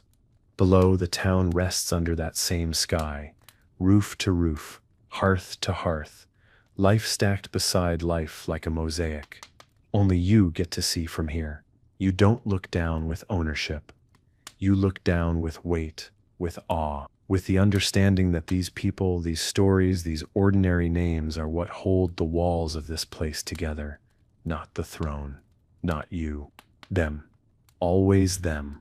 You turn from the window. The room behind you waits. The bed is turned down, the fire low, and the crown still on the desk. You could leave it there tonight, but you don't set. You walk to it, lift it with both hands, not out of obligation, out of respect. You place it on the stand beside your bed, not on your head, not tonight.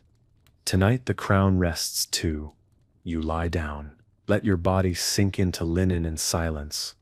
You exhale, not the breath of a ruler, the breath of someone who has finally truly arrived in his own skin.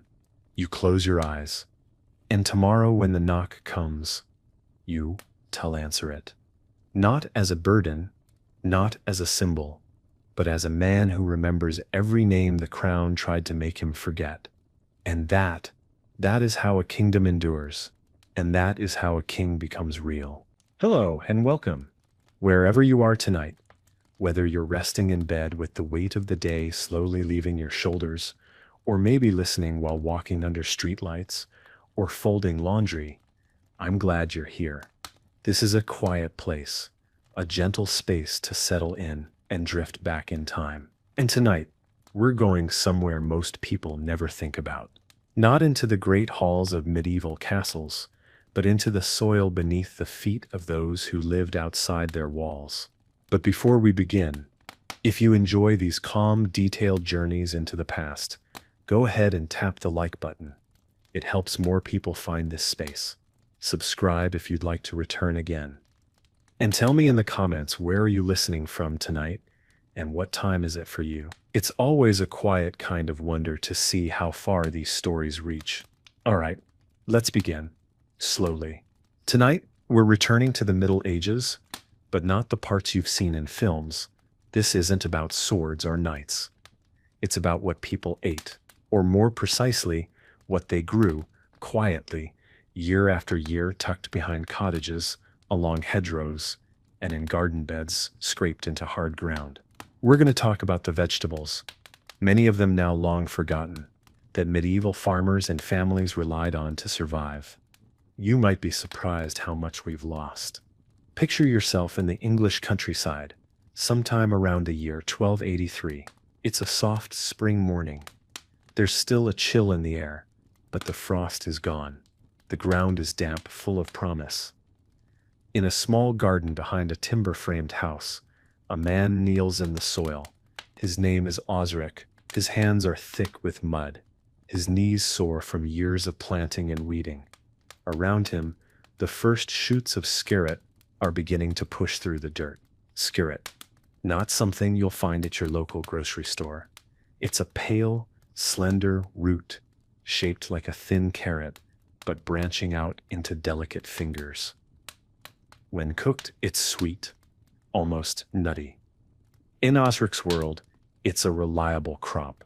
Not glamorous, but dependable, the kind of thing you boil, mash, or fry with whatever else is on hand, usually onions or herbs from the edge of the yard.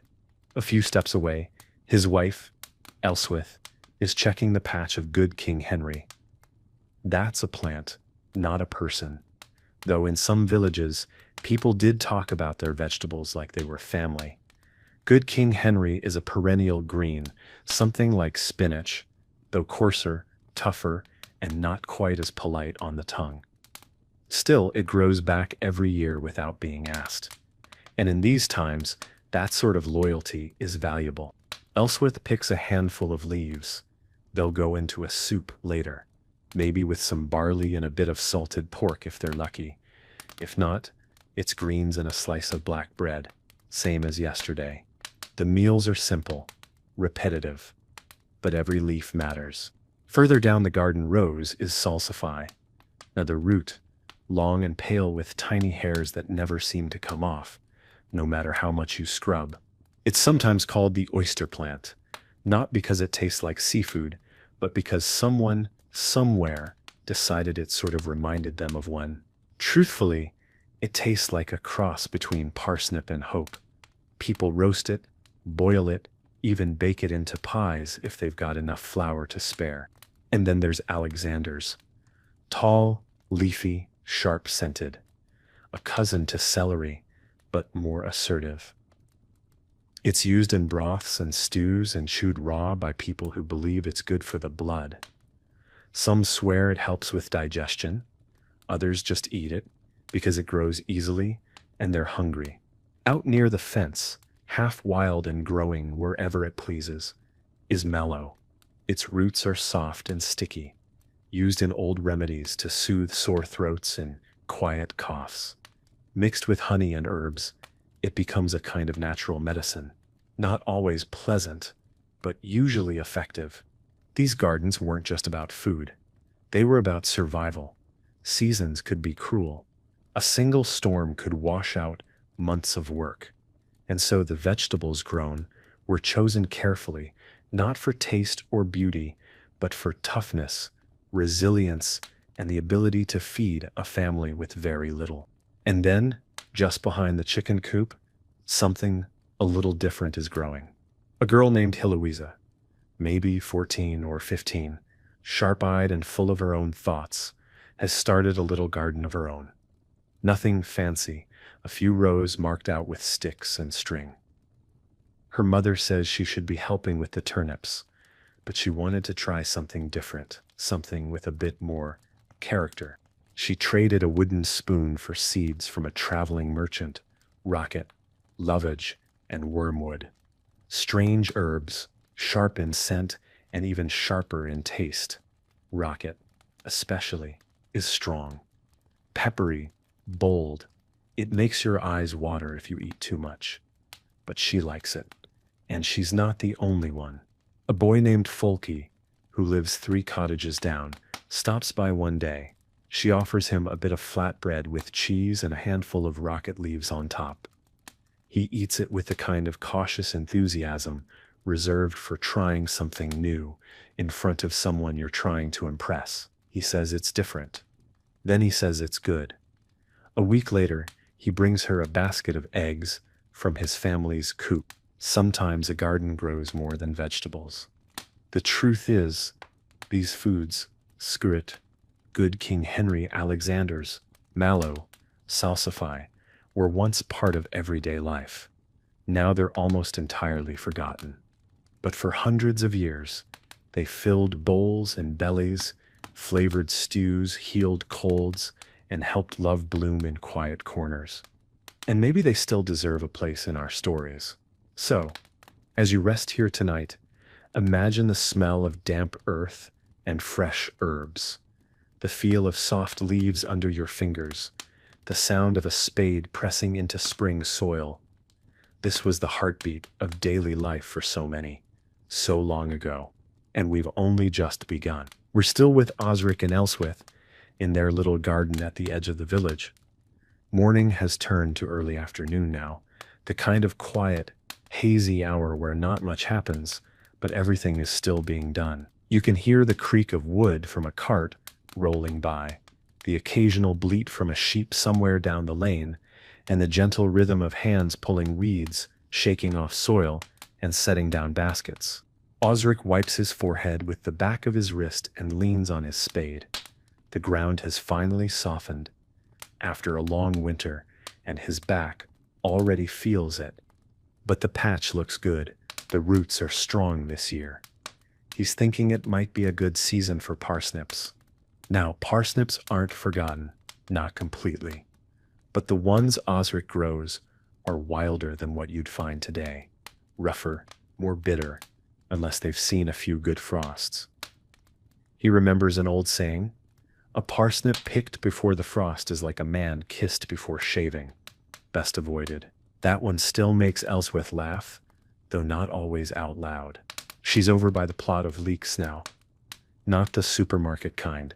These ones are long, pale, and deeply fragrant, with that comforting scent of something slow-cooked and hearty. They grow through winter, standing tall even when snow clings to their leaves. Leeks are something special. Not just food, but a symbol of pride in some parts of the world, especially Wales.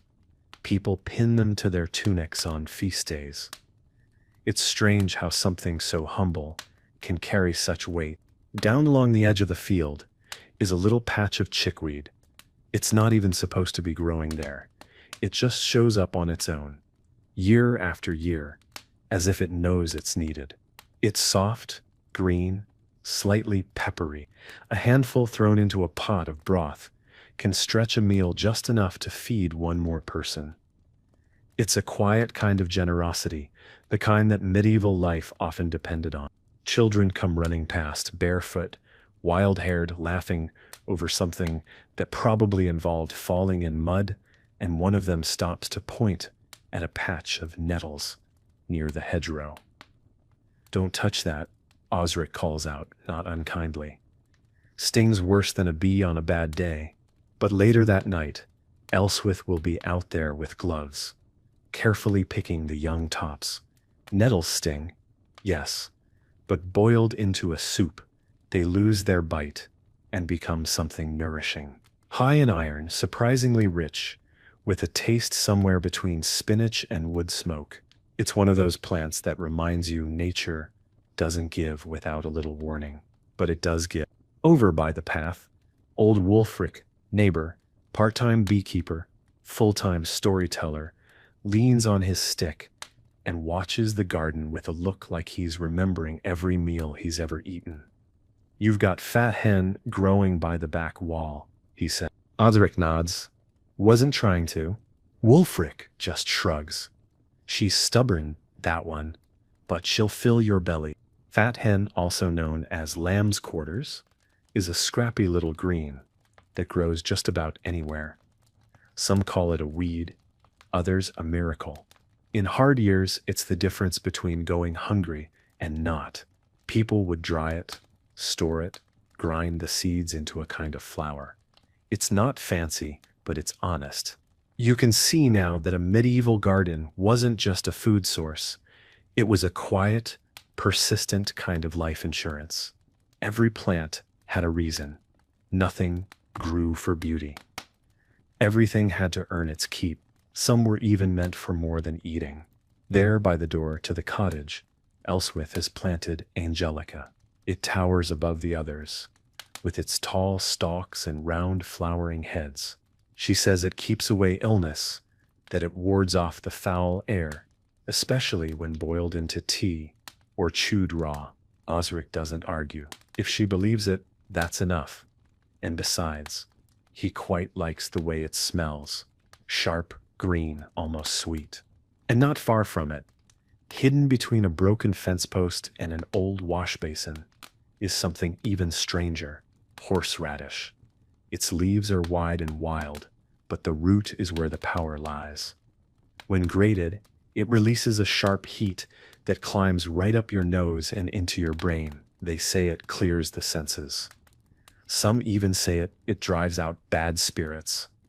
Mostly, though, it just makes you cry and then laugh about it. Heloisa comes around the back of the house, her apron full of herbs she's picked from her little patch. She's still tending her rocket and lovage with care. She's got a few stalks of tansy too, bitter and medicinal, once used to flavor cakes during Easter, though you'd have to balance it with a lot of honey to make it go down easy. She's trying to grow purslane now. It's low, creeping, and easily mistaken for a weed, but she's read, or heard, more likely that it's full of goodness. In her mind, her little garden is more than food. It's an act of curiosity, of rebellion, something of her own, in a world where most things are handed down and rarely questioned. Back in the kitchen, a pot simmers. Elswith adds a bit of everything. Leeks nettles, a pinch of dried skirret from last season. She crumbles and a little cheese, saved from market.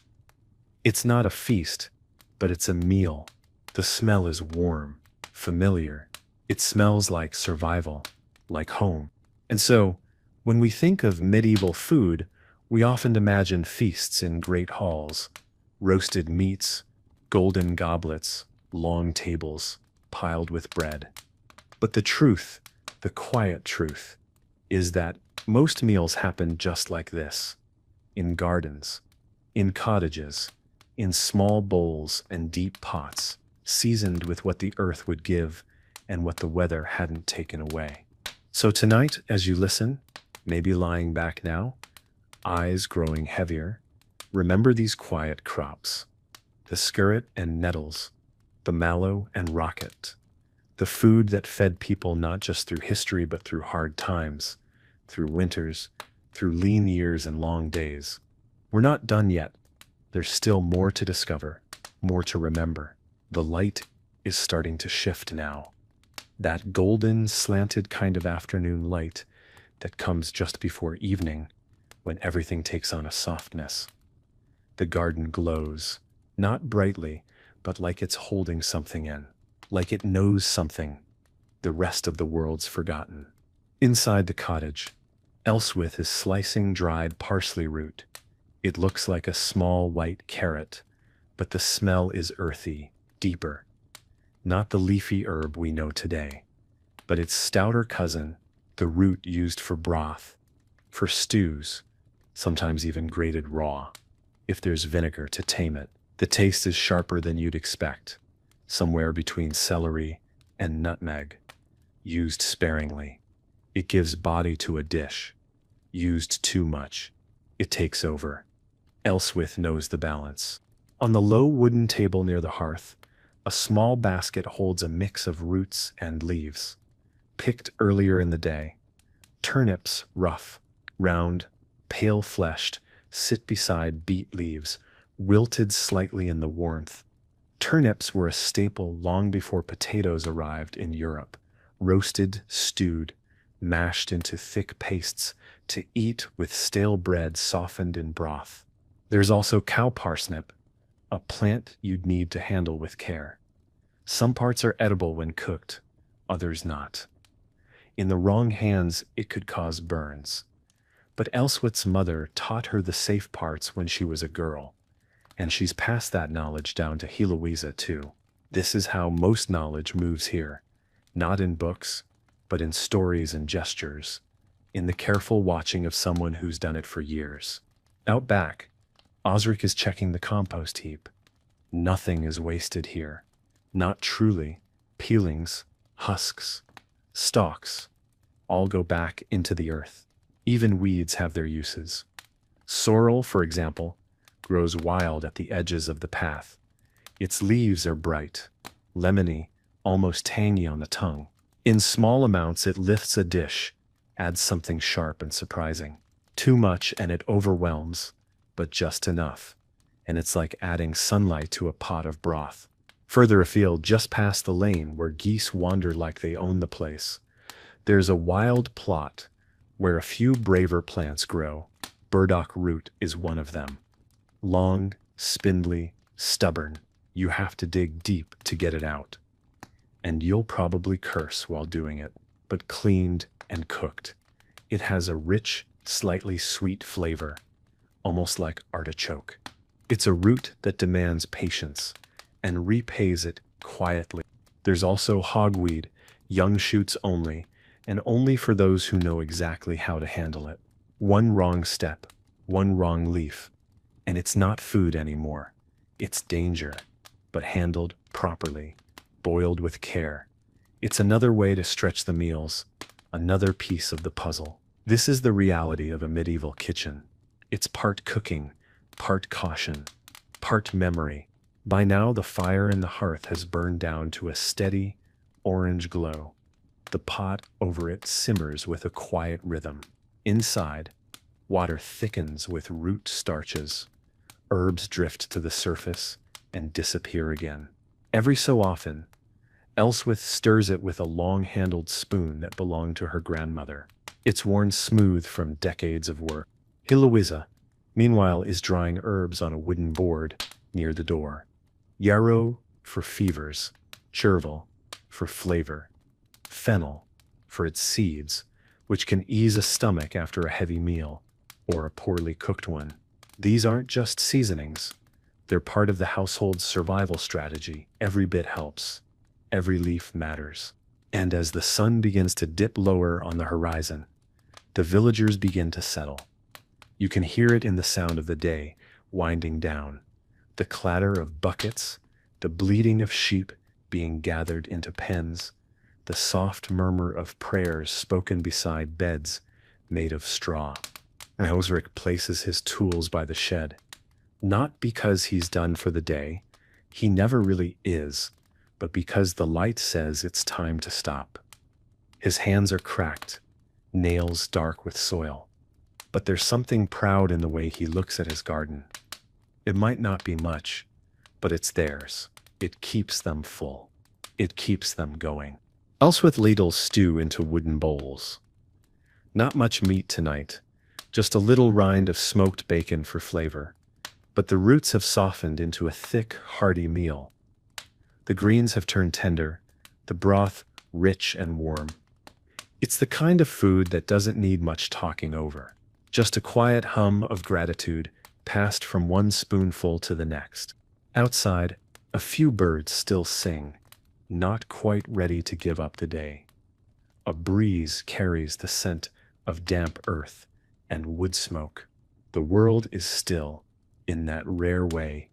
It only is just before night truly arrives. And you, listening now, maybe you're starting to feel that stillness too. Maybe your eyes are heavier, your breath slower. That's all right. That's what this is for. Let this garden stay with you tonight. Not just the plants, but the people.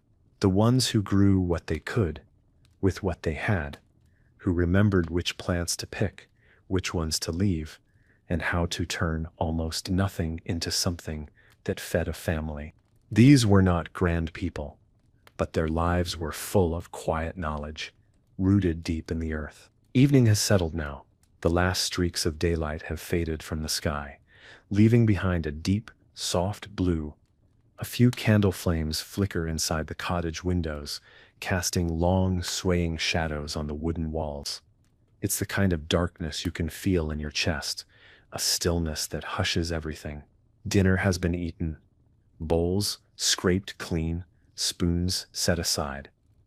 The stew wasn't fancy, but it filled the belly and warmed the bones. Osric sits on a low stool by the fire, gently sharpening his knife with a smooth stone, not out of urgency, just routine. The same way he did last night, the same way he'll do tomorrow. Elswith, with her thick fingers and steady hands, is packing dried greens into cloth sacks. Some nettle, some mallow, some wilted fat hen leaves gathered before the frost hit. She packs each sack tightly, ties it with string made from old linen, and places it in a wooden chest under the window. In a few months, when fresh food is gone, they'll dip into these supplies a little at a time. This was one of the great challenges of medieval life, keeping food once it was grown. There were no freezers, no refrigerators, and most cellars were little more than cool, dry corners under the floorboards. Vegetables had to be dried, smoked, pickled, stored in vinegar or salt, or kept cool with whatever nature allowed. Take skirret again. After harvest, the roots could be kept in damp sand for weeks if the air stayed cool. But if it got too warm or too dry, they'd wither, collapse in on themselves like empty socks.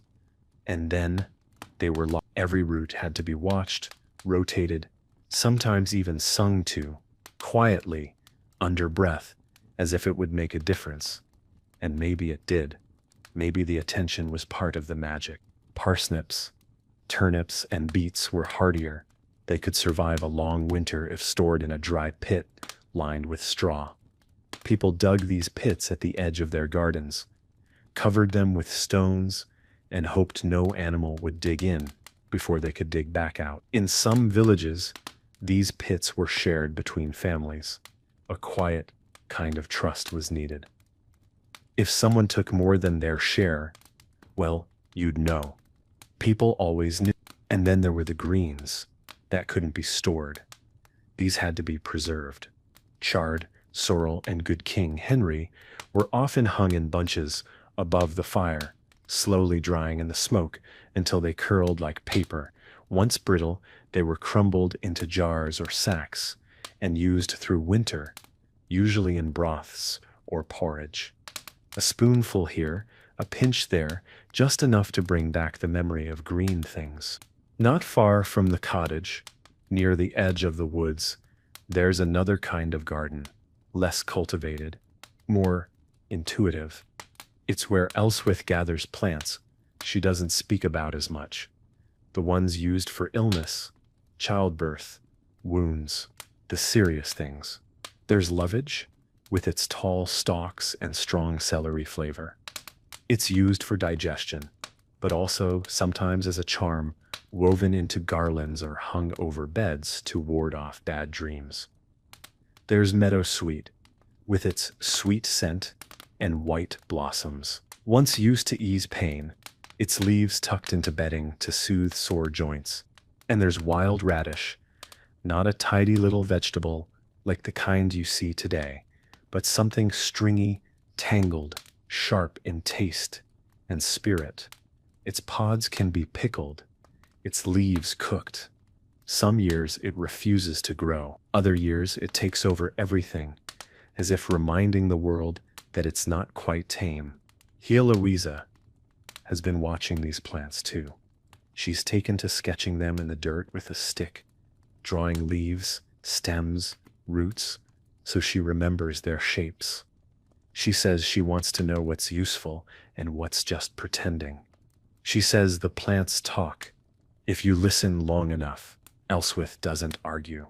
Meanwhile, in the village beyond their little plot, others are tending their own quiet crops. An old widow named Brenna grows sea beet along the stream bank. Its leaves are glossy, dark green, and tougher than the garden variety. It doesn't mind the salty air, and she swears it tastes better the closer you are to the sea. At the edge of the churchyard, Brother Aldwin has a narrow strip of land where he grows wood sorrel, fennel, and ramsons, wild garlic with broad leaves and a strong peppery bite. He uses them not just for the monastery kitchen, but in poultices and teas. His hands are stained green, more often than not. He says the plants are closer to God than people are. No one laughs. They just nod. And on the farthest edge of the village, there's a family who grows herb bennet, a shaggy little plant with small yellow flowers and roots that smell faintly of cloves. They use it to flavor ale in the winter when hops run low. It gives the drink a warm, spicy taste, something to look forward to when the days are short and the wind bites. All of these plants, all of these stories, quietly working together to keep life going. No spot of earth was wasted. No leaf was taken for granted. Even weeds had their moment. And as night deepens, and a few stars push through the clouds above, the family settles into their evening rhythms. The fire is banked, tools cleaned and stored, children half asleep, the world narrowing to a few soft sounds. The creak of wood, the rustle of straw, the sigh of someone settling into sleep. You too might be feeling it now, that gentle heaviness, that quiet peace. So just rest here for a moment longer. Let the names of these plants drift through your thoughts. Skirret, mallow, fat hen, angelica, sorrel. Words almost forgotten, but never truly lost. Carried through time by people like Osric and Elsweth. And now, carried by you. The village sleeps now, the kind of sleep that only comes after honest work. The fires are low. The sky is full and dark, with only a sliver of moon lighting the paths. Somewhere, a dog gives one soft bark and then settles again.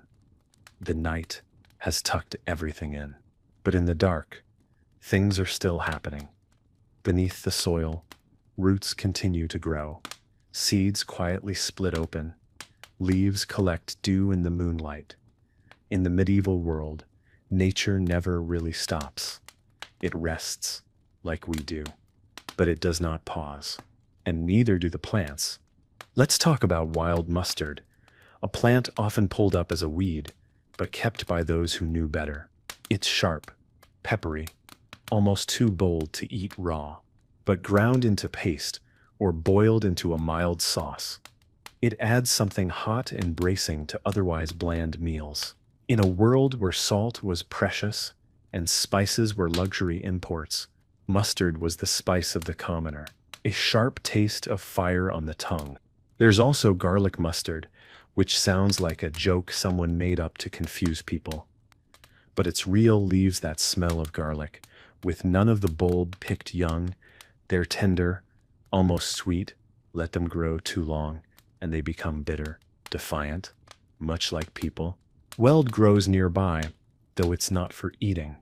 Its yellow flowers and leaves were used to dye cloth, a bright, strong yellow. It clings to the edge of disturbed soil, places where carts have rutted the path, or where old walls have crumbled. It's a plant of resilience, of coming back, even when things fall apart. And then there's wild celery. Not the crunchy green stalks we think of now, but a rangy, intense herb that smells like summer and salt. It grows best near rivers and damp places, and people used it to season fish, to flavor broth, or as a tonic to clean the blood, whatever that meant to them. It may not have worked in the modern medical sense, but it worked in the other sense. It gave people the feeling of trying, of doing something. So many of these plants lived in the edges, the margins. They grew along walls, near pigsties, at the forest edge. They weren't always planted. They weren't always welcome. But they came anyway, and the wise ones, the observant ones, learned to use them. Elswith remembers her grandmother showing her how to spot celandine in early spring. Its yellow flowers come even before the grass fully returns. The juice from its stem was dabbed onto warts. Children called it devil's milk for the way it stung. But it worked, and so it stayed, year after year, even when its use was half forgotten. In the morning, she'll gather a few shoots of sorrel and wood betony, if she can find them. Betony was said to guard against nightmares. People would stuff it into pillows, hang it above doorways, and even sew it into clothing. Not because they fully believed, but because someone once did, and the memory was enough to keep doing it. By now, the cottage is completely still. A soft snore rises from the children's side of the room. The fire is mostly ash, though a few embers still glow like eyes in the dark. You can hear the wind outside, slow and heavy, brushing against the thatched roof. Osric stirs in his sleep. Maybe he's dreaming of something he wouldn't say, even if you asked. He's not a man of many words, but you can tell he takes pride in the land, in knowing which root pulls easiest, which leaf means rain is coming. He's the sort of person who touches a plant and knows whether it's ready. That knowledge doesn't come from books. It comes from time. Heloisa lies awake, eyes open, staring at the wooden beams overhead. She's listening to the wind, thinking about her little herb patch, wondering if the tansy will bloom early this year, wondering if she should try planting borage, a star-shaped blue flower said to bring courage. Some say Roman soldiers used to drink it before battle. She's not planning a war, but maybe it'll help her find her voice. Maybe it'll just be pretty. Either reason is enough. Out in the fields, even the scarecrows seem at peace. Their arms outstretched, faces stuffed with rags, watching over soil that sleeps. In the hedgerows, the first buds of hawthorn are forming. In time they'll bloom white and thick. The berries, when they come, will be tart, mealy, good for jellies and medicine, but not yet. Everything in its time, and maybe that's the deeper rhythm of these forgotten plants. They each had a season, a window of use. And once it passed, that was it. Until next year, you had to pay attention. You had to know what to pick and when. Miss it, and you waited, or went without. In today's world, so much is available all the time, out of season, out of place. But back then, food came with memory, with patience, with a relationship between people and plants that was built on trust and a bit of luck. So tonight, as you listen, as the world quiets around you, maybe let that idea settle in. That even the smallest things, tiny roots, bitter leaves, herbs growing through cracks, once held whole families together, once carried them from one season to the next. And now, centuries later, those stories are still growing. In gardens, in hedgerows, and in you. Morning will come again soon, but not yet. For now the night holds. The sky is still dark, and the air is cool and still. In the distance, an owl calls once low and steady, and then falls silent. It's a sound that's barely changed in 1,000 years. Inside the cottage, the quiet is complete. The only light comes from the moon slipping in through a crack in the shutters, tracing a line across the dirt floor. Dust motes drift through it like tiny stars. And in a small wooden bowl near the hearth set, there before sleep, rests a handful of withered root ends and dried herbs. Tomorrow, Elswith will start again. She'll soak what needs soaking. She'll slice what needs slicing. And with those few quiet ingredients, she'll make something that carries her family through the day.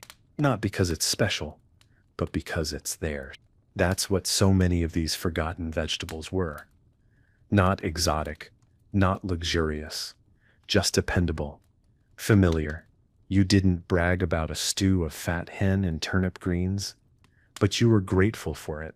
These were the plants that stood by you when nothing else did.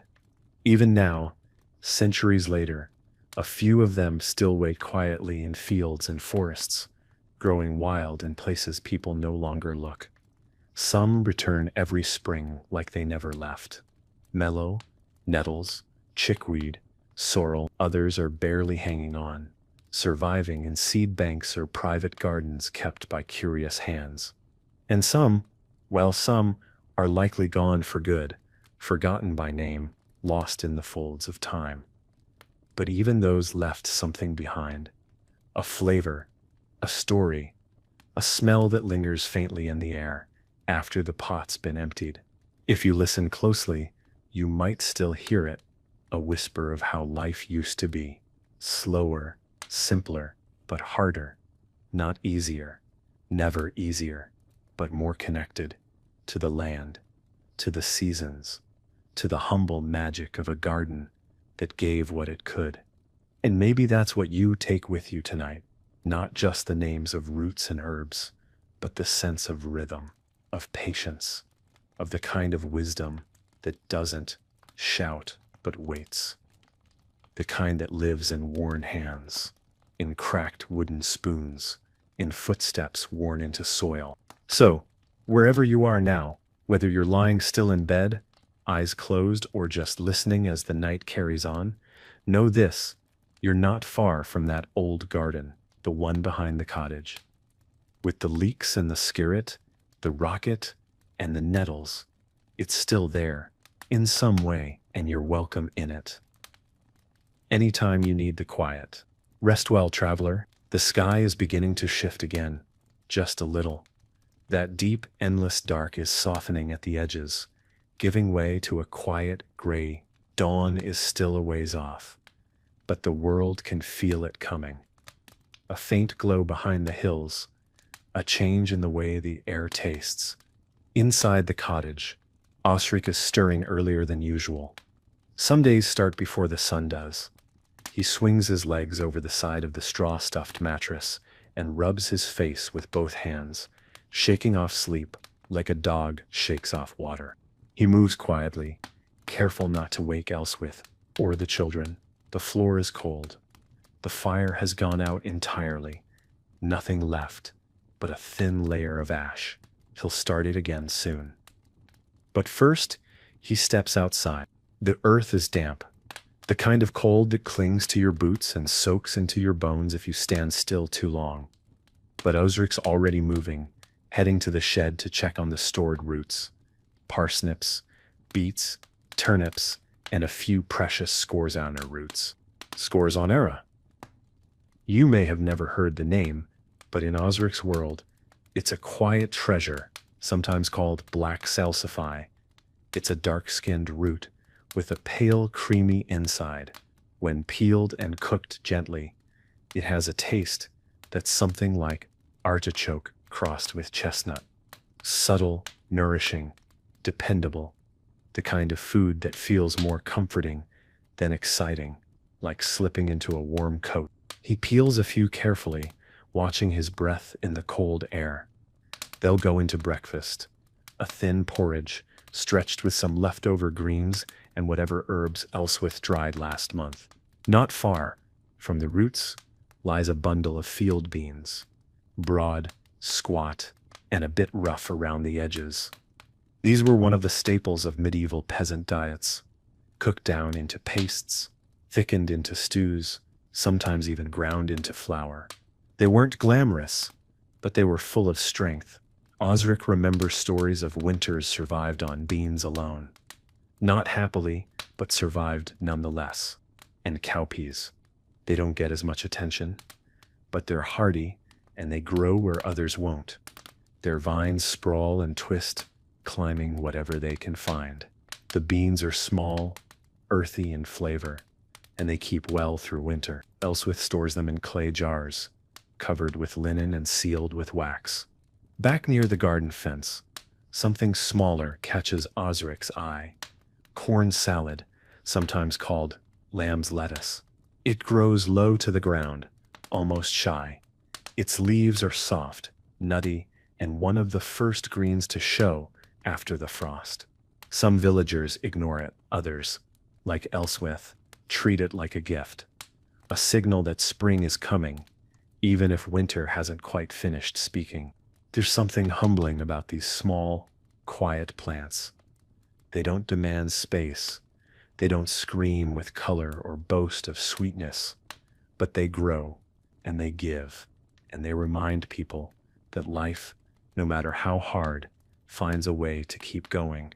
Later in the morning, after the fire is lit and the house begins to warm, Elswith begins preparing a small vinegar infusion, wormwood, fennel seeds, and a handful of caraway. It's meant for stomach troubles, but Osric jokes that it could wake the dead. She doesn't laugh, but she smiles the way someone does when they've heard the same joke 100 times and still don't mind. Caraway is a favorite of hers. She bakes it into bread when there's time. Its seeds are strong, a little sweet, a little sharp. Some say it keeps away evil spirits. Elswith mostly likes the way it smells when she crushes it with a stone. In the corner of the kitchen, hanging above the hearth, is a small dried bundle of wild marjoram, a soft herb with tiny purple flowers and a smell that reminds you of warm afternoons and something sweet you can't quite name. She adds it to meat when they have it and to beans when they don't. It lifts the taste just enough to remind them of summer. Outside, the village is waking up. Slow steps on muddy ground, a rooster that sounds older than it is. The first voices of the day, low and mumbled. No one speaks much in the morning, not until hands are warmed and bread is broken. Heloisa joins her mother by the fire. She's holding something behind her back, a small handful of pennyroyal. She found it near the stream, growing between rocks. It's not meant for eating, but it has its uses. In the wrong hands, it's dangerous. In the right hands, it keeps fleas away. Elswith nods, takes it gently, and hangs it to dry near the others. And there, in that simple gesture, something passes between them. Not just herbs, not just knowledge, but trust, continuity. The unspoken bond between those who keep things alive, not just people, but the wisdom of plants, the rhythm of the land, the quiet sense of what grows where and why. It's a small thing, but it matters. And so the morning rolls on, slowly, purposefully. Fires lit, water fetched, bread sliced, gardens checked. The kind of morning that doesn't need to be remembered to have mattered. The kind that simply is, and in that, carries everything forward. You, listening here now, are part of that rhythm too, quietly, gently, taking in the names, the textures, the lives of these long-forgotten foods. Some still grow wild, some wait in seed catalogs. Few people open. Some might even grow again, if someone maybe you decided to plant them. But even if you don't, just remembering them is something, letting their names live again in the stillness of night. The sun is rising now, not with a burst of gold and trumpets, but with a slow, steady light that crawls across the land like warm breath. The roofs of the village glisten with dew. The fields stretch out under a pale sky, and the sound of birds begins to stir in the hedges. The day has begun, whether anyone feels ready or not. Osric carries a basket to the garden. It's a simple thing, woven from willow, patched with cord, but it's been with him for years. Inside it, he places a handful of tools, a short blade, a wooden trowel, a small cloth sack. Today, he's gathering cresses, land cress, watercress, wintercress, whatever has managed to push up through the cold soil. Cresses were among the earliest greens people would harvest. Their flavor is bold, a bit spicy, like they're in a hurry to be noticed. And maybe they are, because they don't last long. Osric clips a few careful leaves and tucks them into the cloth sack. They'll go into a morning mash with barley and root scraps. Not much, but enough to wake up the taste buds. In another bed, tucked near the fence line where the sun lingers longer, a patch of skirret is starting to send up its thin green shoots. This plant always surprises him. It's not loud, it doesn't grow fast, but when you need it most, in the dead of winter, it's there beneath the soil, waiting. You just have to remember where you planted it. Elswith is in the kitchen again, her hands moving without thought. She's crushing dried sweet cicely, a soft, fern-like herb with a sweet aniseed scent. It's rare to find, but once you know it, you don't forget. She uses it to sweeten dishes when honey is low. A handful in a pot of porridge can change everything. Not just the taste, but the mood. That's what these plants did. They didn't just feed people, they lifted them, gave them brightness in gray months, gave them something to talk about. Did you taste the sesame in that stew? The cress was sharper this year. These were the conversations that filled long evenings, that stitched one day to the next. Heloisa steps outside with a bowl of scraps, peels, stems, trimmings from last night's meal. She takes them to the compost pit behind the house, scattering them gently, but something catches her eye. Just near the edge, growing wild and stubborn as ever, plantain. Not the banana kind. This is the green, broad-leafed plant that thrives in trampled places, footpaths, thresholds, the worn spots of the world. It's a healing plant. This kind of plantain. Crush the leaves and press them to a sting, or scrape, drink it in tea to soothe the stomach. Its presence here feels like a reminder.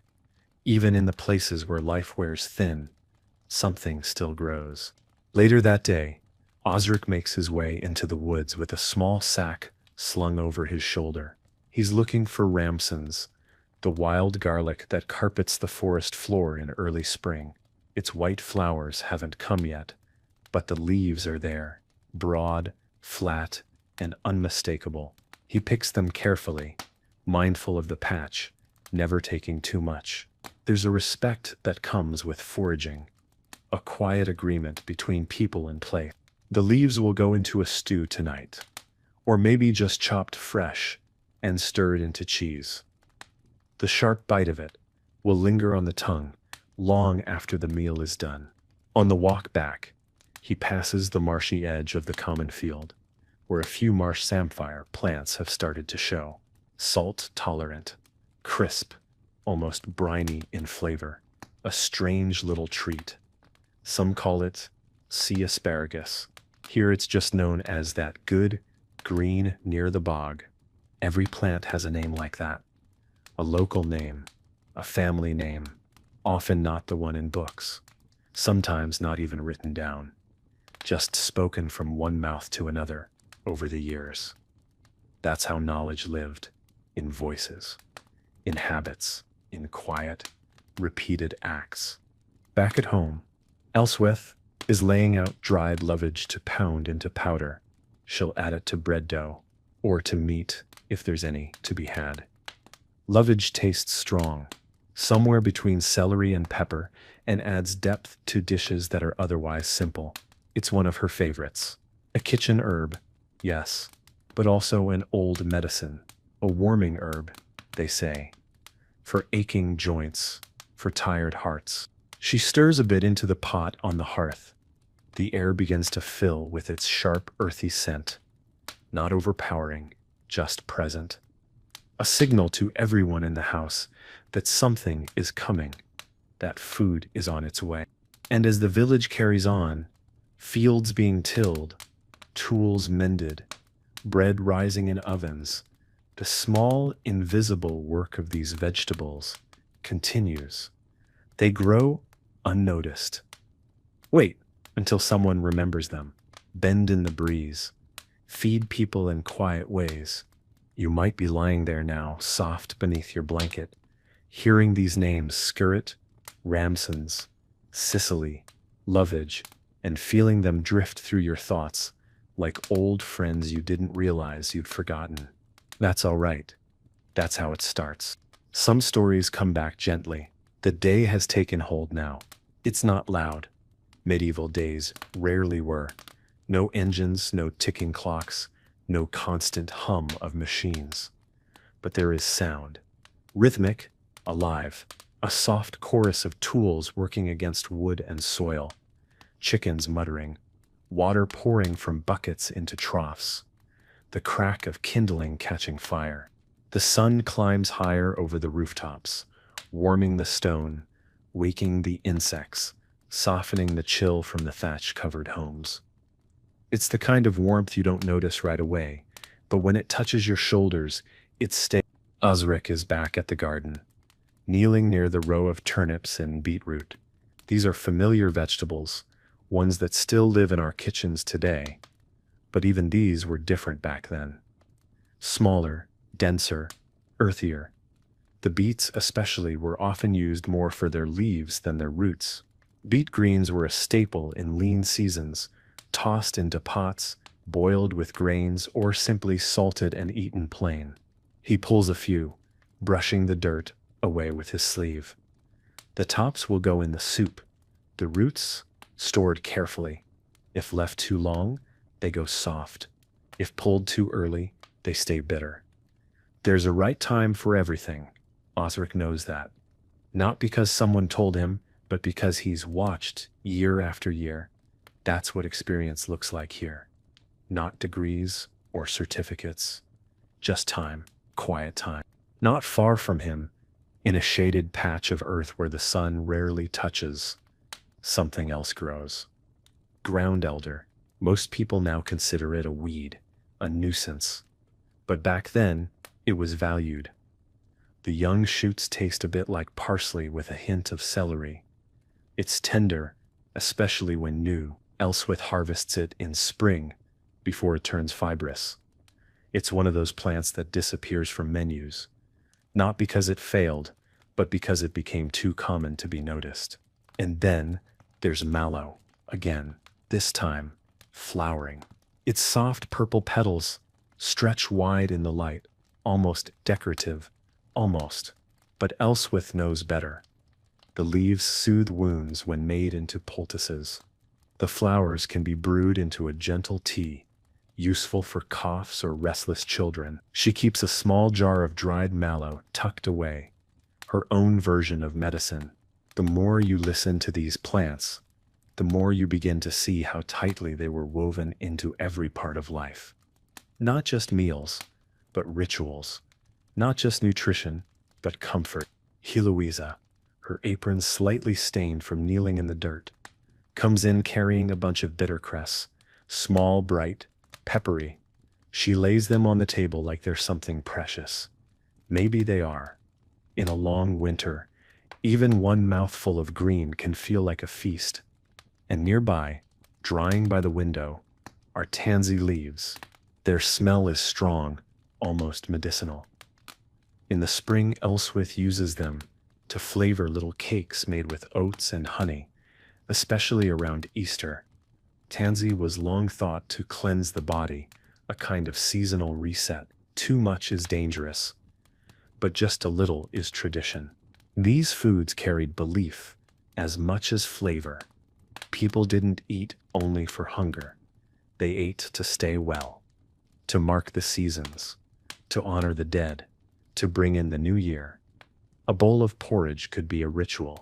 A mug of ale, steeped with herbs, could be a kind of prayer. At the edge of the property, Osric has planted wild leeks, known in some places as ramps. They grow slow, close to the ground, with a smell that cuts through the cold. When cooked with root vegetables and a bit of fat, they create a stew so fragrant it can fill the whole house. That's what's planned for tonight. Something rich, something earned. In the meantime, the midday meal is simpler.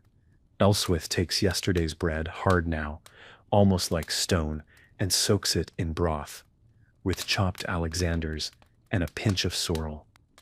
She heats it gently, breaking the bread apart with her spoon as it softens. It's a humble dish, one you wouldn't serve to guests. But today, it's perfect. The children eat in silence, scraping bowls, not out of formality, but out of focus. Hunger has a way of making you present.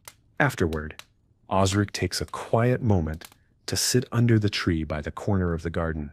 The branches are just starting to show new buds. Above him, the sky is clear and wide. There's no sound but the wind brushing through leaves and the low creak of branches adjusting. He thinks about the season ahead, what to plant next, whether the skirret will need thinning, whether the turnips might bolt early this year. These aren't grand thoughts, but they matter. They're the kind of thoughts that keep people alive. And perhaps you're thinking now too, not about crops, maybe, but about care, about attention, about the slow work of keeping something, anything, alive. Maybe you feel it in your chest. That sense of rhythm, of tending, of passing something small but meaningful from one pair of hands to the next.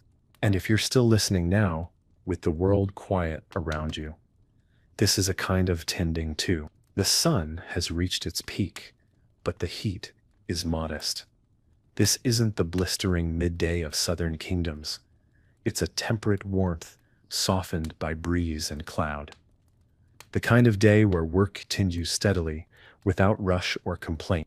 Elswith is kneeling at the edge of the herb bed, fingers brushing the soil gently, checking for the first signs of goutweed. It's an unassuming plant, lacy-leaved and pale green. Most today would rip it out without a thought. But back then, it was a prized spring vegetable. It was one of the first greens to arrive after the long, root-heavy months of winter. The leaves are tender when young, slightly nutty, with a faint bitterness. In stew they soften, in a skillet they almost shine. She picks only the best handful, small leaves, no stems, and leaves the rest. A good gatherer never takes too much, always leaves some behind, for tomorrow, for the insects, for balance.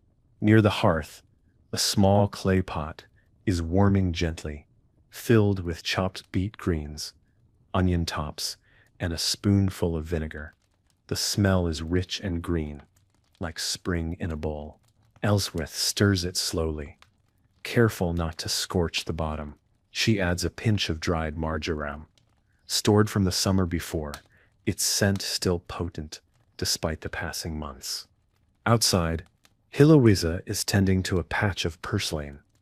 It's a crawling little plant, shiny leaves, red stems, easily overlooked, easily stepped on, but it's packed with richness.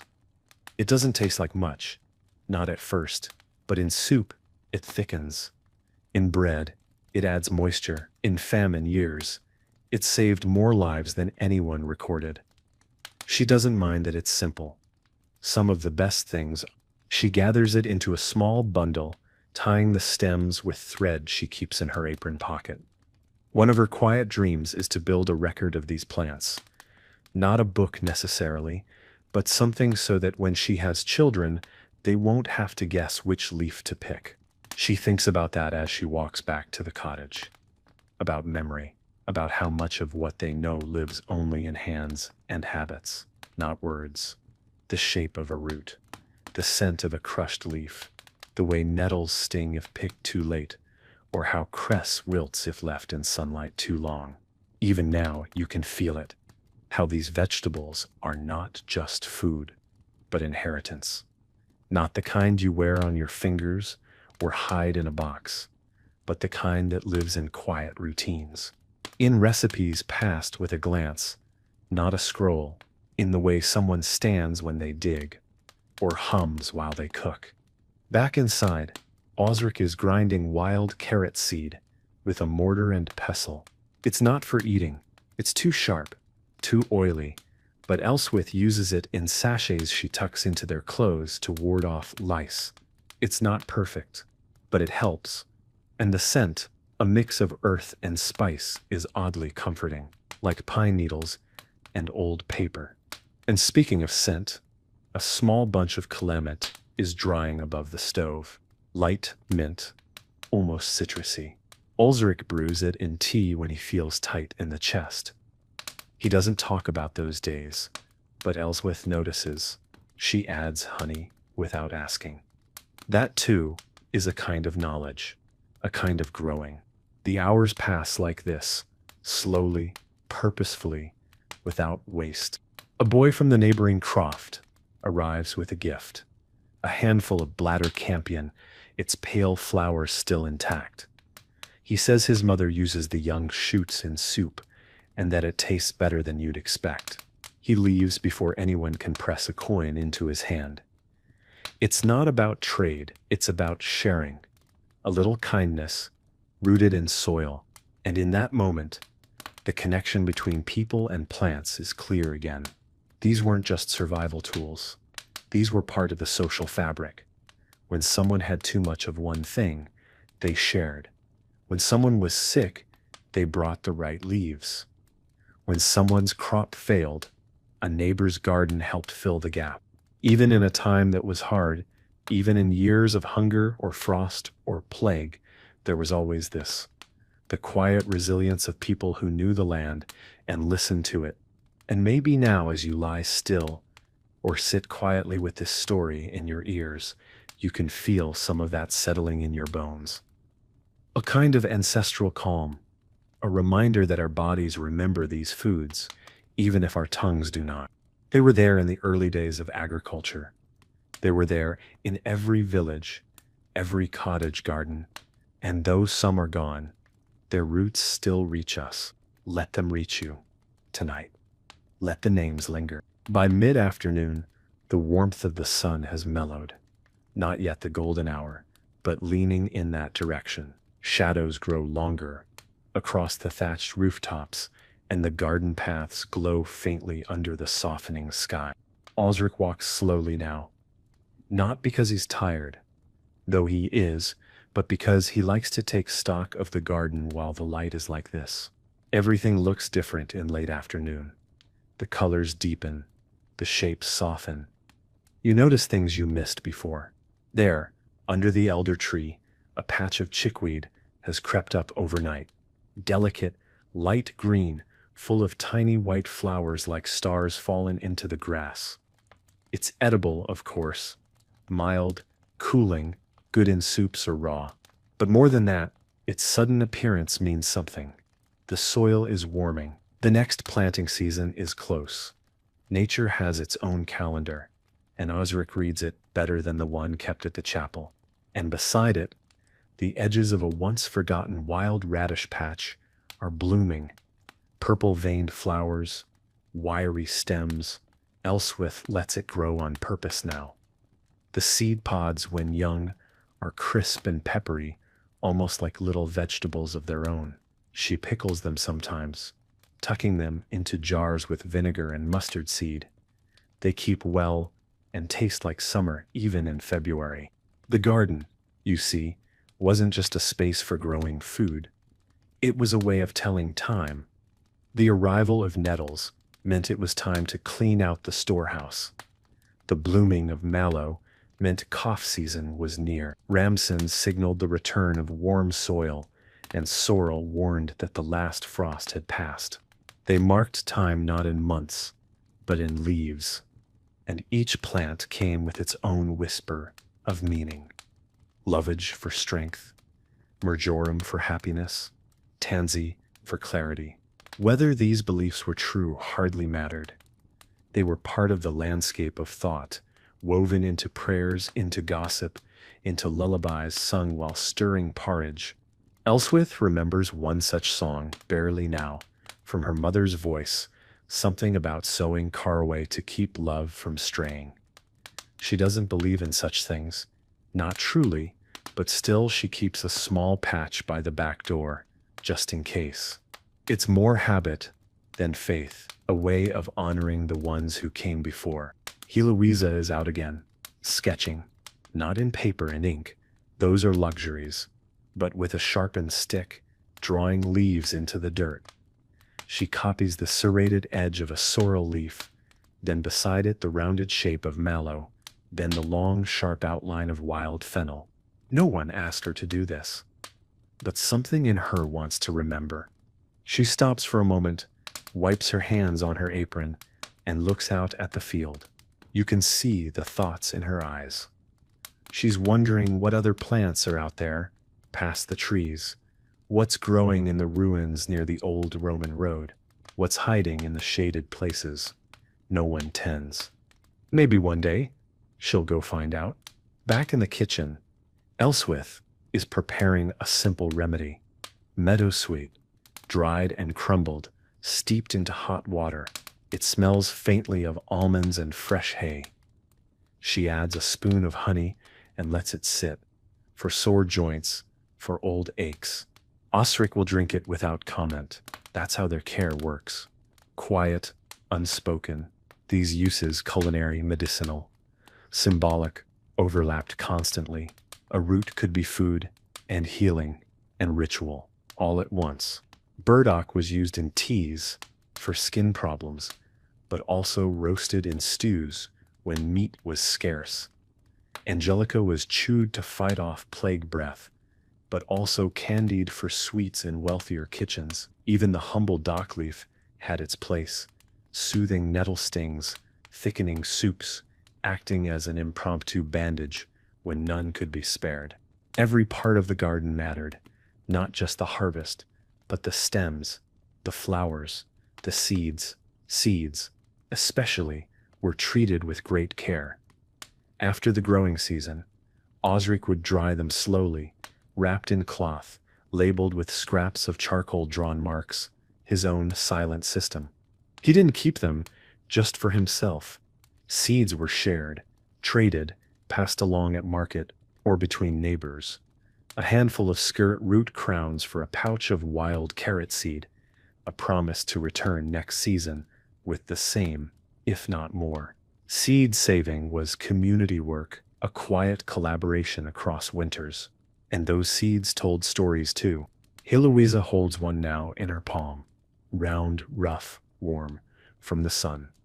A parsley seed, she thinks. Or maybe chervil. It's hard to tell sometimes, when they've been dried and kept for months, but she likes not knowing. It means every planting has a bit of mystery in it. You might be thinking now about how far we've come from this kind of life.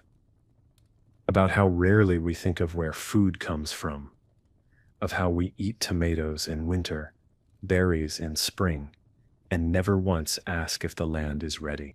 But these stories, these vegetables, remind us that food once moved in time with the body and the sky. It came with patience, with care, with gratitude, and maybe that rhythm still lives in us, somewhere beneath the noise. Maybe that's why hearing about Mallow and Lovage and good King Henry brings a kind of calm, a kind of remembering. Not just of history, but of something quieter, slower, within ourselves. So let yourself rest here a little longer, in the late afternoon hush of this garden. Let the scent of warm soil and drying herbs settle around you. The light has shifted again. That rich golden haze has returned, stretching long shadows across the garden paths, catching in the leaves, softening the rough edges of stone and wood. It's the hour when everything feels slower, more thoughtful. The world inhales and holds it for just a moment longer. Elswith stands just outside the door, wiping her hands on her apron. The bread is cooling on the windowsill, still warm, with a crust darkened by the heat of the hearth. Not perfect, maybe slightly misshapen, a little cracked on one side, but it's heavy, satisfying, full of caraway and crushed grains, flavored with a little vinegar and a pinch of dried ground elder. Osric leans against the fence post, one arm resting on the top rail, watching the last rays of sun settle on the cabbage rows. He's quiet now, not from weariness, but from a kind of contentment, the sort that comes when things have been done. Not all of them, maybe, but enough. He thinks about the seasons, not as numbers or months, but in patterns of growth. The coming of bittercress in early spring, the burst of wild garlic after the first thaw, the appearance of mallow and nettle when the ground softens. Now, the edges of the plants are starting to curl. The sun sits lower. You can feel it in the soil when you press your hand down. Less warmth, more dampness. The season is beginning to turn, and with it, thoughts begin to shift from growing to storing. In the storage nook inside the house, Elswith has started to make room. She lines the shelves with dried leaves, dock, shard, sorrel, each carefully labeled with a scratch mark or bit of colored string. She checks the seal on the vinegar jugs, taps the lids on the honey pots, and shakes each sack of beans to be sure there's no damp. Nothing is wasted. Not if they can help it. She pulls a small cloth bundle from a shelf, a mix of parsley root, wild celery seed, and a hint of sweet Sicily. It's for Osric's knees. A tonic, or maybe just comfort. She'll brew it into tea later when the light has gone, when the fire crackles low and the world feels smaller. Heloisa is counting dried seeds now, laying them out in rows on the wooden table. She's sorting by color, shape, and feel. She doesn't know all their names yet, but she knows what they become. She likes the mystery of it. She'll trade some at the market next week, with the other women offering beet seeds for wild fennel, or skirret root crowns for dried purslane. It's not just trade, it's conversation, community. She remembers last year, when a boy from a neighboring village gave her a few herb Robert seeds, tiny things, no bigger than a fleck of dust. He said his grandmother used the plant to soothe fevers. She planted it and watched it grow beside the path, its pink flowers opening like a shy smile. She still keeps a handful of those seeds in a pouch tied around her wrist. Each seed is a kind of memory, a marker of what was and what could be again. And so the work shifts, from sowing to saving, from gathering to preserving, from the forward motion of spring to the inward folding of autumn. Elswith starts preparing the first pickles of the season. Wild radish pods, steeped in brine with dill and a single clove of feral garlic. The mixture bubbles faintly in its clay pot. She sets it near the window where it will catch a bit of sun during the day. The smell is sharp, but it promises flavor during the long months to come. On the hearth, a pot simmers with turnip greens and salsify, thickened with a handful of dried oats. It's not a grand meal, but it's comforting. Osric stirs it with the back of a spoon, letting the steam rise into the room. He doesn't say much, but the nod he gives when he tastes it says enough. These were the quiet evenings. No music, but the fire. No stories but the ones people remembered aloud. Like the tale of the lovage root that grew so large, they used it to plug a hole in the barn wall. Or the old man who claimed he could talk to mallow plants and that they warned him when storms were coming. Nonsense, maybe, but good nonsense. The kind that stays with you. Outside, the sky begins to darken, deep purples and soft reds folding into gray. A few lamps are lit across the village, cows low softly in the distance. Somewhere, someone laughs. Somewhere else, someone sings under their breath while sweeping the stoop. Heloisa gathers her seed bundles, wrapping them carefully in cloth, then tucks them beneath her bed. She lies back and watches the ceiling beams above her, tracing the shapes of knots in the wood. She doesn't say it out loud, but she's proud of what she's grown, what she's learned. She closes her eyes and listens to the house breathe. And outside, the garden rests. The plants, the earth, the worms beneath, all slowing, not stopping, just resting, just enough to begin again.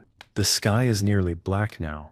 Only a few pale stars peek through the shifting clouds above the village, and even they seem sleepy. The wind has quieted. The last embers in the hearth give off a low orange glow, casting soft, flickering shadows across the walls of the cottage. Elswith adds one final log to the fire, not for heat really, but to keep the room breathing gently through the night. It's a comfort more than a need. The kind of gesture people make when they know how darkness settles. She moves slowly, with care. Her movements speak of years, not old age, but lived-in strength. In a small basket, on the table, sit a few items gathered late in the day, some fading chard, a knotted bit of wild carrot root, a few young fennel fronds, and a tiny clutch of wood sorrel, its heart-shaped leaves still damp with dew. These will go into tomorrow's broth, or perhaps a flatbread, with onions, if the miller brings flour. Heloisa wraps herself in her blanket and turns toward the wall, her hand resting under her cheek, her other curled around a small linen pouch that smells faintly of thyme and lavender. She made it herself, stitched carefully, filled with dried leaves to calm the nerves and ease sleep. She made one for her brother, too, after he started waking with night terrors last winter. He won't admit it helps, but he hasn't cried out since. Even now in sleep, the plants keep working. And this is something understood deeply in this world. Food, healing, comfort. They weren't separate. They lived in the same roots, the same beds, the same patient tend. Take fennel, for instance. Eaten raw, it cleared the breath. Cooked, it flavored fish. The seeds were chewed after meals for digestion, and when bruised and steeped, they became a calming drink for colicky babies and weary women. Or wild thyme, used to clean wounds, yes, but also burned on coals to drive out bad air, or spirits, depending on who was talking. Was it science? No. But it worked well enough, and sometimes belief was part of the cure. Even the act of growing was a kind of quiet faith. You planted without guarantee. You waited with hope. You harvested with thanks. And so much of this passed from hand to hand, not as instructions, but as habits. You learned when to plant winter savory. Not because someone told you, but because you watched your mother press the seeds into the warm soil, whispering the date to herself, brow furrowed with thought. You knew calendula helped with skin, not because it was written anywhere, but because a neighbor once showed you the yellow salve she made for her child's rash, and you never forgot how it smelled like summer fields and beeswax. There's no parchment for that kind of knowledge. No ink, only memory. And sometimes, forgetting. Not everything survives. There were plants once used daily that no one remembers now. Alexander's, skirret, third bennet, sorrel root, once vital, now nearly gone from the tongue. Some replaced, some abandoned, some lost to the hush of time. But every now and then, someone digs one up, tastes a forgotten flavor, finds a recipe in an old margin, a note in the corner of a crumbling ledger. Good for stew, bitter, use only the small ones. That's how memory returns. Not all at once, but in bits, in garden corners and quiet cups of broth. Osric, now half asleep in the chair near the fire, turns his head just slightly. The room is quiet but full, not of noise but of presence. The presence of soil and steam and smoke, of old things done well, of small things that mattered.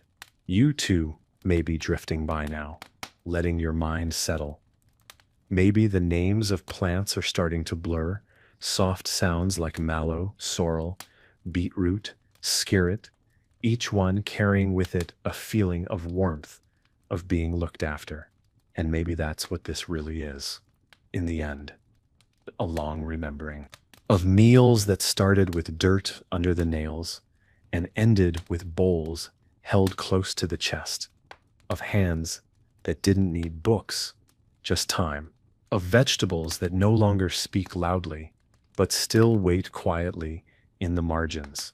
waiting for someone to plant them again. Night has fully arrived. Not just darkness, but depth. That thick, woolen sort of quiet that wraps itself around the village after the last fire crackles out. Even the wind has gone still, as if it's listening. Inside the cottage, the coals are glowing faintly in the hearth, giving off just enough warmth to keep the chill from creeping in through the stone. Everyone sleeps now, but not everything rests.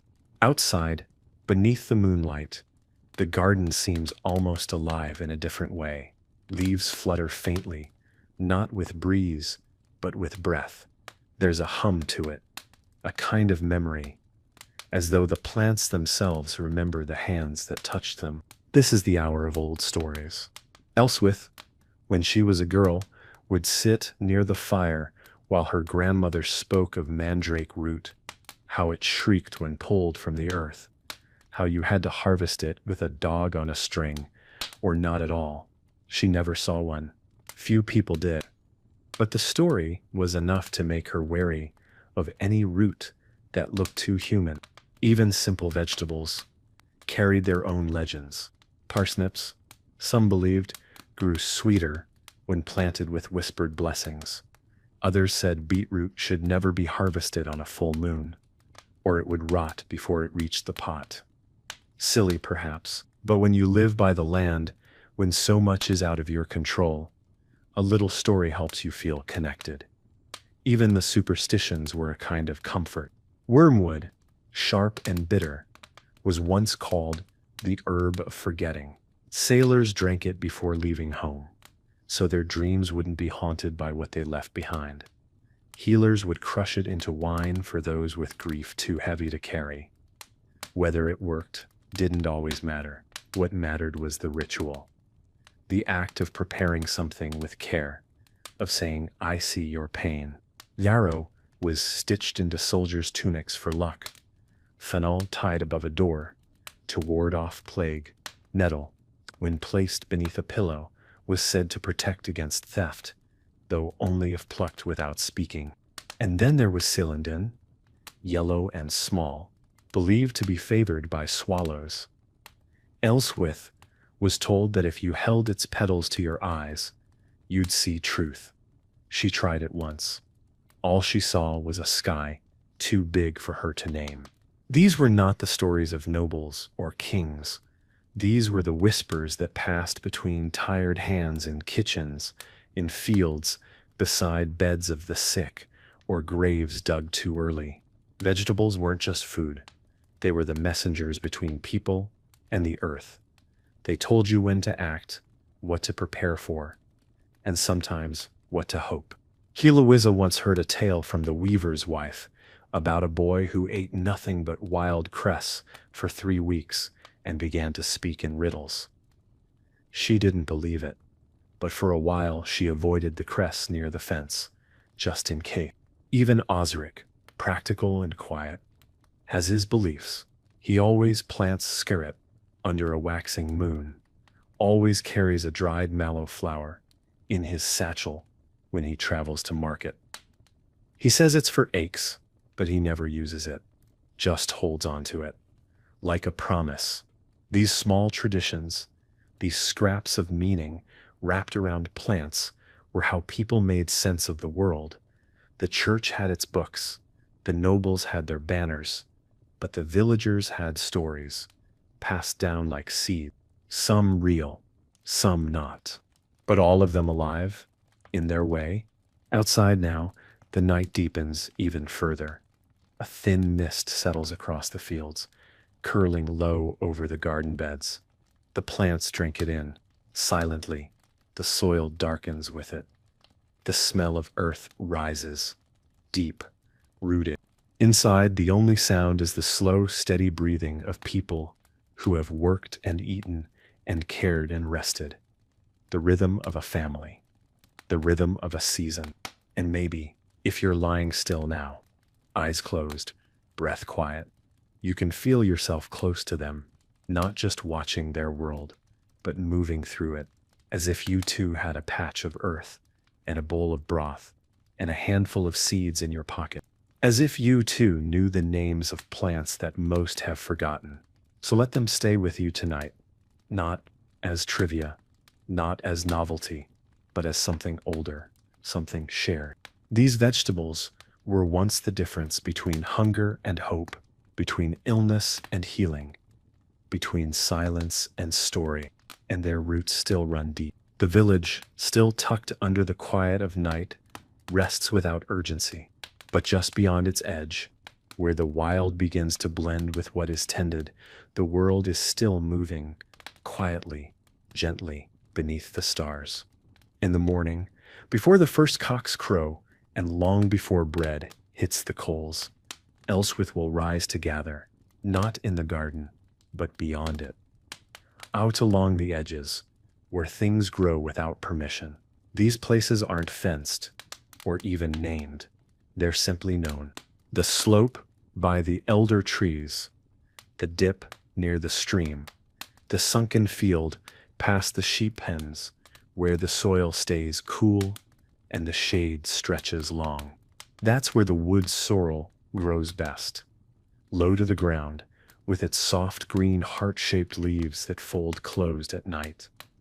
It's sharp on the tongue, almost lemony, and when crushed between your fingers, it smells like the start of spring. Elswith only takes a little, a small bunch for flavor. Too much would steal the warmth from a meal. She tucks it into her basket, alongside a few fronds of wild fennel, its feathery leaves catching the light even in the early gloom.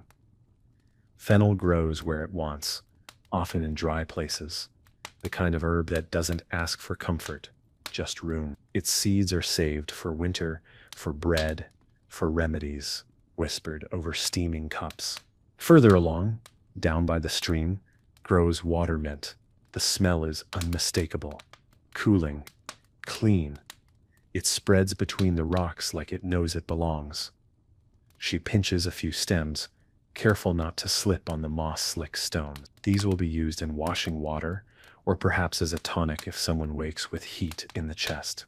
Elswith isn't the only one who gathers. Most families do, some more than others, some better than others. There's a boy in the village who once brought home a basket of foxglove. Thinking it was wild spinach, his mother fainted when she saw it. He's teased for it still, but gently. Everyone makes mistakes when they first start looking. Foraging was not a novelty then. It wasn't a weekend pastime or a romantic return to nature. It was a thread in the larger tapestry of survival, and not just about filling the pot. Gathering was also about watching, noticing the changes.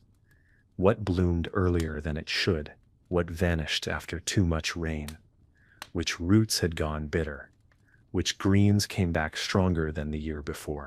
The plants spoke, if you knew how to listen. Ground ivy, creeping near the base of the old chapel wall, was once used to flavor ale, before hops, before recipes became rules.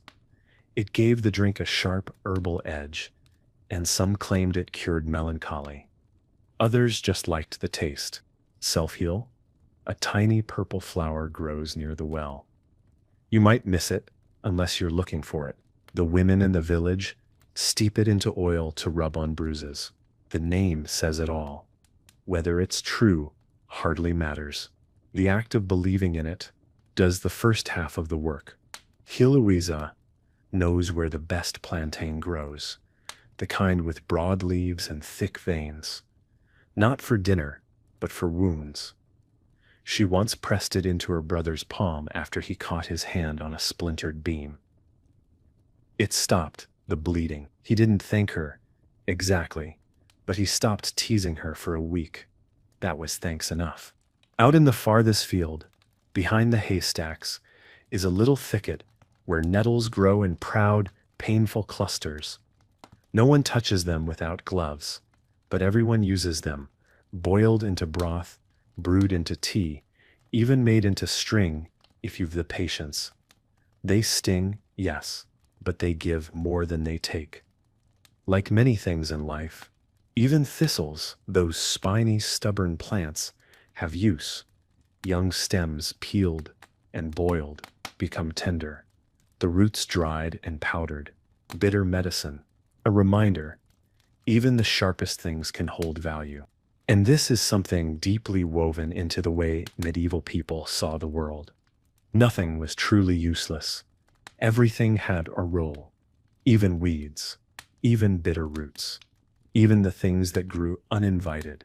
They filled the spaces between cultivated rows, between seasons, between harvests, and hunger. And the act of gathering was never just practical. It was a kind of presence. A woman kneeling at the edge of a field, her hands sifting through leaves. A child lifting a plant to the light, asking, "Is this one good?" A man bending to smell a sprig of mint in a place where mint shouldn't grow. These were small rituals of belonging. To know a place, you had to know what grew there. And to feed a family, you had to pay attention not just to what you planted, but to what arrived without asking. So tonight, as you listen, and your breath slows, and your body softens into stillness, maybe you feel some part of that settling over you. The idea that nourishment comes not only from what we grow with intention, but also from what we are willing to notice, to receive. Let that thought root itself gently in you, like chickweed between the stones. The cottage is silent now, save for the soft rhythm of breathing and the occasional creak of cooling wood. Outside, the mist hangs low, pressed gently over the fields like a woolen blanket laid out to dry. The garden is shrouded in a hush that feels ancient. Time doesn't pass here. It rests, but the stories don't sleep. They stir in the quiet, in the corners of the room, in the gaps between the ticking of the heart. Elswith once said, only once, and softly, that when her mother died, the first thing she did was tend to the sorrel. She weeded around it with trembling hands, her sleeves still damp with tears. It wasn't the kind of grief you could speak, but the motion of the task, the knowing what the plant needed, gave her something to hold on to. That's how it is sometimes. Vegetables, herbs, the earth beneath your nails, they don't offer answers, but they anchor you. And sometimes that's enough, especially in a time when loss was a constant guest. In this village, like so many others, gardens held the shadows of those who once tended them. A child now gone, whose favorite herb was fennel. A grandfather who taught his kin to split salsify roots down the middle to check for rot. A sister who sang while shelling broad beans into a wooden bowl, each one falling like a soft drumbeat into memory. These were not things written down, but they lingered. In the smell of boiled beetroot, in the feel of nettle leaves under gloved hands, in the way someone bent to tie back a climbing pea vine without knowing they were mirroring a gesture done decades earlier. There is a softness to this kind of legacy. You don't inherit it, you inhabit it. And Heloisa, just beginning to sense the weight of it, sometimes wonders how many of these plants remember. She walks the garden in the early hours, fingers brushing the tops of leaves, lips murmuring names she's only just learned. Not because anyone's watching, but because it feels respectful, like saying hello. She keeps a bit of woodruff under her pillow now. It smells sweet when dried, like hay and honey and the very edge of spring. It's said to bring calm dreams, and she's been dreaming more lately. Of her grandmother's hands, of gathering cow parsley in a woven basket, of voices she never met, calling out names of plants she's never seen. There's comfort in that, in knowing we're not the first to kneel in the dirt and ask, what is this good for? And not the last to taste something bitter and wonder, could this save us? Even Osric, steady and spare with his words, carries his own ghosts. There's a patch at the back of the house where wild celery grows tall and tangled. He never harvests it, just leaves it to thrive. It was his father's favorite. He says nothing about it, but tends it with a quiet hand, removing weeds, tying back stalks after storms, leaving an extra pinch of compost there each spring. It's a kind of conversation, because these plants, these old, mostly forgotten vegetables, they aren't just physical, they hold a space for memory, for meaning, for the invisible weight of things unsaid. When someone passes, their garden tells the story first. The soil goes untended, the weeds move in, but then, slowly, someone else steps in, begins again, pulls back the thistles, saves the seed. In that way, grief becomes a cycle, just like planting, not something you get over, but something you grow through. Even the seasons know this. Spring isn't a beginning, it's a return. The sorrel comes back, the mallow stretches up, the lovage peeks through, taller this year than the last, and the person who is gone is remembered in the scent of soup, in the motion of harvest, in the quiet moment of standing barefoot in the garden at dusk. So as you lie here now, eyes soft, breath slow, perhaps you can feel the weight of that story settling over you like evening fog. Not heavy, just present, like memory, like soil. Let it stay with you. The fire is down to the faintest glow now, just a whisper of heat beneath gray ash, but it's enough to keep the cold from creeping too deep into the stone floor, enough to soften the silence so it doesn't feel so wide. Elswith is still asleep, her face turned toward the wall, lips parted slightly, brow smoothed by rest. Beside her, Heloisa stirs faintly in her dreams, something she won't remember in the morning, though it will shape her mood all the same. Osric has risen again, early, as he often does. He moves like a man used to being the first awake. He doesn't light the lantern, doesn't strike the flint, just stands in the half-dark, sipping cold water from a clay cup and watching the sky shift shades behind the trees. There's peace in this part of the day, before the world makes any demands. And as he waits for the light, he thinks, not in words, but in pictures, sensations, of the garden, of roots pulled clean from the earth, of the ache in his hands after turning soil, of the smell of crushed fennel on the wind. This is when the memories come. He remembers the white beetroot his grandmother used to grow, not as sweet as the red, but creamier somehow. She'd stew it with vinegar and wild thyme. No one makes it that way anymore. Not even Elswith. He doesn't miss the taste, exactly, but he misses what it meant. A certain kind of evening, a certain kind of warmth. Some vegetables carry that, not flavor, but feel. Turnips meant hard times, but also reliability. You could boil them into anything, roast them with salt, mash them if your teeth were failing. Leeks reminded people of feast days in some regions, stewed down until soft, with barley and beer, served to a room full of relatives you hadn't seen since the last harvest. Pea shoots, young and green, carried hope. You planted them early and watched them climb, watched the tendrils twist around twine or old sticks. They were fragile, but they rose, always reaching, a small lesson. And chervil, light, feathery, almost easily lost to breeze, was often the first green that let people know they'd survived winter, that the worst was behind. Its presence was subtle, but it meant everything. Even skirret, that pale, thread-like root, spoke of resilience. It grew slow and messy and often needed thinning, but once established, it came back again and again. It didn't demand much, just time, and in return, it gave sweetness, a soft, unexpected sweetness, like kindness from someone you hadn't expected it from. These plants weren't symbols because people wanted them to be. They became symbols because people needed them to be. In a life that was often short, often uncertain, they were reliable. They told you when the season turned. They told you when to sow, when to rest, when to save. They gave your hands something to do in the silence that followed. Loss or doubt or hunger. Heloisa, half asleep, curls deeper into her blanket. A faint smile tugs at the edge of her lips. She's dreaming of her garden again, though she doesn't know it yet.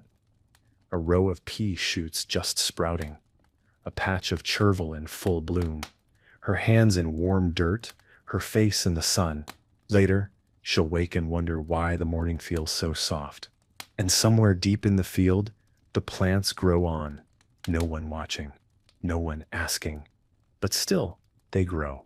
And maybe that's the lesson that carried people through the hardest years, that even in the most silent winters, the roots were doing their work, quietly, without glory, without wit, just becoming.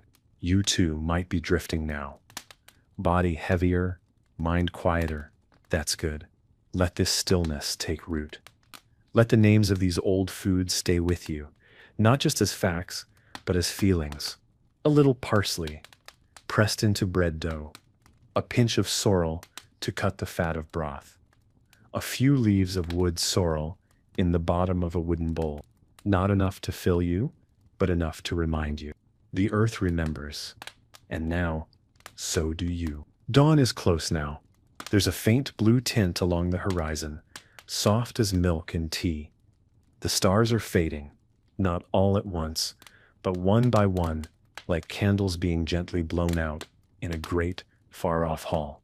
Alzeric is outside again, crouched at the edge of the garden, pulling up weeds by hand. He doesn't need to. He could do it later, but this part of the morning is his alone. The work is slow, quiet, familiar. He works a bit of chickweed, loose from the soil, careful not to disturb the young beet greens growing beside it. Chickweed is edible, but he's pulled enough for now. He lays it in a little pile, to feed to the chickens later. Nothing goes to waste. Not here. Behind him, the house is still sleeping.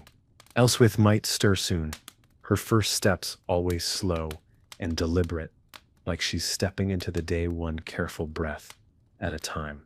Heloisa, likely, will wake with the sun. She always has. The ground is still damp from the mist. It clings to the soles of his boots and darkens the cuffs of his trousers. There's a crispness in the air, a hint of the season turning again. Not quite yet, but soon. He checks the cabbages, thick-leaved and strong, their outer heads glistening with moisture. These are a staple, dependable. They'll be harvested in stages. The leaves pulled one at a time.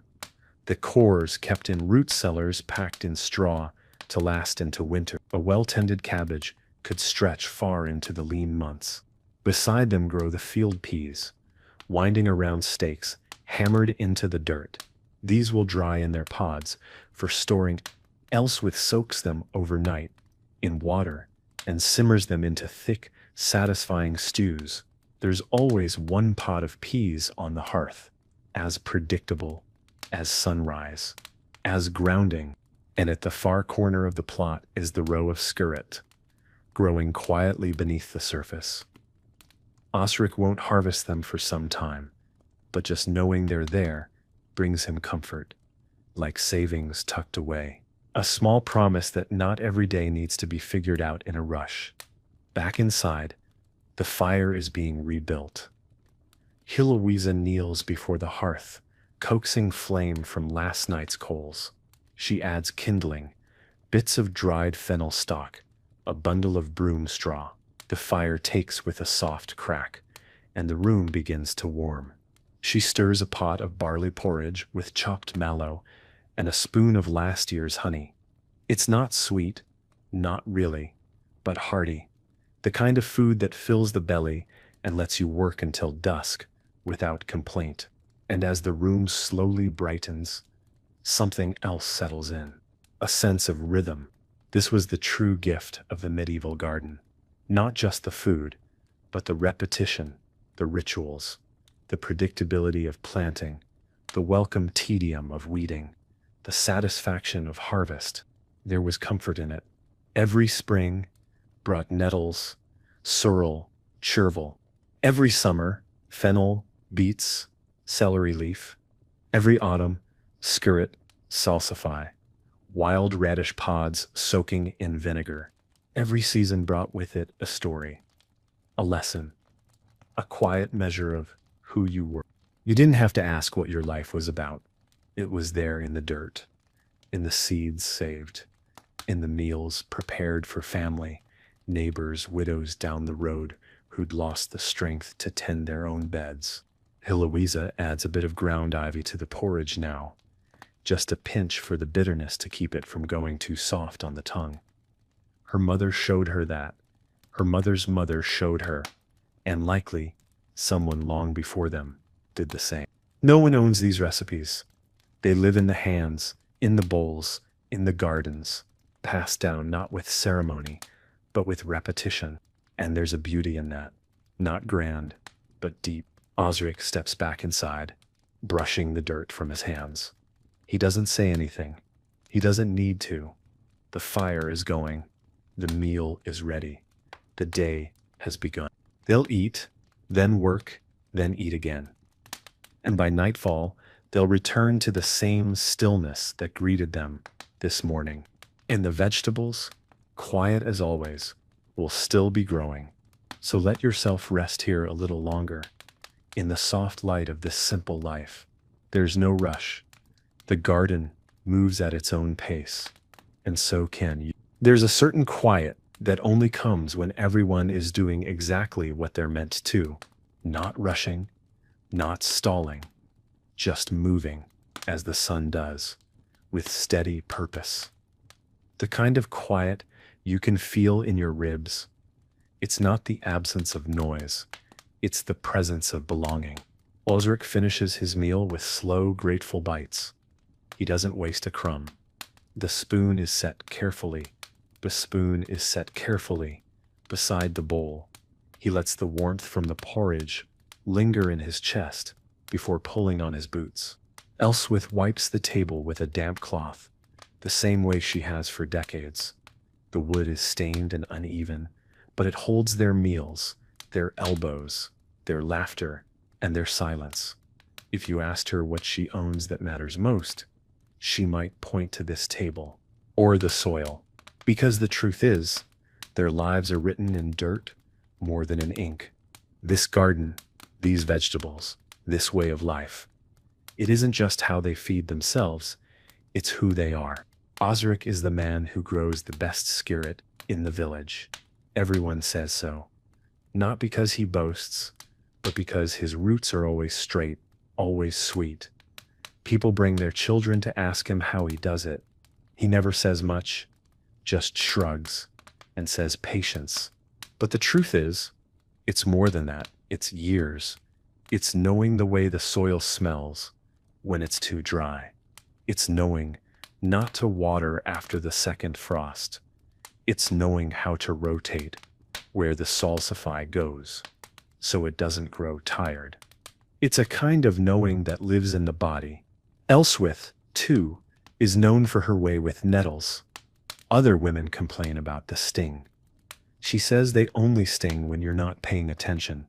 She gathers them barehanded in early spring, folds them gently into her basket like linens, and turns them into soups and teas that warm the belly and cool the fever. When someone in the village is ill, they knock at her door. And Heloisa is becoming her own kind of person, her identity still soft like a seedling, but she already knows which herbs grow under oak and which prefer the company of stone. She has an eye for it, a touch. It's not something you're taught, not entirely. Some of it grows in you, like the plants themselves. That's how these vegetables shaped people, not just by feeding them, but by naming them. The man who grew fat hen through drought, the woman who steeped woodruff for the dying, the child who first noticed the lovage was blooming early. It gave people a place, a reason to rise, a way to be remembered. You didn't need to own land. You just needed to know it, to walk it with care, to pay attention. You could be poor and still be the one people came to for seeds, for roots, for advice on how to lift a heavy cabbage without breaking the stem. There was pride in that, quiet, honest pride. Because in a world full of uncertainty, plague, war, harsh winters, a well-tended row of turnips was a kind of resistance, a claim, a promise.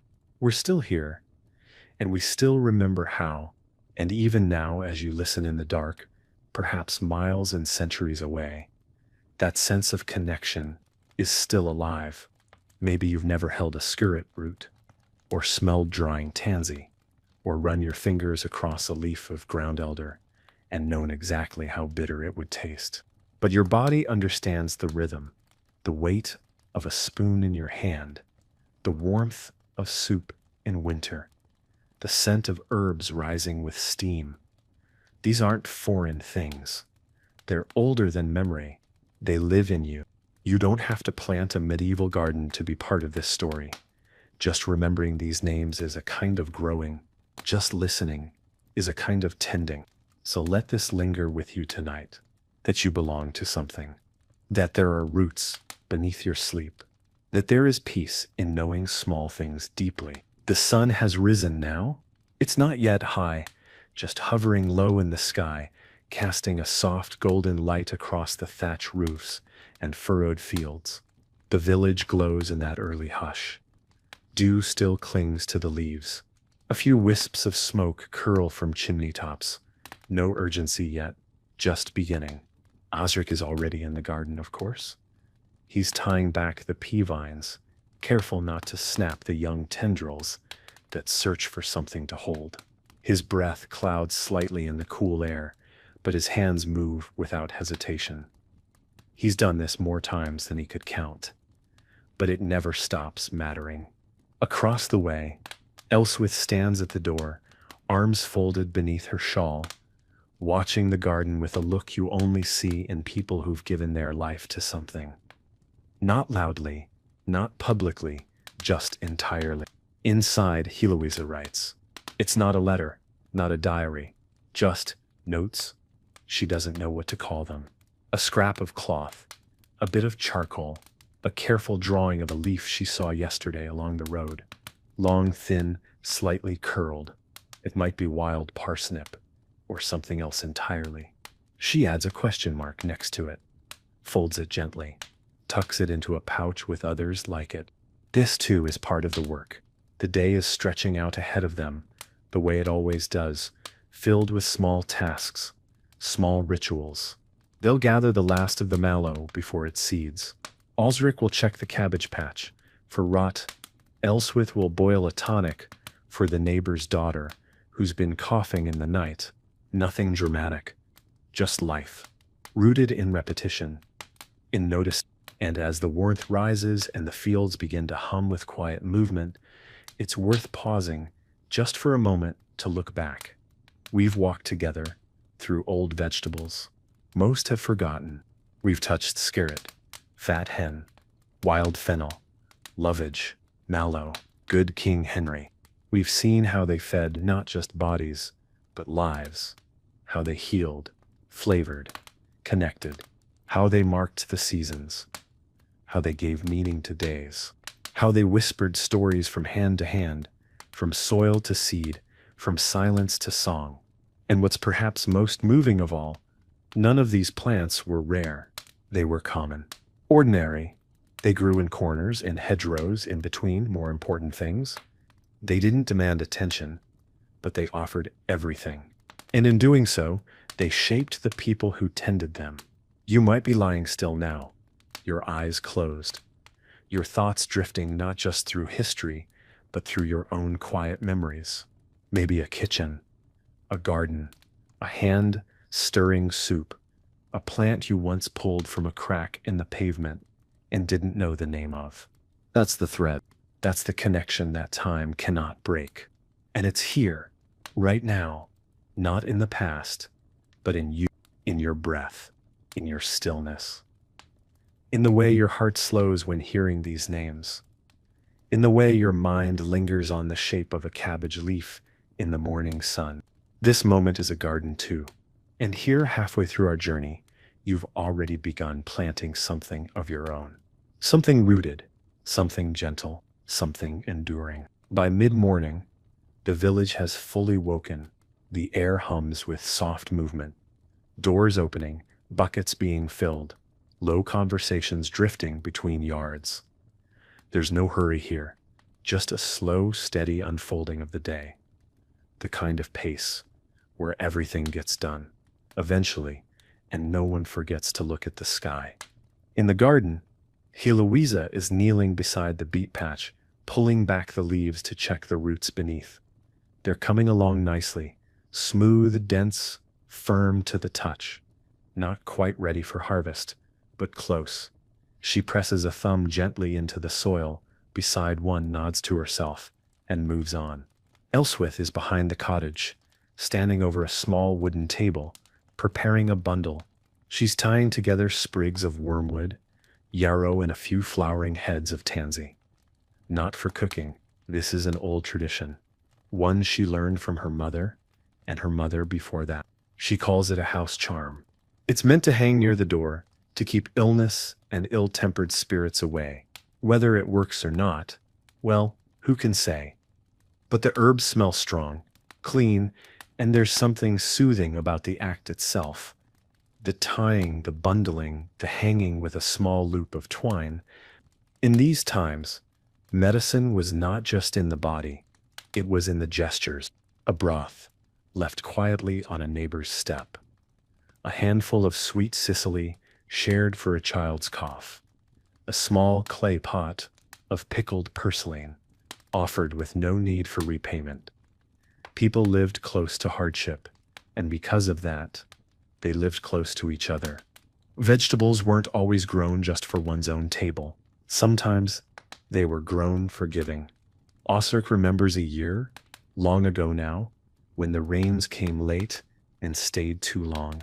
Most gardens were drowned, but his plot somehow held. He had turnips enough to spare, not many, but enough. He didn't say anything about it, didn't call it charity. He just left bundles on doorsteps, tied with straw. No one mentioned it. But the next spring, someone slipped a pouch of fennel seed into his hand at market. Another offered him the strongest string beans she'd saved. It wasn't repayment, it was memory. This is how communities were stitched together, root by root, leaf by leaf. Even now, as Heloisa walks through the village paths, she sees the evidence. A patch of fat hen growing outside the cooper's yard, planted, not wild.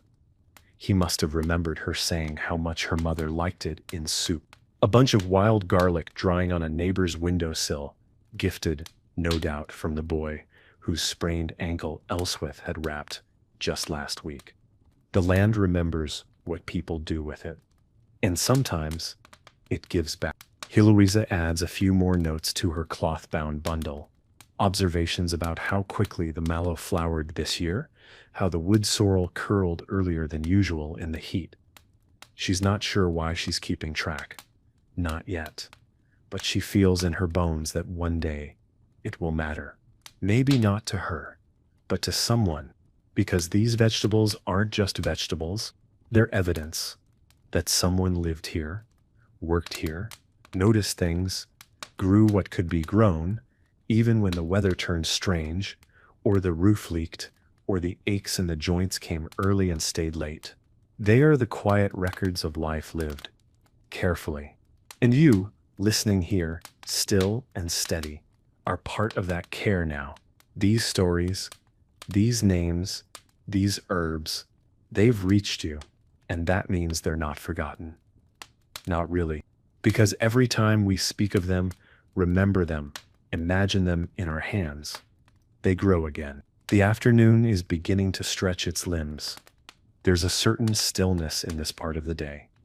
Not the sleepiness of evening, nor the rush of morning, but something softer, like the air itself is pausing, letting the light fall more gently, letting the dust hang longer before it settles. Elswith is sorting through a small wooden chest beneath the work table. Inside are cloth bundles of dried herbs, folded paper packets of seeds, bits of twine, a carved spoon worn thin from years of stirring. She's looking for angelica root, a remnant from the spring harvest, not for eating today, but for a tincture she's preparing. 1 part root, 1 part vinegar, left to steep by the fire. It's said to guard against cough and chill. But more than that, it smells of the first warm days, and she finds comfort in that. Across the yard, Osric is trimming back the broad beans. Their season is nearly done. The pods are thick and heavy, bending the stalks with their weight. He gathers them one by one, dropping them into a basket lined with wool. They'll be dried for winter use, stored in earthenware jars, sealed with wax and hope. This part of the year is full of transition, nothing dramatic, just the quiet giving way of one phase to the next. The lettuces are bolting, their leaves turning bitter. The sorrel has flowered. The chard stands tall but tired, and the peas, once bright and sweet, have begun to dry on the vine. This is not failure. This is what plants do, and people too. They grow, they peak, they fade, they seed, and then, when the time is right, they begin again. That's one of the oldest lessons of the garden. Nothing is wasted, not even time. The waiting matters as much as the harvest, the weeding as much as the reaping. The season when nothing sprouts, just as meaningful as the season when everything does. You learn that quickly when you live by the land. You learn to wait for the right kind of cold to sweeten the parsnips. You learn to watch the sky before planting turnips. You learn not to rush the skirret, no matter how eager your hunger feels. And over time, you realize you are not in control. Not really. You are in relationship with weather, with soil, with luck, with time. Heloisa is learning this now. She once tried to force a bed of wild carrot in early spring. Despite her mother's warning, the shoots came up quickly, all promise and energy, and then collapsed under the frost. She was angry at first, angry with the soil, the sky, even herself. But Elswith had just nodded and said, "Next time, wait." And so she did. This year she planted later. The greens are smaller, but they're still here. And now, as she runs her fingers through the soft fronds, she understands patience doesn't just mean delaying, it means trusting. Trusting that the soil knows its pace, that the season will come, that not everything worth having arrives on demand. The same can be said for so many things: healing, forgiveness, understanding, even sleep. You might feel that now, how the world has slowed inside you, how your breath has settled, how your thoughts have quieted. That too is part of the garden. Not everything happens above the ground. Sometimes, the most important things are the ones you can't see. The root systems, the soil mending itself, the seeds swelling, unseen, beneath the surface. And perhaps tonight, that's where you are too. In the unseen part, the part that doesn't need to perform or produce, just rest quietly in its own season. Let that be enough. The wind has picked up slightly, not sharp, just present. It moves through the garden like a hand through hair, lifting the edges of leaves, stirring the drying herbs that hang from the rafters. It reminds the trees to sway. It cools the pots by the hearth. It makes you notice how still everything was just moments before. Elswith steps outside with a basket beneath her arm, not because she needs anything urgent, but because she knows better than to waste a breeze like this. A good wind helps dry herbs faster, carries away the damp that settles in during long, still days. She's been drying calamint and ground ivy, laying them out flat on woven trays. She stops at the mallow patch, what's left of it, and plucks the last few flowers. They've started to curl inwards, petals thinning, stems softening at the base. A little late in the season, but usable still. Usable, that word shows up everywhere in this life. It's how people thought, how they moved, how they made decisions. Is it usable? Can it be stretched, boiled, soaked, saved, shared? That's what vegetables were, more than anything. Answers to limitation. Most years there wasn't abundance. There was enough. And sometimes, not even that. And so forgotten vegetables, the skirret, the oric, the chickweed, the Alexanders, they weren't quaint or curious or part of a trend.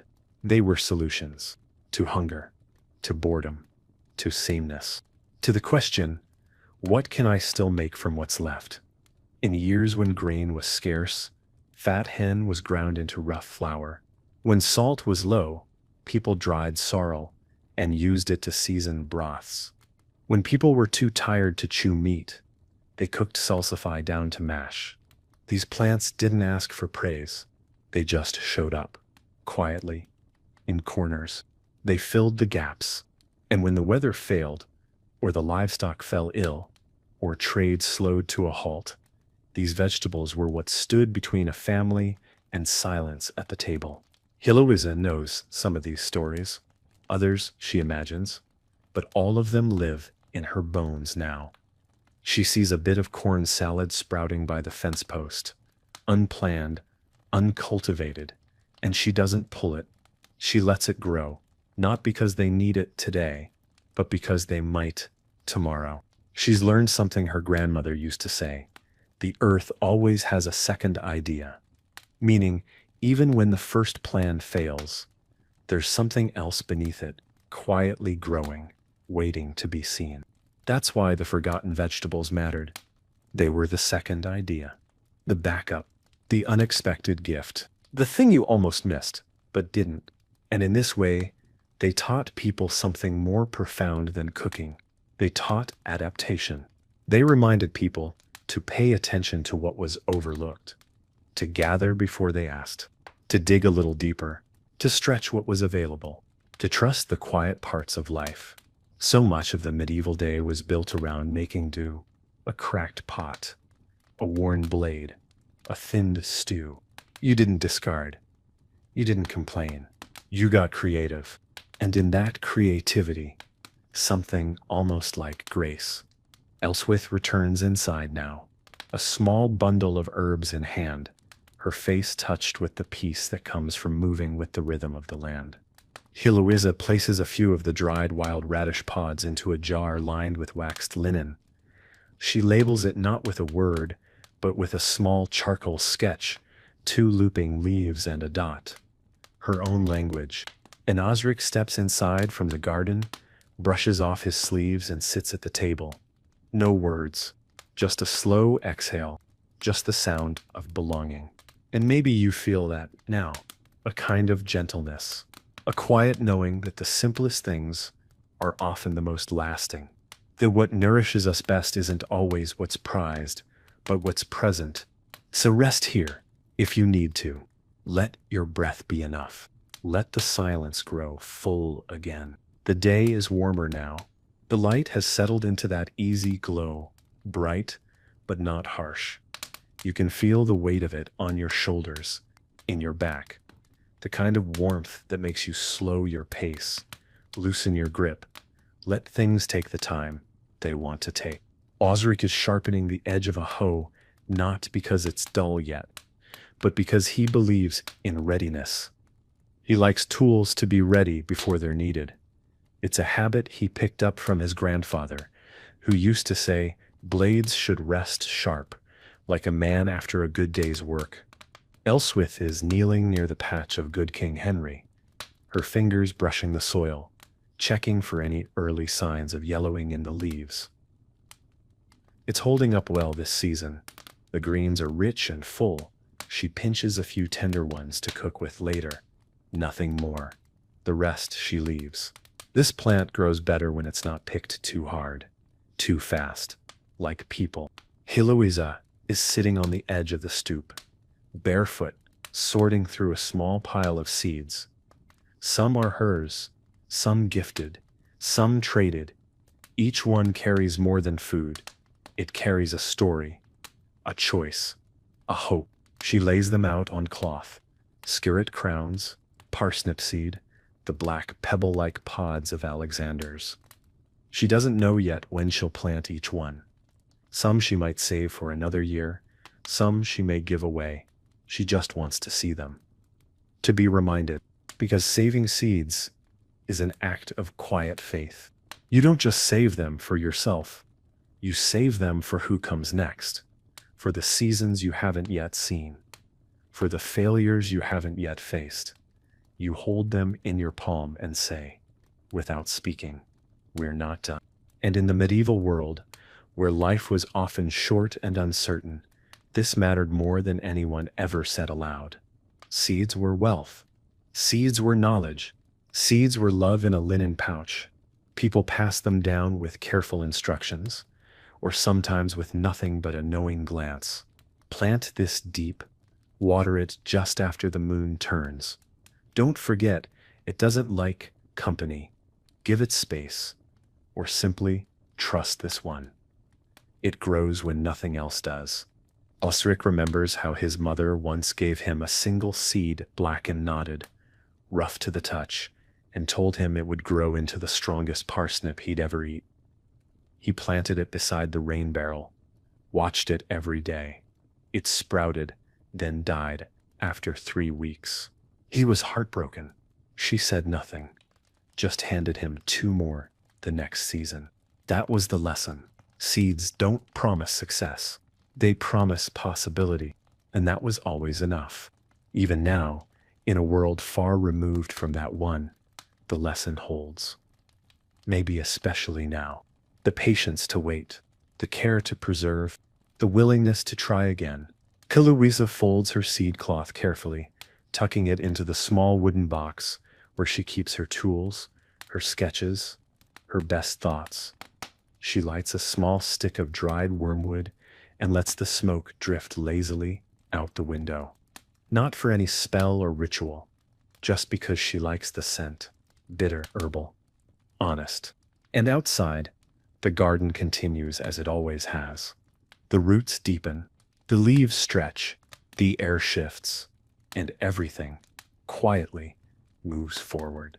You're still here with it, still resting inside the story.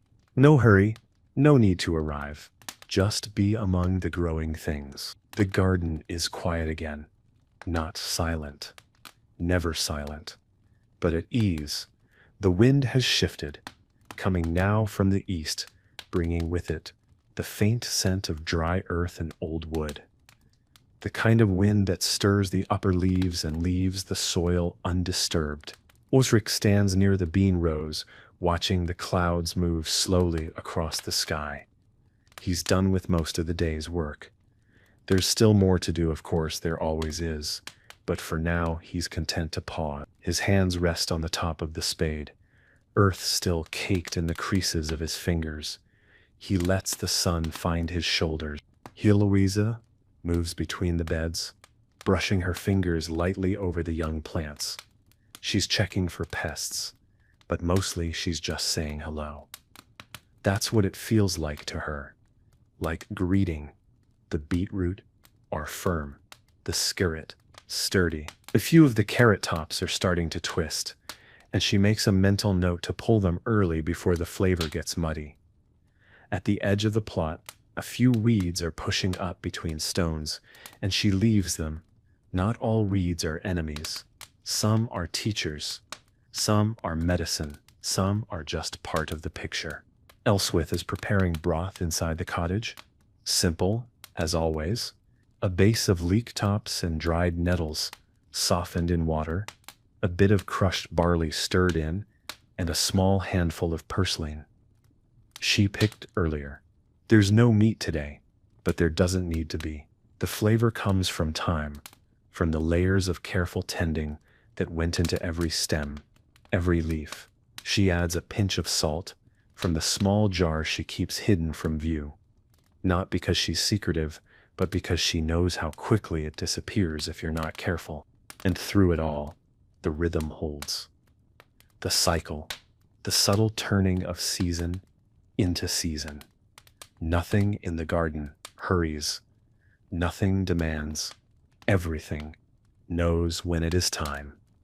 The chervil bolts before the barley is full. The sorrel rests when the heat rises. The salsify goes into hiding the moment the days grow long. People learn to listen, to move with these shifts. It's not always perfect. Sometimes the turnips rot in the ground. Sometimes the peas bloom too late. But still, they plant again. Still, they trust. Because in the end, this isn't just a garden. It's a life made visible. Each row a story. Each plant a memory. The earth is both canvas and record keeper. You can walk it and feel everything that's come before. The lean years, the lush ones, the hands that came before yours, the quiet triumphs of someone who made a meal from nothing but beet greens and patience. You feel it when you kneel to plant. You feel it when you gather in silence. And maybe now, as you rest, your body softening, your breathing slowing, you're beginning to feel it, that this isn't just about vegetables. Not really. It's about care, about the beauty in repetition, about giving time to something that won't thank you but will nourish you, about the kind of work that leaves no applause but feeds someone just the same. You don't have to be in a medieval field to understand this. You just have to be still long enough to listen to what's been growing all along. The hours pass gently now, not marked by clocks, but by light and warmth and the shift in air that says evening is coming. The garden doesn't rush, neither do they. Elsweth stands at the basin, rinsing the last of the wild greens she pulled before the sun climbed too high. The water is cool, slightly murky, and filled with the scent of things freshly torn from soil, metallic, sharp, alive. She doesn't need to wash them this thoroughly, but she does it anyway. There's something reverent in it, like brushing dust from an old book. Osric is finishing the last of the repairs on the garden fence, tying twine where the old rope gave out, setting a flat stone under one of the leaning posts. He doesn't speak while he works. His hands do. Each knot, each placement is a sentence. This part of the fence matters. It's not just a boundary. It's an agreement with the land. You protect what you tend, not because it's yours, but because it's needed. Heloisa has taken to watching the light in the afternoon. She notes how it changes the way the leaves look, how some vegetables glow under it, especially the chard and the fennel. She doesn't say much about it, but she sketches quietly, trying to remember the way colors bend. She tucks a few beet leaves into a basket for pigment, murmuring the idea of ink. Not for a letter, just to try. Sometimes creativity is just another way to listen to what the land is offering. They'll eat soon. A simple meal. Warm barley with herbs. A few turnip greens fried in fat, and flatbread made with leftover wild flour and dried caraway seed. It's not grand, but it's deeply satisfying. It tastes of effort, of care, of seasons, of things that grew when they weren't expected to. They eat in silence, mostly. Not because there's nothing to say, but because they've already said it with their hands, their tending, their patience. Later, Osric will walk the garden one last time, before dark. It's a habit, not a task. He checks nothing in particular, touches the soil, pulls one weed he missed earlier. It's his way of saying goodnight, of thanking the ground, the same way Elswith smooths the linen over the cooling bread, or how Heloisa sets her drawings in a box lined with dried lavender and a feather she found by the stream. These things matter, not because they're noticed, but because they're repeated. And you, still resting with this story, are part of that rhythm now. You've followed the leaves, the roots, the scent of broth, and the hush of early dawn. You felt the weight of routine that isn't heavy, but grounding. You've remembered things you didn't know you knew, and maybe, just maybe, you've realized this story is already yours. It's been growing there, somewhere in you, waiting quietly, like a seed in deep soil, just beginning to. The day begins to close its eyes. The sun has softened, its light leaning sideways across the fields, turning straw to gold and cabbage leaves to velvet. Long shadows stretch along the garden path. You can hear the last sounds of work, the closing of a shed door, the creak of a water bucket lifted, the hush that falls when no one needs to speak anymore. The world is winding down, not with a stop, but with a soft exhale. Elswith brings in the final bundle of herbs. Not much, just a bit of marjoram and woodbetony, enough for the week. She hangs them near the hearth where the warmth will dry them gently. The scent fills the room slowly, clean and slightly bitter, like a story that's been told many times but still carries truth. She kneels beside the fire, stirring the coals with a worn stick, not to cook, just to keep it breathing. There's peace in small rituals done for their own sake. Osric has finished his rounds, the fence is mended, the gate latched, the hens counted, and quiet. He wipes his hands on his tunic, eyes the sky. It'll be clear tonight. You can always tell by the way the air settles, how the birds sound different, like they know they've been heard. He doesn't say any of this out loud. He just looks, and that's enough. Heloisa sits on the ground, back against the wall of the cottage, her knees drawn up, a handful of fennel seeds in her palm. She lets them fall through her fingers slowly, like rain. She's thinking about nothing in particular. Maybe about how plants grow without asking. Maybe about how time passes the same way. Or maybe she's just letting her mind soften into stillness, the way a pond goes still when the wind decides to stop speaking. Inside, the cottage has gone dim. No need for candlelight yet. The last of the sun flickers through the shutters and pools on the floor. Elswith pours a little vinegar into a jar of wild garlic buds. She'll seal it tomorrow. For now, she lets the scent rise. It bites, sharp and clean, like memory, like something you forgot you loved until you smelled it again. And outside, in the garden, the vegetables rest. The skirret, the turnips, the herbs tied to rafters, the weeds left standing because they held their ground better than anything else. All of it exhaling, all of it easing into night. There's nothing more to do now. Just trust that what was planted will stay rooted, that what was gathered will hold, that what was tended today will feed someone tomorrow. And you, still here, are part of that promise. Maybe you're lying still, eyes closed, or sitting, watching nothing in particular. Let the rhythm carry you now. No thoughts to chase, no answers to find.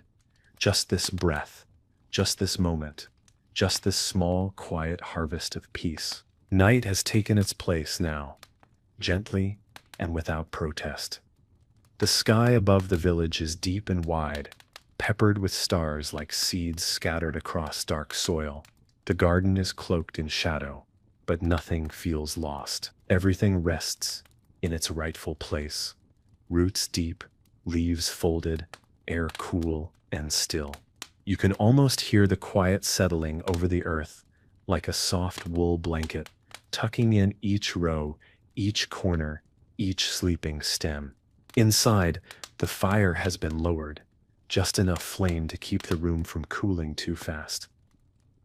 Elswith finishes wiping down the table, running her cloth in slow, practiced circles. She doesn't rush. This moment is as much a part of the day as planting or harvesting, cleaning, folding, closing the space. It signals to the home that the day is done, that it can rest too. Osric sits with his back to the wall, legs stretched out, his head slightly tilted toward the ceiling. He's not asleep, not quite, just unwound. His breath is slow, even. His hands are still rough from the day's work, but resting now, open. There's no more to carry tonight.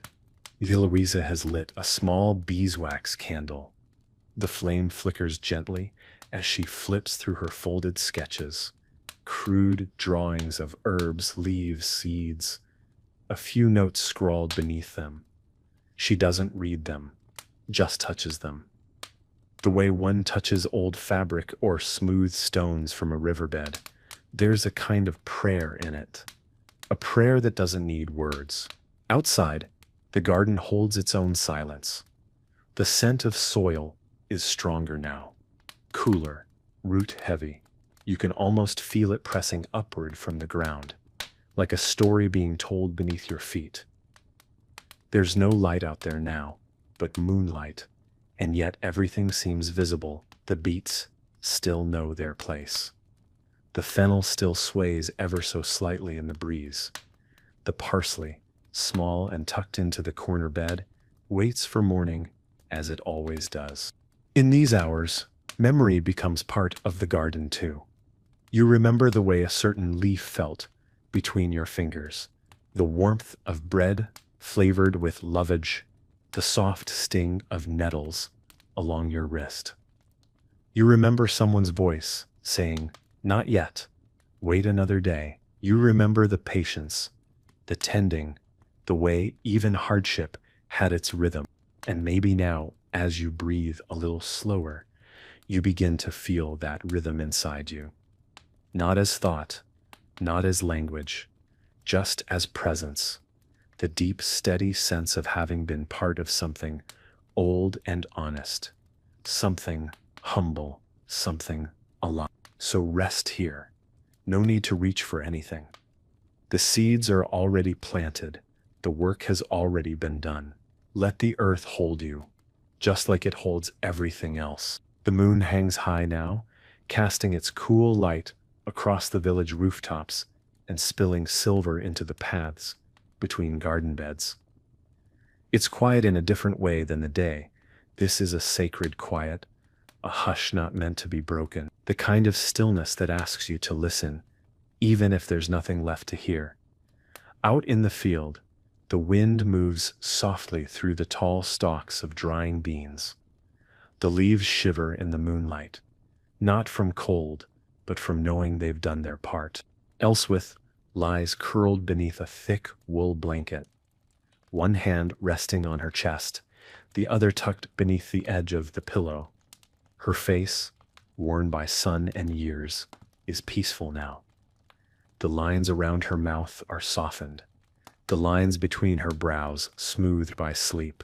She's not dreaming anything she'll remember, just resting, deeply, fully. The kind of rest earned only through work that fed others. Osric has drifted off in his chair, his head leaning against the wooden wall, arms crossed loosely over his chest. The room is warm enough. The coals still glow faintly in the hearth.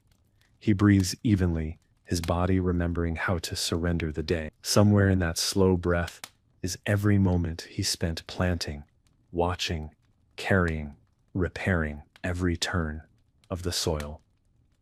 Every quiet triumph that didn't need to be spoken aloud. Heloisa lies awake a little longer, not restless, just thoughtful. Her eyes are fixed on the rafters, watching the moonlight catch the edges of their herb bundles hanging overhead. She counts them silently: mallow, wormwood, sorrel, fennel, parsley root. She knows them by smell before sight. Each bundle a piece of someone else's wisdom, passed down in gestures and recipes, in touch and tone. She thinks about the future, not in grand terms, but in seasons. She thinks about what she'll plant first next spring, whether the ground elder will come back thicker, whether she should try tansy in a new spot. She thinks about the drawings she hasn't finished, the way a leaf curls when it's ready to be picked, the soft resistance of scarlet when pulled too early. She carries these thoughts like seeds, quiet but ready. And outside, the world continues to hold its breath. The garden doesn't sleep the way people do. Its rest is a readiness, its silence a form of attention. The roots continue their work beneath the soil. The moisture gathers. The seeds left unharvested begin their slow swelling. What was today's meal is already becoming next year's hope. This is what vegetables meant to people back then. More than sustenance, more than survival. They were continuity. They were inheritance. They were love spoken in the language of soil. A father planting turnips so his children could eat in January. A mother saving the last good skirret root to dry for seed instead of stew. These were not small choices. They were acts of faith. And you, lying here now, still and breathing softly, are part of that same faith. Listening is a kind of planting too. Memory is a form of tending.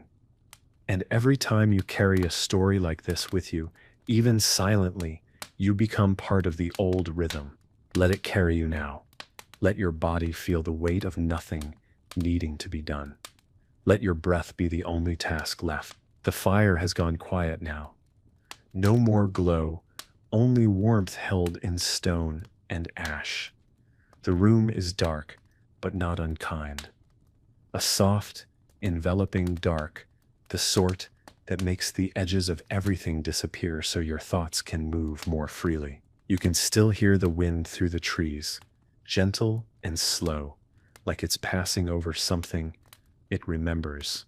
The house creaks from time to time, not from age, but from the settling of a place that knows it's done its job for the day.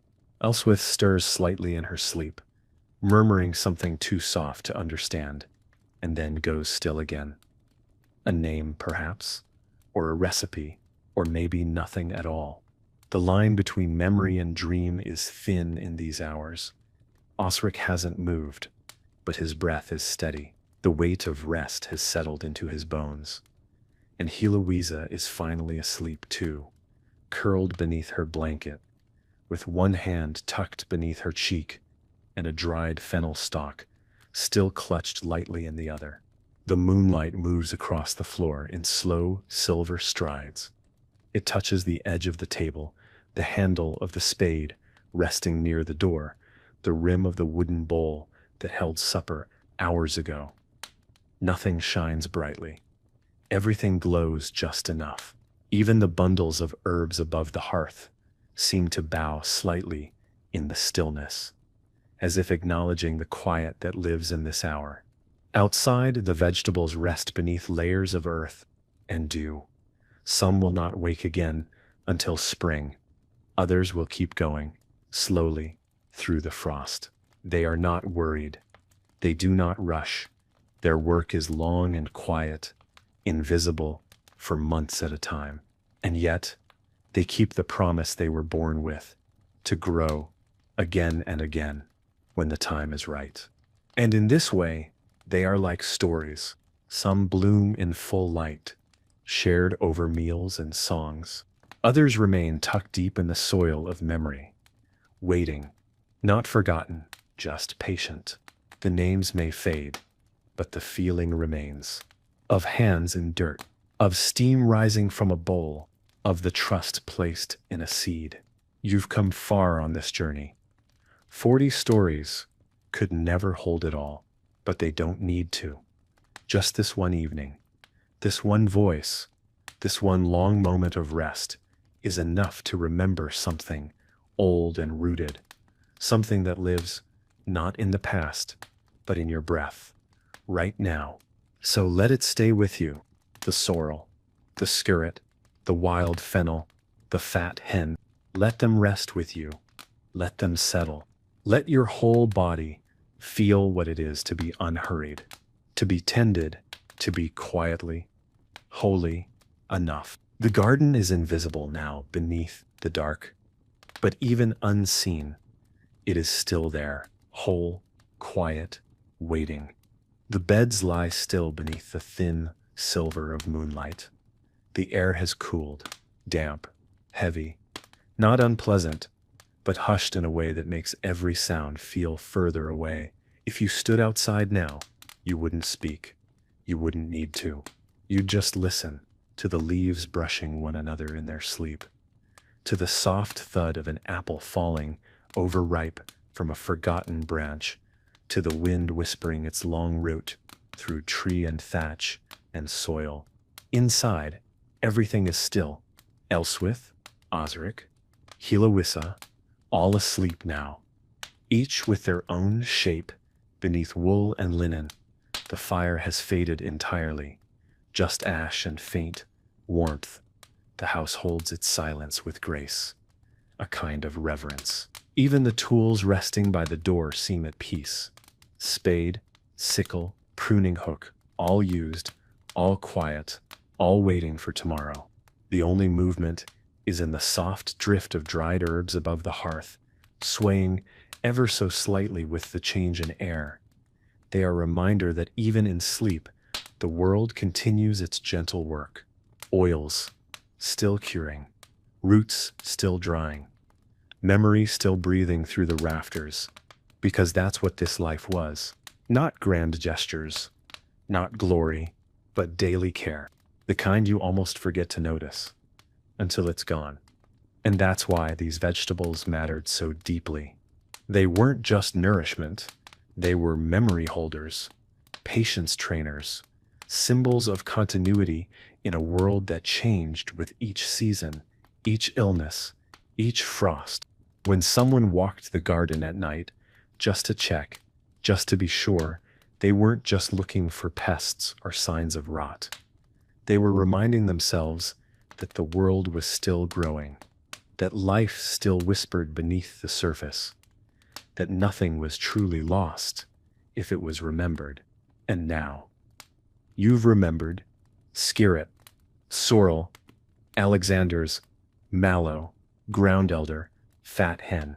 You've walked the fields with them, sat by the hearth, listened to the wind move across old leaves. You've tended not only a garden, but a piece of yourself that still longs for simplicity, for purpose, for quiet connection to something living, steady, and real. So let the story rest now. Let the earth turn beneath you. Let the night hold you. Let everything be exactly as it is, unfinished, imperfect, beautiful in its stillness. The village sleeps, but the story doesn't end. It lingers, as old stories do, not with a closing, but with a soft continuation that settles somewhere inside the body. The kind of tale that asks nothing more of you than your presence, no response, no conclusion, just your quiet company as it unfolds in its own time. The garden, even in the dark, holds space for it. You could walk it now in silence and still feel where the beds begin, where the fence leans inward, where the scent of fennel once thickened the air. Elswith once said, on a rare evening, when the fire was high and the stew had come out better than expected, that vegetables don't just feed the body, they teach the soul how to stay, how to commit to something, how to return to it, how to live inside rhythm instead of against it. She'd smiled softly afterward, a little embarrassed by her own words, but no one questioned them. They were true in the way only lived things can be true. Heloisa, if she ever tells stories of her childhood, one day might not speak of anything grand. She might mention a day she spent peeling wild carrots, or how her mother showed her how to taste chervil and know if the plant had turned bitter, or how she sat in a field with a basket of weeds once and realized halfway through that none of them were weeds at all. Because that's how knowing works. Slowly, quietly, again and again. You don't learn a garden in a season. You learn it by staying, watching, listening, failing, trying again, letting it speak before you do. And that too is what you've done here. You've listened to the soft lives of forgotten vegetables, to the way they shaped not just meals, but mornings, not just health, but home. You followed their names through silence and steam, through open fields and closed rooms, through soil and story. You've remembered things you were never told, and that kind of memory lives longer than anything written down. So let the stillness stay with you now. Let the mallow bloom quietly. in your thoughts. Let the skirt stretch its thin roots through your chest. Let the sorrel's sharpness linger faintly on your tongue. And rest. Rest knowing that these plants, and the people who grew them, and the rhythm they followed, are not gone. They are simply waiting. In the soil, in the stories, in you. The world is entirely still now. Not a single cart creaks in the lane. Not a hoof, not a voice, not a single door. Even the chickens have long since gone quiet, huddled in their corners, breathing slow beneath straw and feather. The village has become a memory of itself, softened by darkness, smoothed by time. Only the moon remains watchful, casting pale light onto stone and soil, silvering the leaves of cabbage and chard, brushing over the low rows of herbs like a blessing unasked for, but still received. Inside the cottage, the fire is gone. Not even embers remain. Just the scent of ash and old smoke, and the quiet weight of a hearth that held heat for those who needed it. The beds are quiet. No one stirs. Nothing is expected. All of the energy that filled the day has retreated into stillness, not lost, but stored. The way roots store sweetness in winter, the way seeds hold life without asking for attention. This is how these vegetables survive. Quietly, they do not need applause. They do not ask to be seen. They just wait for their time to return. That's why the forgotten ones matter. Not because they were exotic, not because they were rare, but because they were steadfast. Fat hen, ground elder, sorrel, scarret, Alexanders. They didn't grow because someone told them to. They grew because the land knew how. And people, in their best moments, learned how to listen. Heloisa will rise early in the morning. Before the mist lifts, she'll step outside barefoot, feel the cold stones under her feet, and smell the air to know if the weather's turning. She won't speak. She won't need to. Her hands will move from habit. She'll check the soil, glance at the sky, walk the garden without needing to measure or explain. And that, more than anything, is the inheritance. That no. Osric will wake when the light hits the wall just right, the way it has every spring since he was a boy. He'll stretch, groan, and walk straight to the door. He won't say it, but he'll be listening for bees. For the small hum that means the clover's ready. That sound will tell him more than any parchment ever could. And Elswith, before all of them, will have already prepared water for tea, laid out a cloth, and checked the shelf where she keeps the seeds. Not because she has to, but because some part of her believes it is a sacred thing, a way of saying thank you to the earth before asking anything from it again. And the vegetables, they will grow. They will stretch, unfurl, deepen, not for history, not for show, but because growing is what they are meant to do, just like us. The night has reached its quietest point, that moment where time seems to stop moving, where everything is held in stillness so complete it becomes a kind of music. The garden doesn't move, the air doesn't stir, and yet, beneath the soil, things continue. Roots stretch slowly. Cells divide. Moisture travels upward. Growth doesn't sleep. It only slows.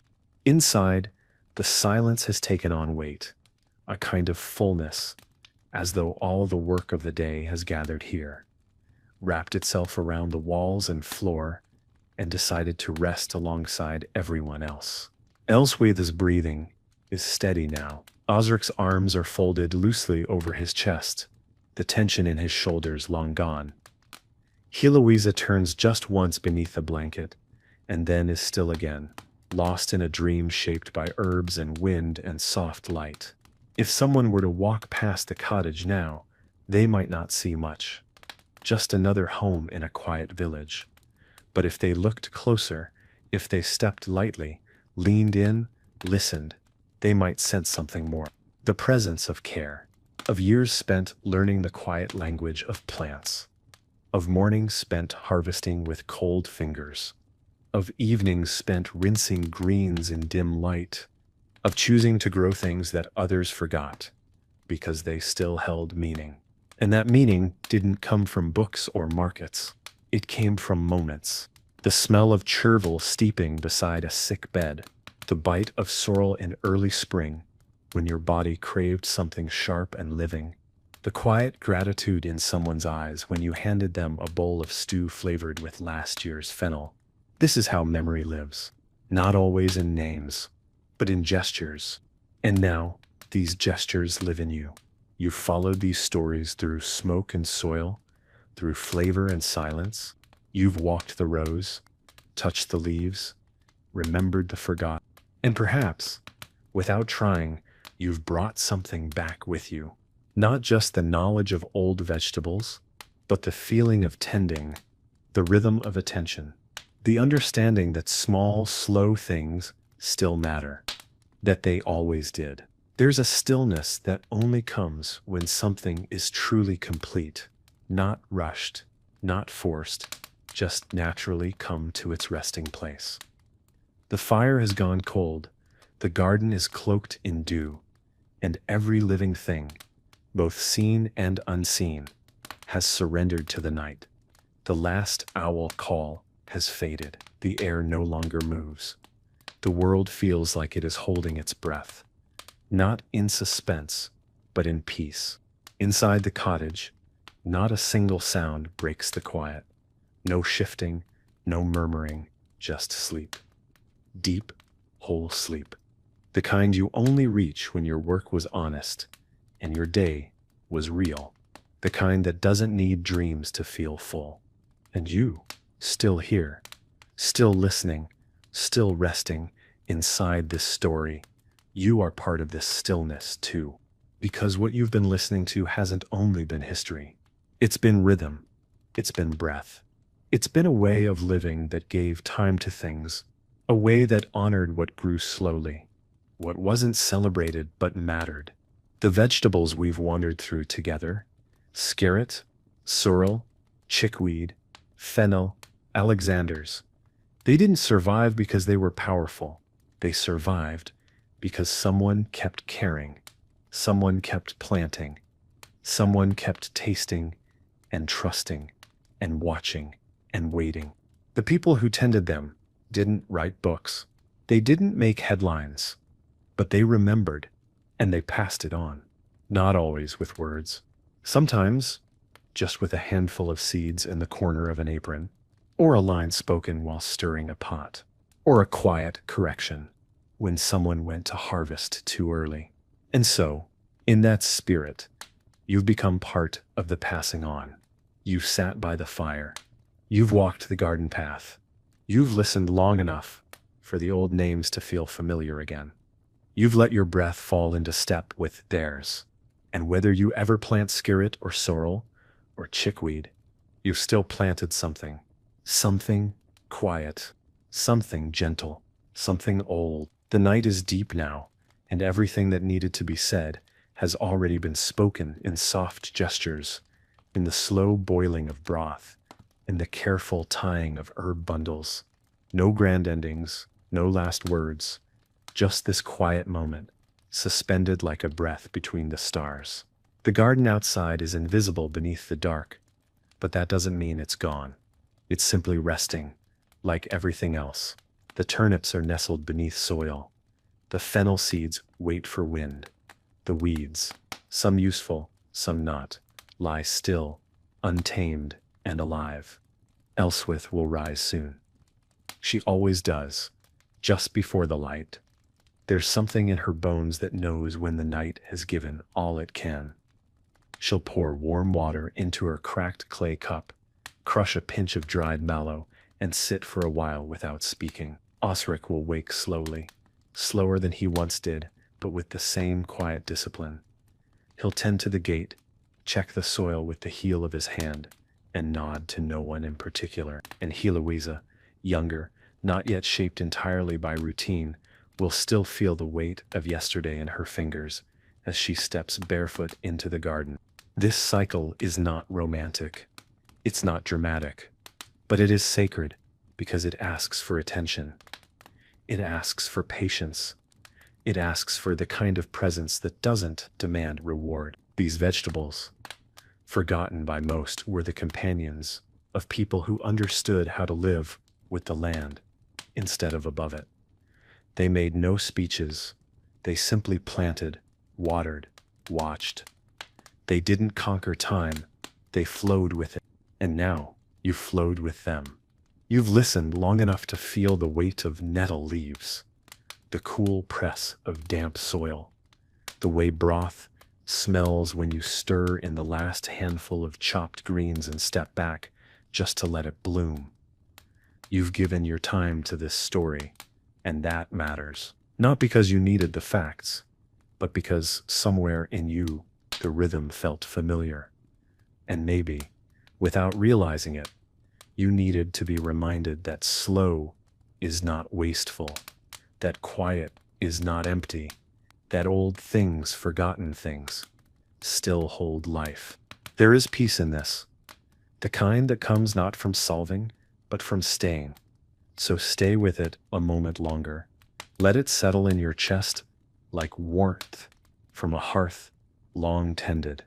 Let it root itself somewhere beneath your thoughts. Let it be enough to simply know the names, to feel the garden resting, to feel your own breath finally match its pace. The cottage holds the night like a bowl holds water, quiet still, without spilling a drop. The walls, the rafters, the worn floorboards creak softly as they breathe in the dark. Everything inside is exactly where it should be. Not perfect, not untouched, but whole in its own way. And outside, beyond the shuttered windows, the garden waits without asking for attention. The skirt unseen beneath the earth thickens quietly. The chickweed spreads, unnoticed but steady. The wind carries the scent of thyme and old smoke, and somewhere a fox steps softly through the grass, as if it knows this place is not to be disturbed. There's something tender about the quiet here. It's not silence that presses in. It's silence that wraps around, like a hand on the back, like someone sitting beside you, saying nothing, but staying anyway. That's what this entire way of life was built on, staying through long winters, through bad seasons, through days when nothing grew and the pantry was nearly bare. People stayed, they made do, they adapted, and they passed that knowledge on, not with pride, but with purpose. Not everything survived, of course. Some plants disappeared completely. Some names were lost. Some methods fell out of use, swept away by faster ways, easier food, louder noise. But some things held. A few seeds passed hand to hand. A few stories whispered while hanging herbs to dry. A few memories tied with string and tucked into drawers, forgotten until someone like you stumbles across them and chooses to listen. That's what matters now.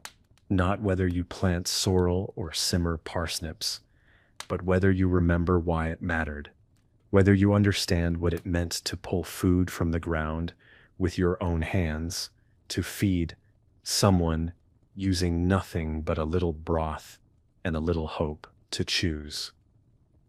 Even in hardship, to care, because care, in the end, is what this was all about. The care to notice, to wait, to trust, to offer what you had, even if it wasn't much. So maybe you'll carry that forward. Maybe you'll remember the names, or maybe just the feeling, the softness, the pace, the understanding that small things, especially small, quiet, living things, can outlast nearly anything if someone chooses to keep tending them. And maybe that someone, tonight, is you. The night is almost ready to turn. There's a softness to the dark now, a loosening, as if even the stars are beginning to exhale. The garden is still quiet, but it's no longer asleep. It's listening, the kind of listening that comes before waking. Roots hold firm. Leaves lie still, but there's a hum beneath it all, like a breath being drawn slowly before the first light spills across the fields. This is the hour when everything prepares, without rushing, when the world remembers how to begin again. Inside, the cottage holds its breath with the same quiet reverence. Elswith, Osric, and Heloisa remain wrapped in sleep. There is nothing to do yet. The tools rest, the herbs hang heavy with scent. The bowls are clean, the seeds remain untouched, tucked safely in linen and jars and corners where time has no urgency. And in that quiet, a truth lingers. Nothing meaningful was missed, nothing was wasted. Every small act of care, every stir of the pot, every weed left standing, carried weight. You've come far on this journey, not in distance, but in depth. You've walked among the forgotten. You've bent low to smell what others pass by. You've stood in the soft soil of a world that didn't demand your attention, but welcomed it all the same. You've let your breathing slow. You've let your mind drift from noise to quiet. You've chosen to listen long enough for something old to bloom again. And in doing so, you've taken part in something older than history. You've moved not through information, but through presence, through rhythm, through breath. Like the people who once grew these vegetables, not because they were fashionable, but because they were needed, not for abundance, but for enough. Let that word stay with you now. Enough, not perfect, not ideal, just enough. The broth was enough, the seed was enough, the sleep, the stillness, the silence you've held, enough. You've tended something, even if only in your mind. You've remembered that time doesn't need to be filled to be valuable. That tending, real tending, requires nothing but attention and care, and that some things are still worth knowing, even if they don't speak loudly. The sky is beginning to pale, just barely, a quiet suggestion along the horizon, a softening of the black into something blue-gray and full of promise. The stars are dimming now, one by one, fading, not with fanfare, but with grace. The garden remains hushed, blanketed in dew, but it senses the change. The beet leaves tremble slightly. The tops of the wild fennel lean toward the east. The soil cool beneath the foot, but alive, always alive. Inside, the last breaths of night are being drawn. Elswith shifts beneath her blanket. Osric rubs one eye and rests again. Heloisa stirs but does not rise. There is no rush. The day will come when it's ready. And until then, there is still time for silence. Still time to hold the shape of everything that has come before. And for you too, the journey has neared its end. Not sharply, not suddenly, but gently, like a garden path that winds slowly back to the place you began, only now with something more carried in your hands. You've walked through days and seasons and stories. You've felt the weight of soil and the lightness of steam rising from a bowl. You've tasted forgotten leaves in your imagination and felt your breath find the rhythm of people who lived long before you, but not so differently. They didn't leave behind monuments. They left seeds. They didn't shout. They stayed. And through staying, through growing, through offering what little they had, they told stories that only quiet ears could hear. And tonight, those ears were yours. You've given your attention to the slow, to the rooted, to the overlooked and the ordinary. You've remembered that nourishment doesn't always look like indulgence. Sometimes it looks like chickweed or broth, or a shared silence between two people, too tired to speak but full of love all the same. Let yourself carry that now, not as a lesson, not as history, but as something living, a rhythm, a pace, a way of noticing that you can return to any time you need it. Even when the noise rises again, even when the days speed up. You'll know this place still exists, and more importantly, you'll know how to find it. The first light of dawn is here now, not bright, not yet warm, but unmistakable. It spills gently across the tops of the hedgerows, brushes the thatch, glimmers faintly on the rim of the water barrel. Outside the door, the garden wakes without sound. No fanfare, just present. The dew clings to the leaves. The shadows stretch and fade. And beneath it all, the roots continue their quiet, ceaseless work, as they always have. Inside, the room begins to shift. The air takes on a new texture, the kind that signals a new beginning. Elswith sits up slowly, brushing her fingers through her hair. She says nothing, doesn't need to. She knows this light, this moment, this exact breath. It's the same each season. And still, it never loses its meaning. Osric stretches. Heloisa stirs, and the cottage, once wrapped in silence, now exhales with the world. This is where the story ends. Not because it's finished, but because it's been passed on. Like seeds tucked into a pocket, like dried herbs placed on a windowsill. You've walked the path. You've tasted the names. You've felt the weight of vegetables that most will never know again. But now you do, and because you do, they live.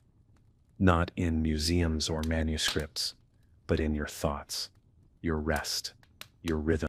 This story was never meant to dazzle. It was meant to stay, to settle into your bones, the way good broth settles into an empty belly.